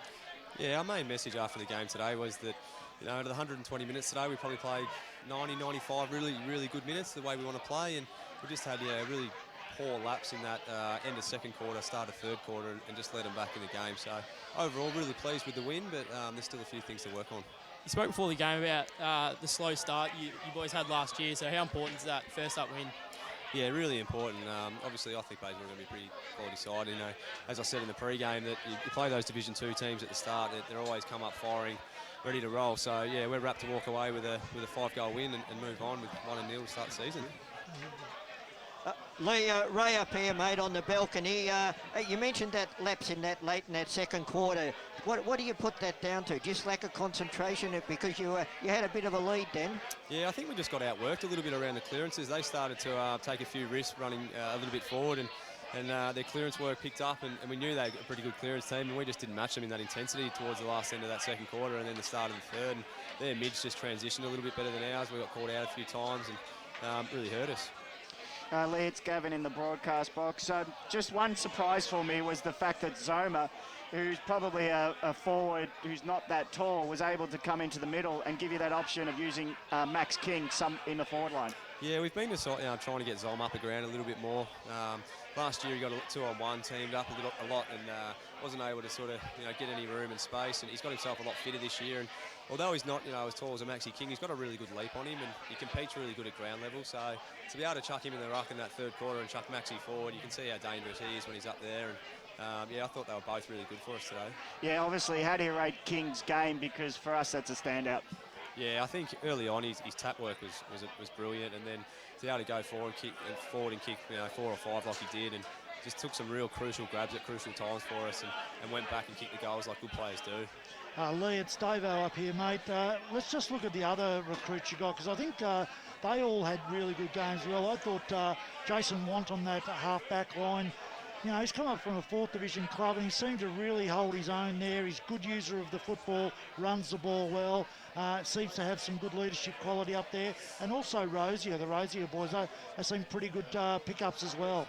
Yeah, we thought last year we really needed to target some good crumbing forwards that could give, when the ball hits the ground with Tucker and Zom, we don't expect them to get outmarked too often, but, putting Paddy down there with his speed and his class, he just adds another dimension and puts those defenders under a bit of notice with his speed to close them down. And once he's come up from 4th Division club, but we watched him a couple of times last year and just thought that he really fitted a good need for us. He uses the ball well, he makes good decisions, he's really fit and he's fearless, and his game today was terrific.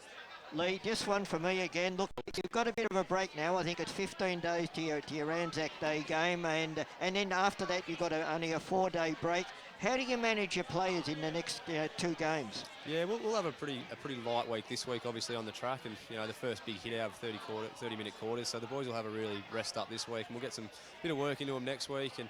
And yeah, look, we'll talk about it during the week whether we hold a few blokes over and on the quick backup, or we just go with our best team and hope for the best. But yeah, it's something we haven't really thought about lately. We're lucky we've got it changed to a Sunday game against North England, so we do get the 5-day break. But Okay. yeah, it's not ideal, but we'll work through it. We've got a pretty bit of depth this year, so hopefully a few of our twos boys who had a great win today can step up and have a shot in the ones that game. Just one more. What impressed us up in the broadcast was the systems and the structure you were able to maintain, especially when you got on top. The spread was beautifully done in defence there. There's a prime example when one of the players had the ball and had confidence to go out wide, knowing that they had good structure. Yeah, we've been working really hard over it the last 2 years, and the boys seem to have really got on top of it over this pre-season. We've got some really good ball users down there, a really solid back 6 or 7 who really understand the game. And I thought early on in that first quarter when Bayswater were really strong around the clearances, those were the boys that kept us in the game with just holding their structure really well and always having that outlet once we needed it. Oh, congratulations and thanks for your time. Thanks, boys. Lee Adams, coach of South Croydon, very impressive today. Let's recap the score before we go on to potentially our next interview. South Croydon 15-14, 104, defeated Bayswater 11-5, 71, a 33-point victory here at Bayswater Oval. We've just talked to the coach of the winners. Let's again talk about Bayswater for a moment. Division 2 premiers. How was their first game back in Division 1? Oh, they certainly weren't in disgrace. They were very, very good, which was great. And I think they'll take a lot out of this, and they'll have a look at the tape, and they'll come back bigger and better next game. And man, it's celebrating a 200th game milestone in fine style. I think with the boys, we've got the skipper of South Croydon, Daniel King. Dan, a fantastic win today. It was pretty tough out there. You didn't really wrap it up until that last quarter. It was a tough old struggle, wasn't it? Yeah, it was. We knew they were going to come out like unfurling the flag and always going to come out hard. So we certainly didn't take them lightly at all. And yeah, they're a good side. They'll go all right, I reckon. 200 games. I just said to you before, you don't look old enough to have played 200 games. Yeah. I'll get the boys get into me a little bit. I don't look very old, but I'm certainly starting to feel it now when I'm 30. A few more knocks, so. Yeah, you finished, I think, 8th or 9th last season, so it wasn't a great year for you, but that's a good start to this year and something to build on. You're obviously confident that you can improve considerably on last year? Yeah, that's the plan. Like, we've been good through the pre-season. Like, I know you can't take too much out of that, but today was an important step. Like, those sides coming out of second division usually have a pretty good record in that first game especially. So to knock them off and get the first win on the board, we're bloody real happy. Now, Dan, we gave you a big pump up before the game, Chandler medalist, and we talked about the fact that I love the three-quarter sleeves. 27, 29 degrees today, and it finishes in a storm, and you donned the short sleeves today. What was the thinking around that? I ummed and ahed. I was asking the boys, I'm like, what do you reckon? And half I go, just go to long sleeves, you always do. But even a couple of the guys, I've played against Joel Calvin for years in second division, and they were sort of into me a little bit going, I didn't even think you owned a short sleeve, so I don't think you'll see me in it too many times. This is probably a once-off. I think the boys up squares have got some questions for you. Yep. Dano, it's Brett Davidson here, mate. How are you going? Yes, how are you going? Good, mate. Look, fantastic game today, but I thought, you got a guy like Max King who's come to the club.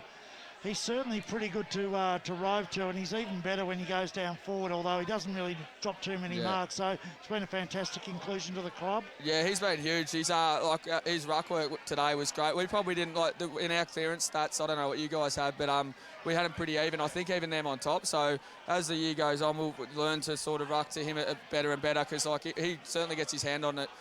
Most times first, and then forward, he's real good. You'd love to have two of him, but we're certainly spoilt by having one. He's a ripping fella too. One of the things that we really noticed today, and we talked about it to Lee, is the fact that your structures are really solid, and apart from that probably 10 or 15 minute period where Bayswater got their hands on the football and were able to spread a little bit, you run, you spread, and your structures defensively were really good today, I thought. Yeah, well, last year was Patch's first year, and obviously coming from the Kangas structure, we try to emulate that as much as we can. It's not easy, and towards the end of last year, we started to get it a lot better, but like, we were still heavily scored against last year, and that's a big focus for us to, even this pre-season, like the little things we haven't had to work on because we know from last year. So literally having that a year under the belt for majority of the list, now it's sort of all starting to come together a bit more, and like in the pre-season games, like we were averaging a low score against us. That's important at this level of footy. So yeah, it's good to hear that it looks like we're getting it right, because that's certainly a massive focus for us. And you've only got 6 years to go to your 300th, so you're planning on that, are you, mate? I haven't. I'm just planning on playing. We've got a 17-day break, so I get to ice up a fair bit. But no, I love playing footy. A bit of a new lease on life, having Jonesy, one of my best mates, back, and hopefully we're going to be a bit more competitive and stronger, and it does will you on a little bit more to put in the effort. So I'm certainly planning on sticking around for a little bit if you reckon I can, Davo. Yeah, I think you're going okay, mate. No, you've certainly improved since year 9. That's what I can say, mate. I think you dropped me early, didn't you? Really made me work for it. You turned me around. It's Ray here, Dan. Look, congratulations on the milestone. Now, you've obviously played against sides coming up in previous years from 2nd Division. Before the game, we spoke about that we felt that Bayswater were one of the bigger body sides to come up from 2nd Division. Would you agree with that? They were pretty tough at it, weren't they? No, spot on. Like we spoke about that. We thought inside, like they got Rue, who ex East Ringwood boy that would play a lot of footy against Joel, and a couple others. We knew that was probably their strength, so we thought if we could get it out with Sully and Jonesy and the likes, that would work for us. But I've got a little stat for you. I don't know if it's 100% right, but we were told, I don't know if Patch was just saying it to razz us up, the last 9 years the sides come up from 2nd Division, they've won round 1. So he might be wrong, but we used that a little bit, so we knew it wasn't going to be easy from the start. Well, we'll go with that stat then with you, mate. It sounds right, and congratulations, and celebrate your 200th in style. Well done. Thank you very much. So the skipper of South Croydon joining us there, Daniel King, a legend of the comp really when you think of it, because he's won 3 club best and fairest, and he's won a comp best and fairest. And he's always one of the first selected in the interleague squads as well. Oh, look, the one thing about Daniel is you're going to get 100%. That's one thing, but the other thing is that he's only small, but I tell you what, he'll stand up for anyone under any circumstance, and that was one of the impressive things today. It got a little bit willing at times there. And what happened? He stood up and gave it to him. So he's certainly a very, very good captain, and well deserved. What I noticed after he won the Chandler medal, the next year he was targeted, and I don't think he had the crew around him to help him cope. And he had a bit of a down year. Yeah. I reckon he'll enjoy having Jones and all the guys we've already mentioned. They're a very deep midfield. They'll help him play better now. Oh, look, and he doesn't have... Yeah, you're right. He's not the main man now. But even today, I thought he was excellent today. I thought his leadership, his smart thinking around the ground, he's certainly a very good player. We've got another interview ready to line up. We'll cross down to the boys. And it's Max King. Fair to say he was the star of the day, Big Maxie King, 4 goals. It's a terrific game. You must be very happy with your own performance. I'm probably more happy to get away with a win, I think, first game. Happy to come away with a win, and hopefully we can continue it throughout the season, go through to the finals. Your first game for your new club, so how have you sort of fitted into the club scene, the club structure? I've loved it. Very welcoming people down at South Croydon. Obviously knew a couple of boys down there coming through, Matty Jones, when I used to play with him out at Casey. And Lee, he's got a great game plan. He's a great coach. He communicates well with everyone, and really looking forward to the season. Max, it's Gavin up in the broadcast box. Fantastic game. Well done on your 4 goals. Thank you.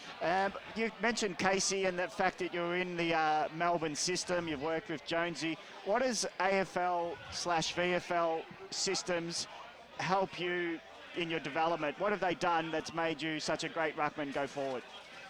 I wouldn't say great ruckman. Today you were. No, just tall, that's all. I'm not sure. They probably a lot of players taught me a lot of craft work, so just how to use my strength. I'm not the strongest bloke, but just being able to use my body in a smart position. They obviously taught me a lot coming in when I was only 18. Compared to now, they taught me a lot of how to use the ball properly, how to read play properly. That was very helpful 3 years for me, that's for sure. Max, it's Dave up here at the broadcast, mate.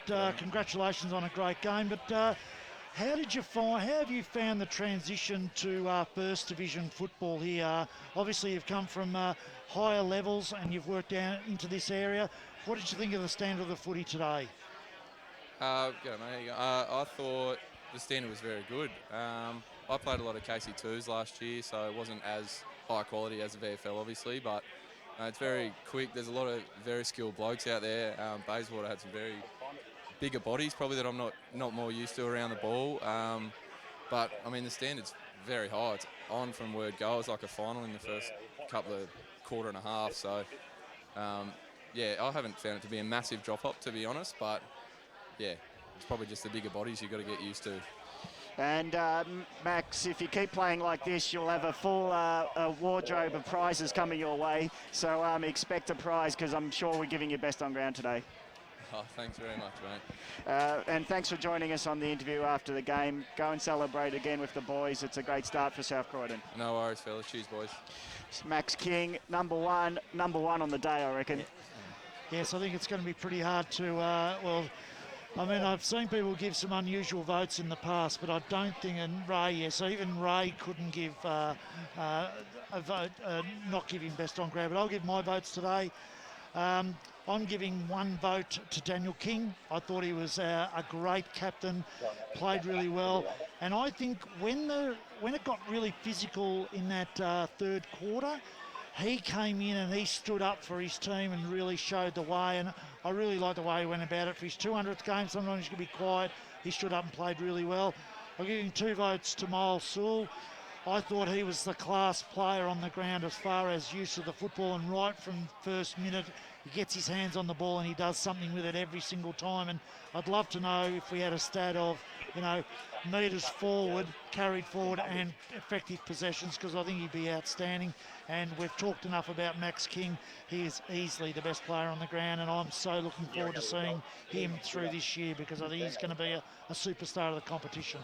Okay, my votes, and I have gone left field a little bit here, Davo. I wrote them down halfway through the last quarter. One vote I gave to Dan King. I agree with everything you said. He's been a great player for South Croydon, and today he certainly was that again.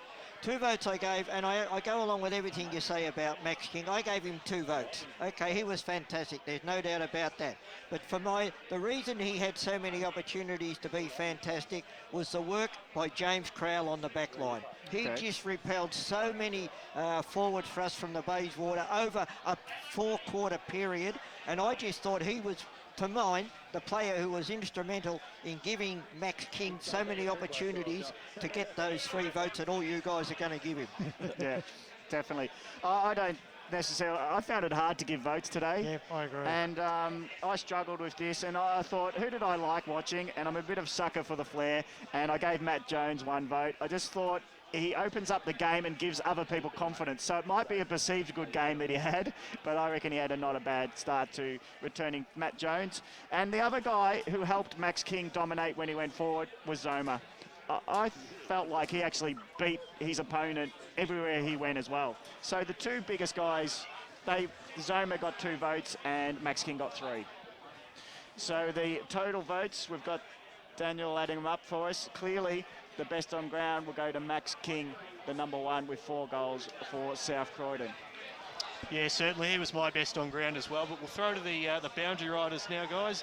We'll start with you, Brett. Who was your best on? No surprises. Of course, Big Max, he got my 3 votes. I gave Matt Jones 2. I thought he was really influential at the times that he needed to be. And a little bit of a left field one. He was really good early. Probably drifted out of the game a bit later, but David Del Papa, I gave 1 vote. And Timmy?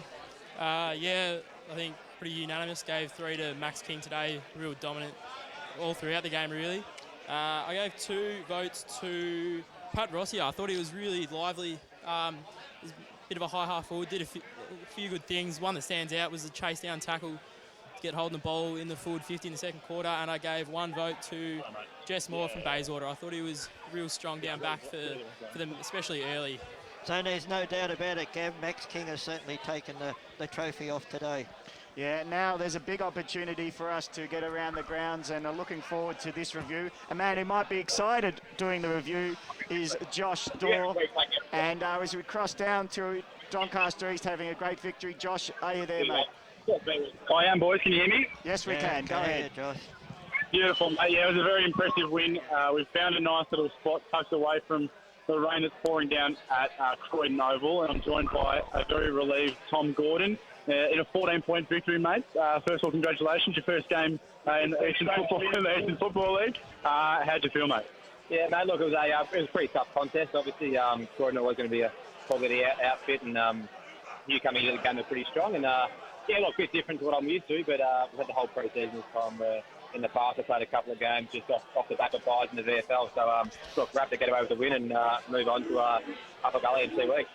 It's a tough slog early with that heat, especially in that second half. Really low scoring, and both sides going pretty hard as the thunder starts to come down a bit of lightning. But both teams were unwilling to give it up. It would have been pretty taxing on the body. Yeah, definitely. Look, Morris obviously a new coach down at Croydon who comes to the VFL system as well. Obviously, both playing a sort of defensive style of game, and yeah, as you said, low scoring first half, and I think both teams are just trying to get control of the footy early. And look, in the end, we started to score a few more opportunities than what they did, and fortunately for us, they missed some crucial shots early on, which kept us in the game. Boys, I'll throw it over to you for a couple of questions for Tommy. Josh, yeah, so Doncaster East, there's how has the build-up been to the season in terms of the recruits coming into the lineup? Have you really found yourself ready for the season in effect? Yeah, definitely. Look, yeah, we've picked up a couple of really big players in Jake Summers and Brock McLean, as well as some inclusions from players that sort of went away last year. So, yeah, from talking to the boys that were there last year, it's a very, very good feeling and a lot of energy around the club at the moment. And, you know, just showed it today that we, you know, the character we've got and what we've built over the pre-season, we don't sort of fold when the times get tough, and really pleasing that we stuck it out and got the 4 points today. And what's your forward structure like now without Limback? Have you changed the way the ball moves going forward, or is it just a different lineup?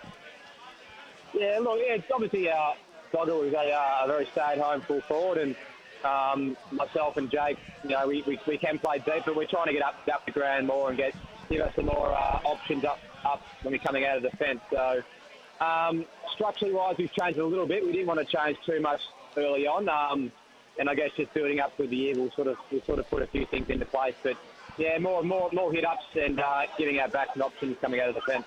Josh, we got the final score, but how did the scoreline go during the day? Were you in front all day, or what? How did it go? Yeah, look, Croydon were kicking with the breeze in the first quarter, and probably was a five-goal breeze, and they kicked 2-5 to our 1 goal.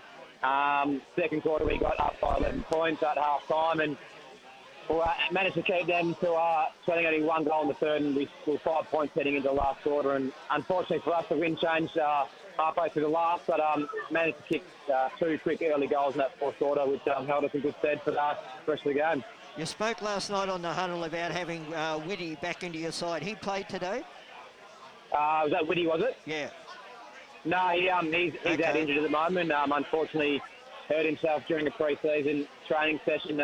He will most likely be around sort of 4 to 5 weeks away. So, look, he's someone that we really look forward to getting back in the side with his courage and his ability to break lines. So, you know, got the 4 points today, but yeah, his inclusion is going to be very, very big for us. And talking about weeks away, the next game's weeks away. How does that work for you? One game in, and then you have a 2-week break. Yeah, I think at the moment boys are pretty happy with the break next week over Easter, just to get the bodies back. It's a few still boys, but yeah, look, it's not ideal, but you know, every team's going through it, so we're not the only ones without a game next week. We'll just train as we do Tuesday, Thursday, maybe intra-club match on Saturday, but look, we'll go into Tuesday with a bit of a review, and hopefully the boys are ready to go for Thursday night. And you couldn't predict it. It's sheeting down here at Bayswater. I hope you're undercover at Croydon. Literally, the siren went, and I reckon about 5 minutes later, the rain started coming down. So yeah, she's heavy at the moment. We're indoors up at the functions room here, having a beer with the Croydon boys. So yeah, it's packed up here, just at the moment on the balcony undercover. Well, congratulations. Good on you for getting round 1 win on the board, and thanks for your time. No worries. Thanks for having me, guys. So Josh Dorr there helped us with giving the wrap-up on the Doncaster East victory over Croydon. And we'll go to ad break here and come back to the wrap-up of scores around the grounds and more details of great games in the Eastern Footy League. Keep it switched on to 98.1 Radio Eastern. Up the Mitcham Tigers! Down the Burners! Let's go, Panthers! What a mark! Let's go, doggies! Tobin Brothers Funerals, serving all supporters in the Eastern Football League since 1934. Tobin Brothers Funerals, celebrating lives. Program sponsor. Keep up to date by checking out the latest news and feature articles. Have your say in the EFL poll. Check out all the latest EFL videos, and best of all, you can listen back to any EFL radio program at any time. Head to efl.org.au. The Eastern Football League. Local footy at its best. Join the EFL media team for unrivaled coverage of the Eastern Football League in 2016. The Huddle takes a light-hearted look at the league for 2 hours from 4:30 every Friday evening. From 1 PM Saturdays, EFL Game Day gives you play-by-play from the game of the round, as well as all the latest live scores from around the East.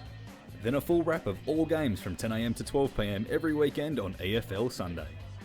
The EFL media team have it covered as you love it local in 2016. Hey, man. Yeah, man. Hope we win this weekend. I hope we win too. Because I want to kick some weekend goals at Pancake Parlour after the game. Because if your AFL team wins, you can go in and get a free sweet pancake with any savoury menu item purchase. Oh, free pancake. First your team wins and then your belly wins. It's win-win, man. Claim your free sweet pancake with any savoury item purchase just by showing your winning team's colours or your team membership at any Pancake Parlour this weekend. Don't forget to check out Facebook for this week's Let's go.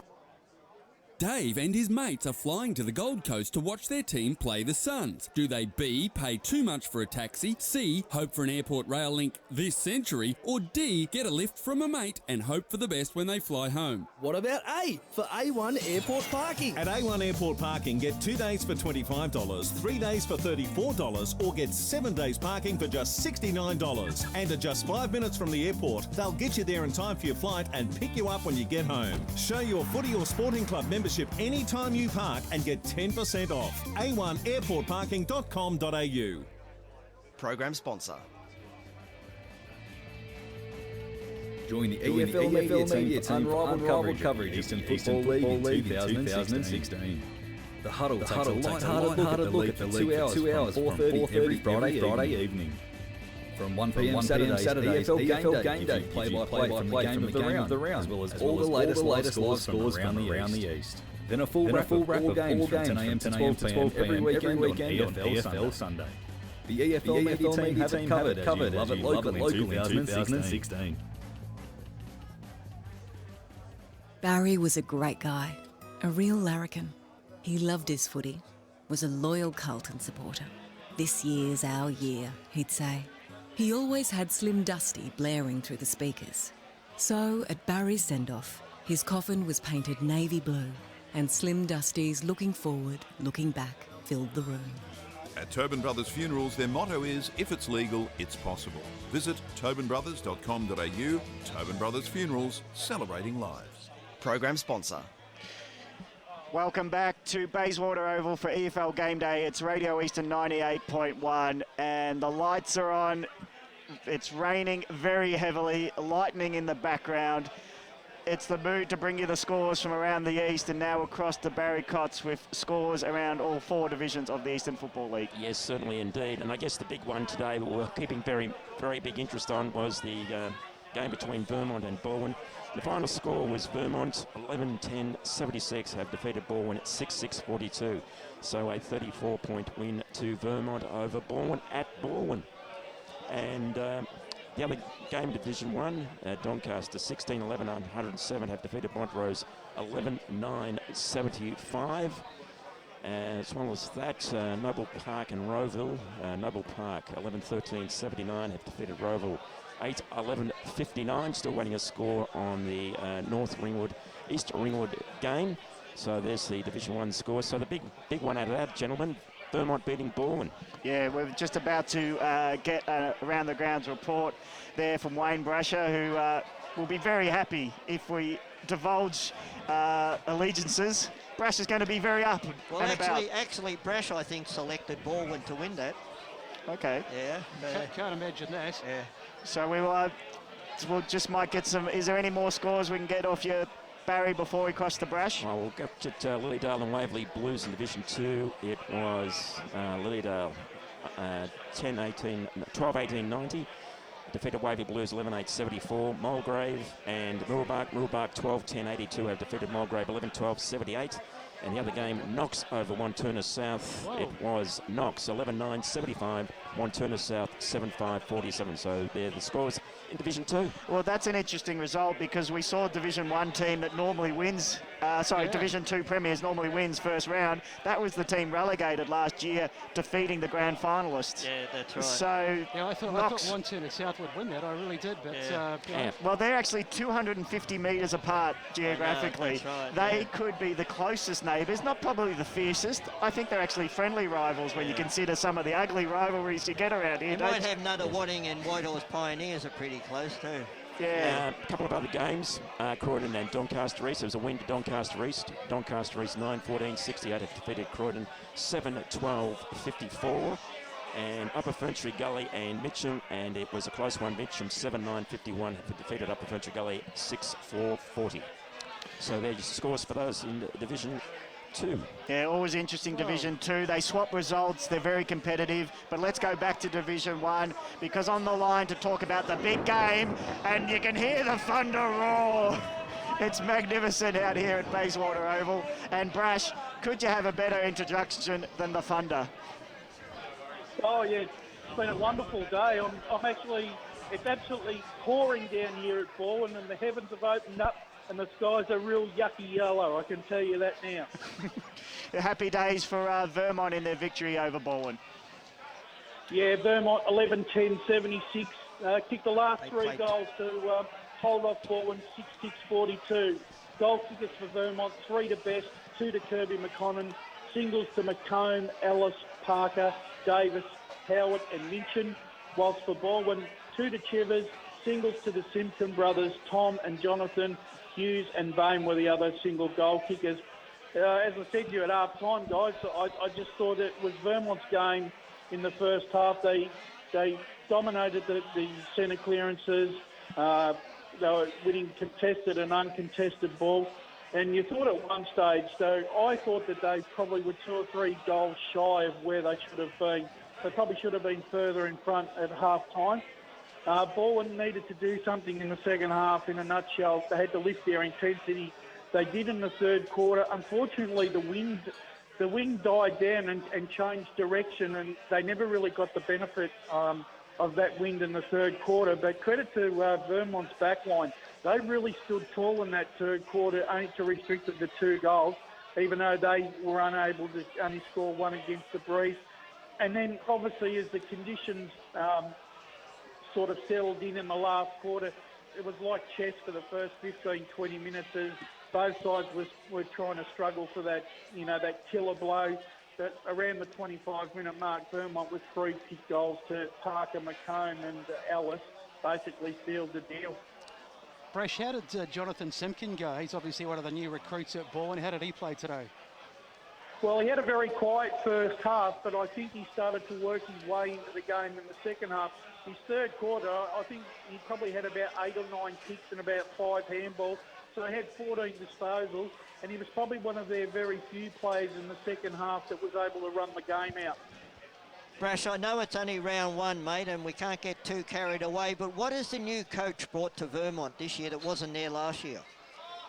Ray, they're a lot more fitter than what I actually had thought. They were entitled after that first half because they ran so hard. I thought they were going to run out of steam in that third quarter, especially when Baldwin were coming at them. But just in the last 15 minutes of the last quarter, just when Baldwin were just about ready to, impose themselves, Vermont found another gear. And, that last 5 minutes where they kicked those 3 or 4 goals, that really showed to me that Vermont are up and running and very fit at this time of the year. In fact, a lot fitter than last year. And, of course, Baldwin had a new coach. Did you feel that any major change that you saw in the way that they structured up and played? Well, they're probably a little bit... really, in essence, both sides were really undermanned when you compare the players that are still to come back into each respective side. I mean, Broadhurst, Luke Barker, just to name it, a couple weren't playing today, as well as Jarrett Wright.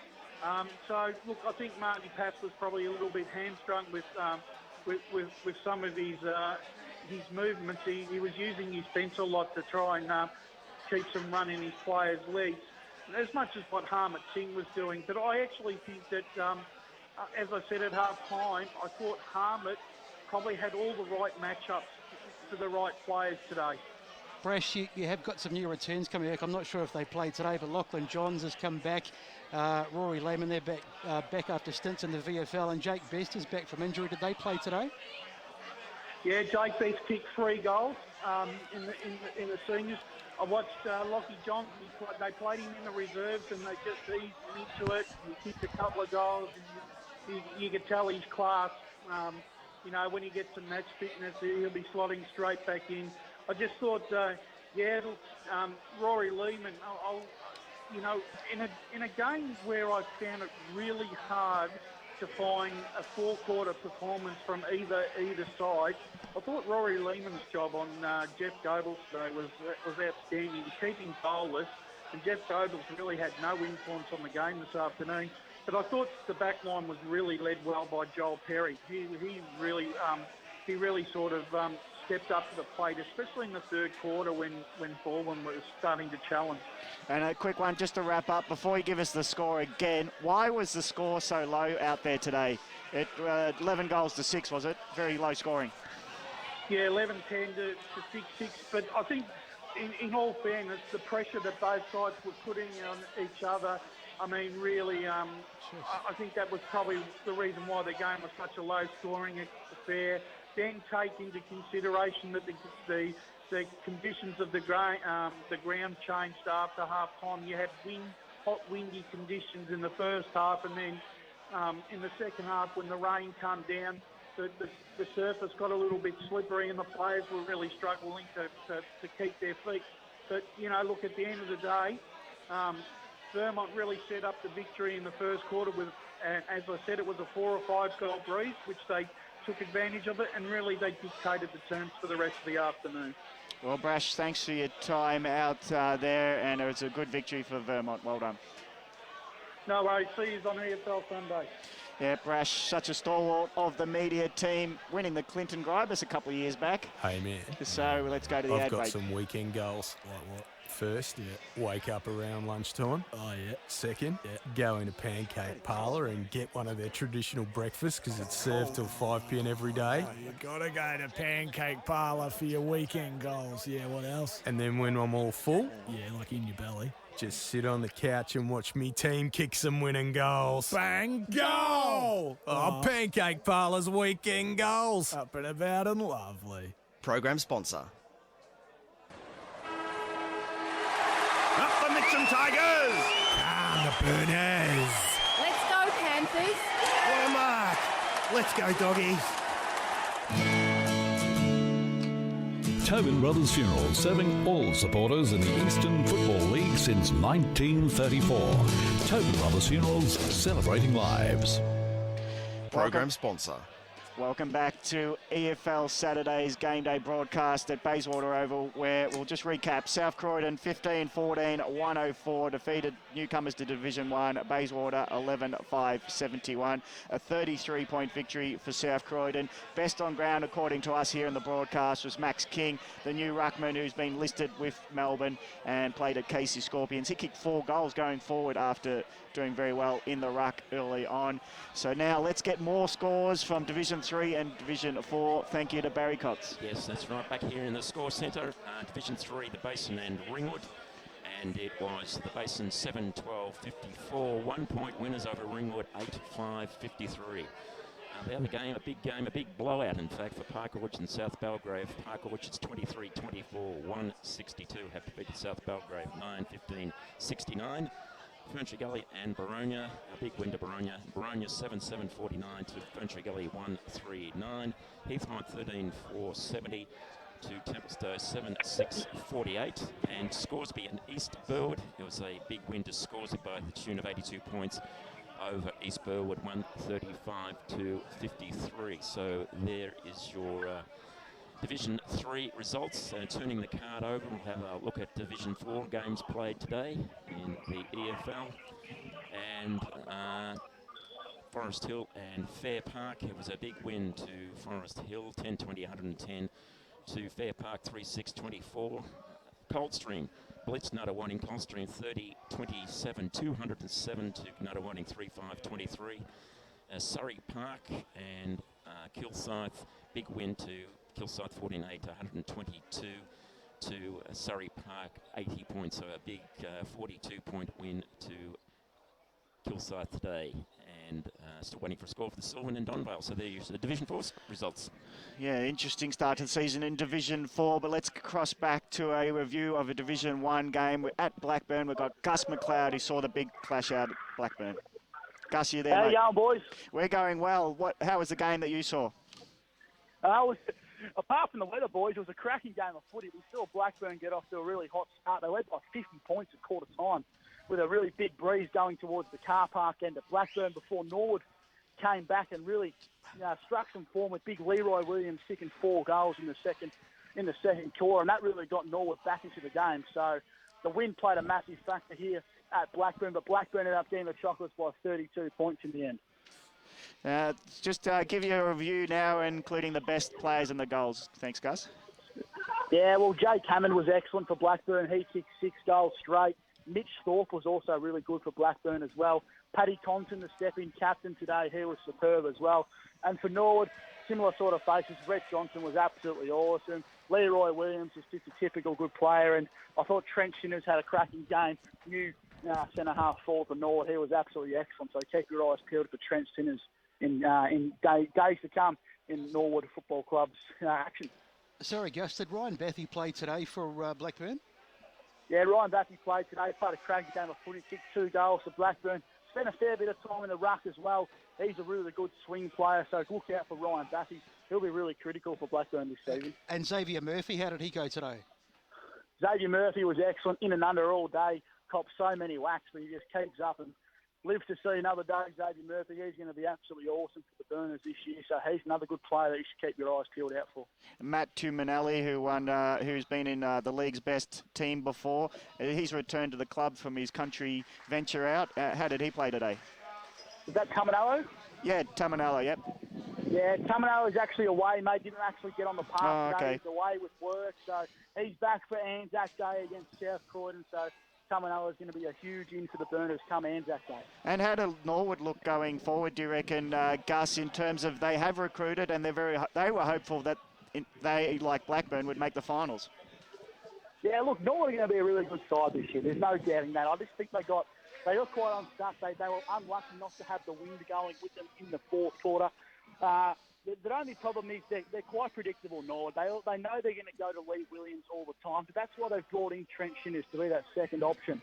So, I think without Lee Williams, they might struggle a bit, but Norwood have some excellent players. Rhett Jordan's just an absolute superstar. I think he kicked 4 or 5 goals today out of the midfield and playing forward as well. But now they have brought in Shinners. I think that might be another X-factor player that Norwood might need to go forward. But if you've got a pretty solid fullback, you might get the Chocolates against Norwood this year. Did Dan Hurley line up for Norwood today, Gus? What was that, sorry? Did Dan Hurley line up for Norwood today? I don't believe so, no. I didn't see his number running out in the park. Unless there was a number change, I can't confirm that he played.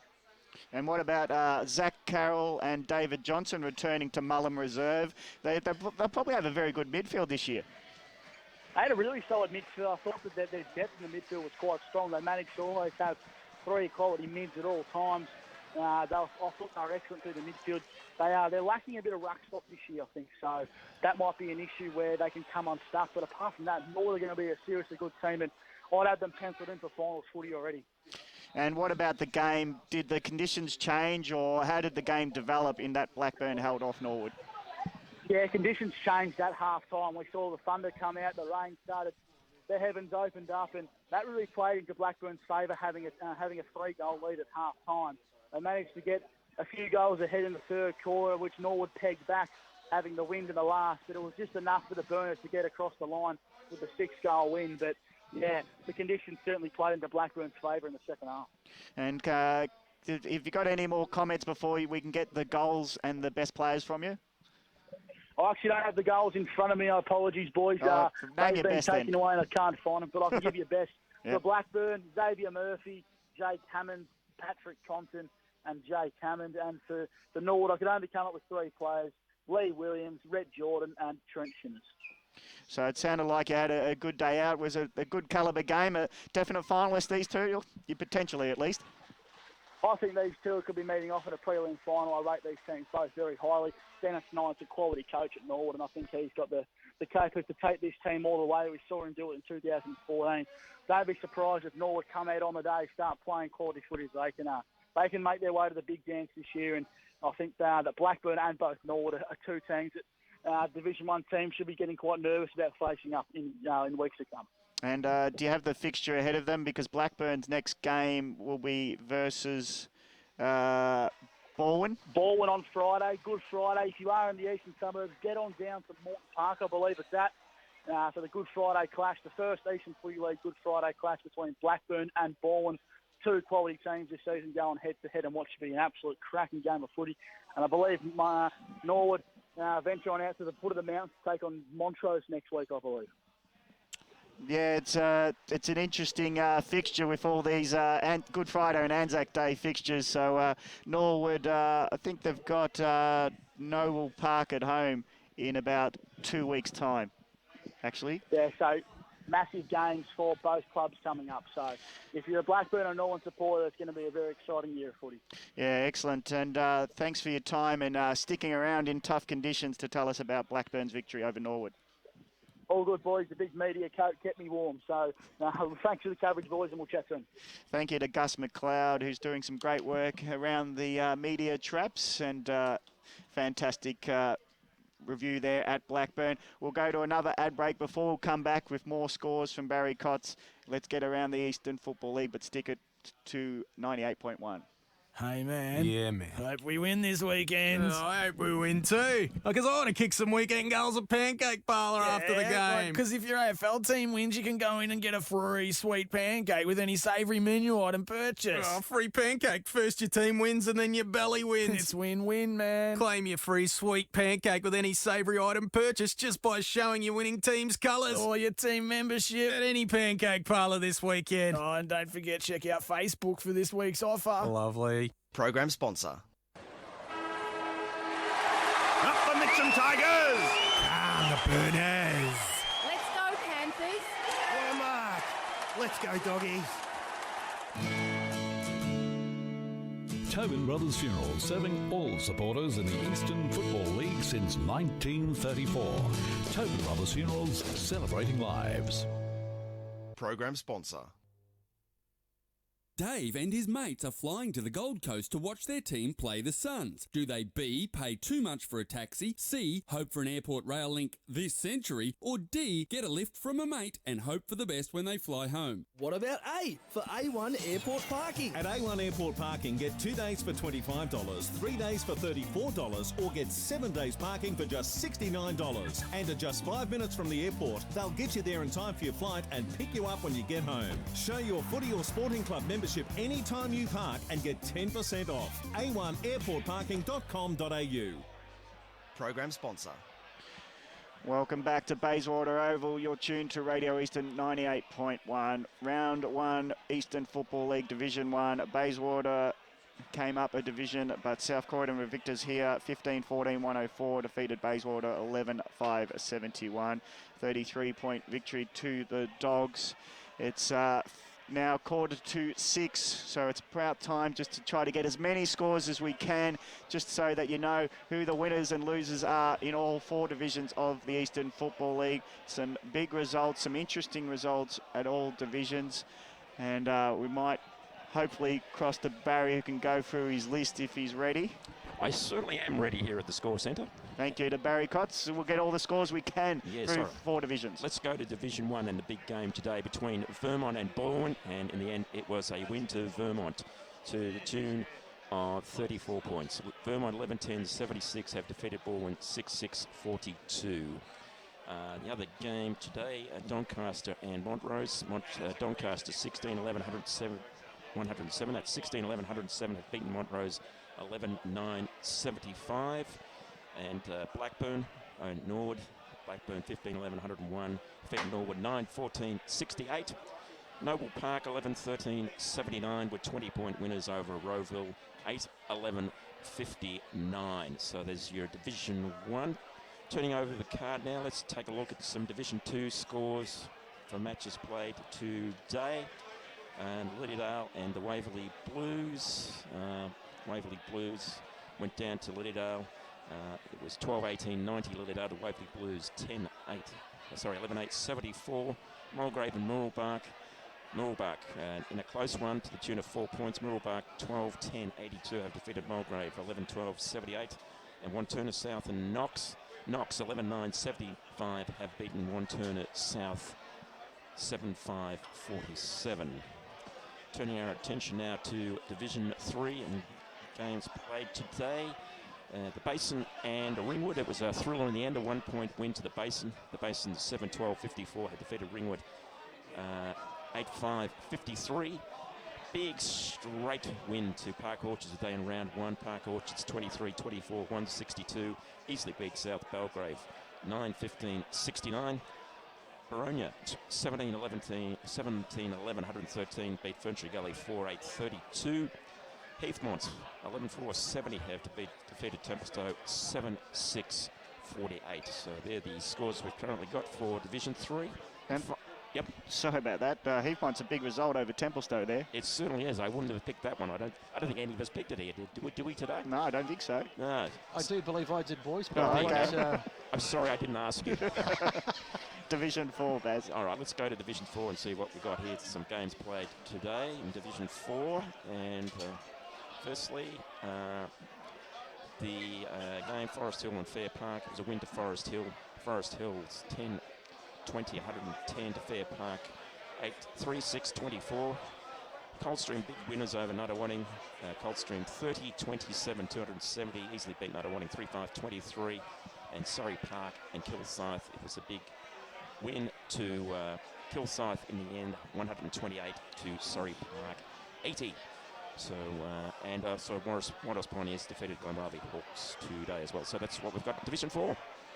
Did we have the Donvale Sylvan result there? It's a night game, I believe. Oh, okay. Yeah, it must be being played that will be starting at 7:10 p.m. tonight, the Donvale Sylvan game. And in Division 1 tomorrow, North Ringwood play their local rival, East Ringwood. So that'll be on tomorrow for Division 1. Did we have an Upper Ferntree Gully Mitcham result? I missed that. Let me see. I think we may have. I'll have to get back to you very shortly on that one. I think you said earlier Mitcham got up in a close one. Yes, they did. So yes, they did. So we're just about to take a break, but I'll just recap the winners in Division 1 and 2 first of all. Vermont defeated Baldwin, South Croydon defeated Bayswater, Blackburn defeated Norwood, Doncaster defeated Montrose, and Rowville has defeated Noble Park. In Division 2, before we go... No. Mate. Noble Park beat Rowville. Oh, I've looked at your book. Thanks for that, they're Ray. my tips, mate. Don't go by them. Okay, Barry, can we restart that again? Disregard the last 30 seconds. He's looking Barry's at my... the score centre, mate, and you stuffed it up. I went on his book. But they're my tips I did when I was on the his huddle tips, last they're the only night. teams he likes as well. He's killing me. Let's go. We've got to take a break. We'll take a break and we'll come back and we'll go through all the final scores once again, and hopefully the ladders will be up and running also to round out what was a big day in Eastern Football League football round 1 action today. Hey, man. Yeah, man. Hope we win this weekend. Oh, I hope we win too. Because I want to kick some weekend goals at Pancake Parlour after the game. Because if your AFL team wins, you can go in and get a free sweet pancake with any savoury menu item purchase. Oh, free pancake. First your team wins and then you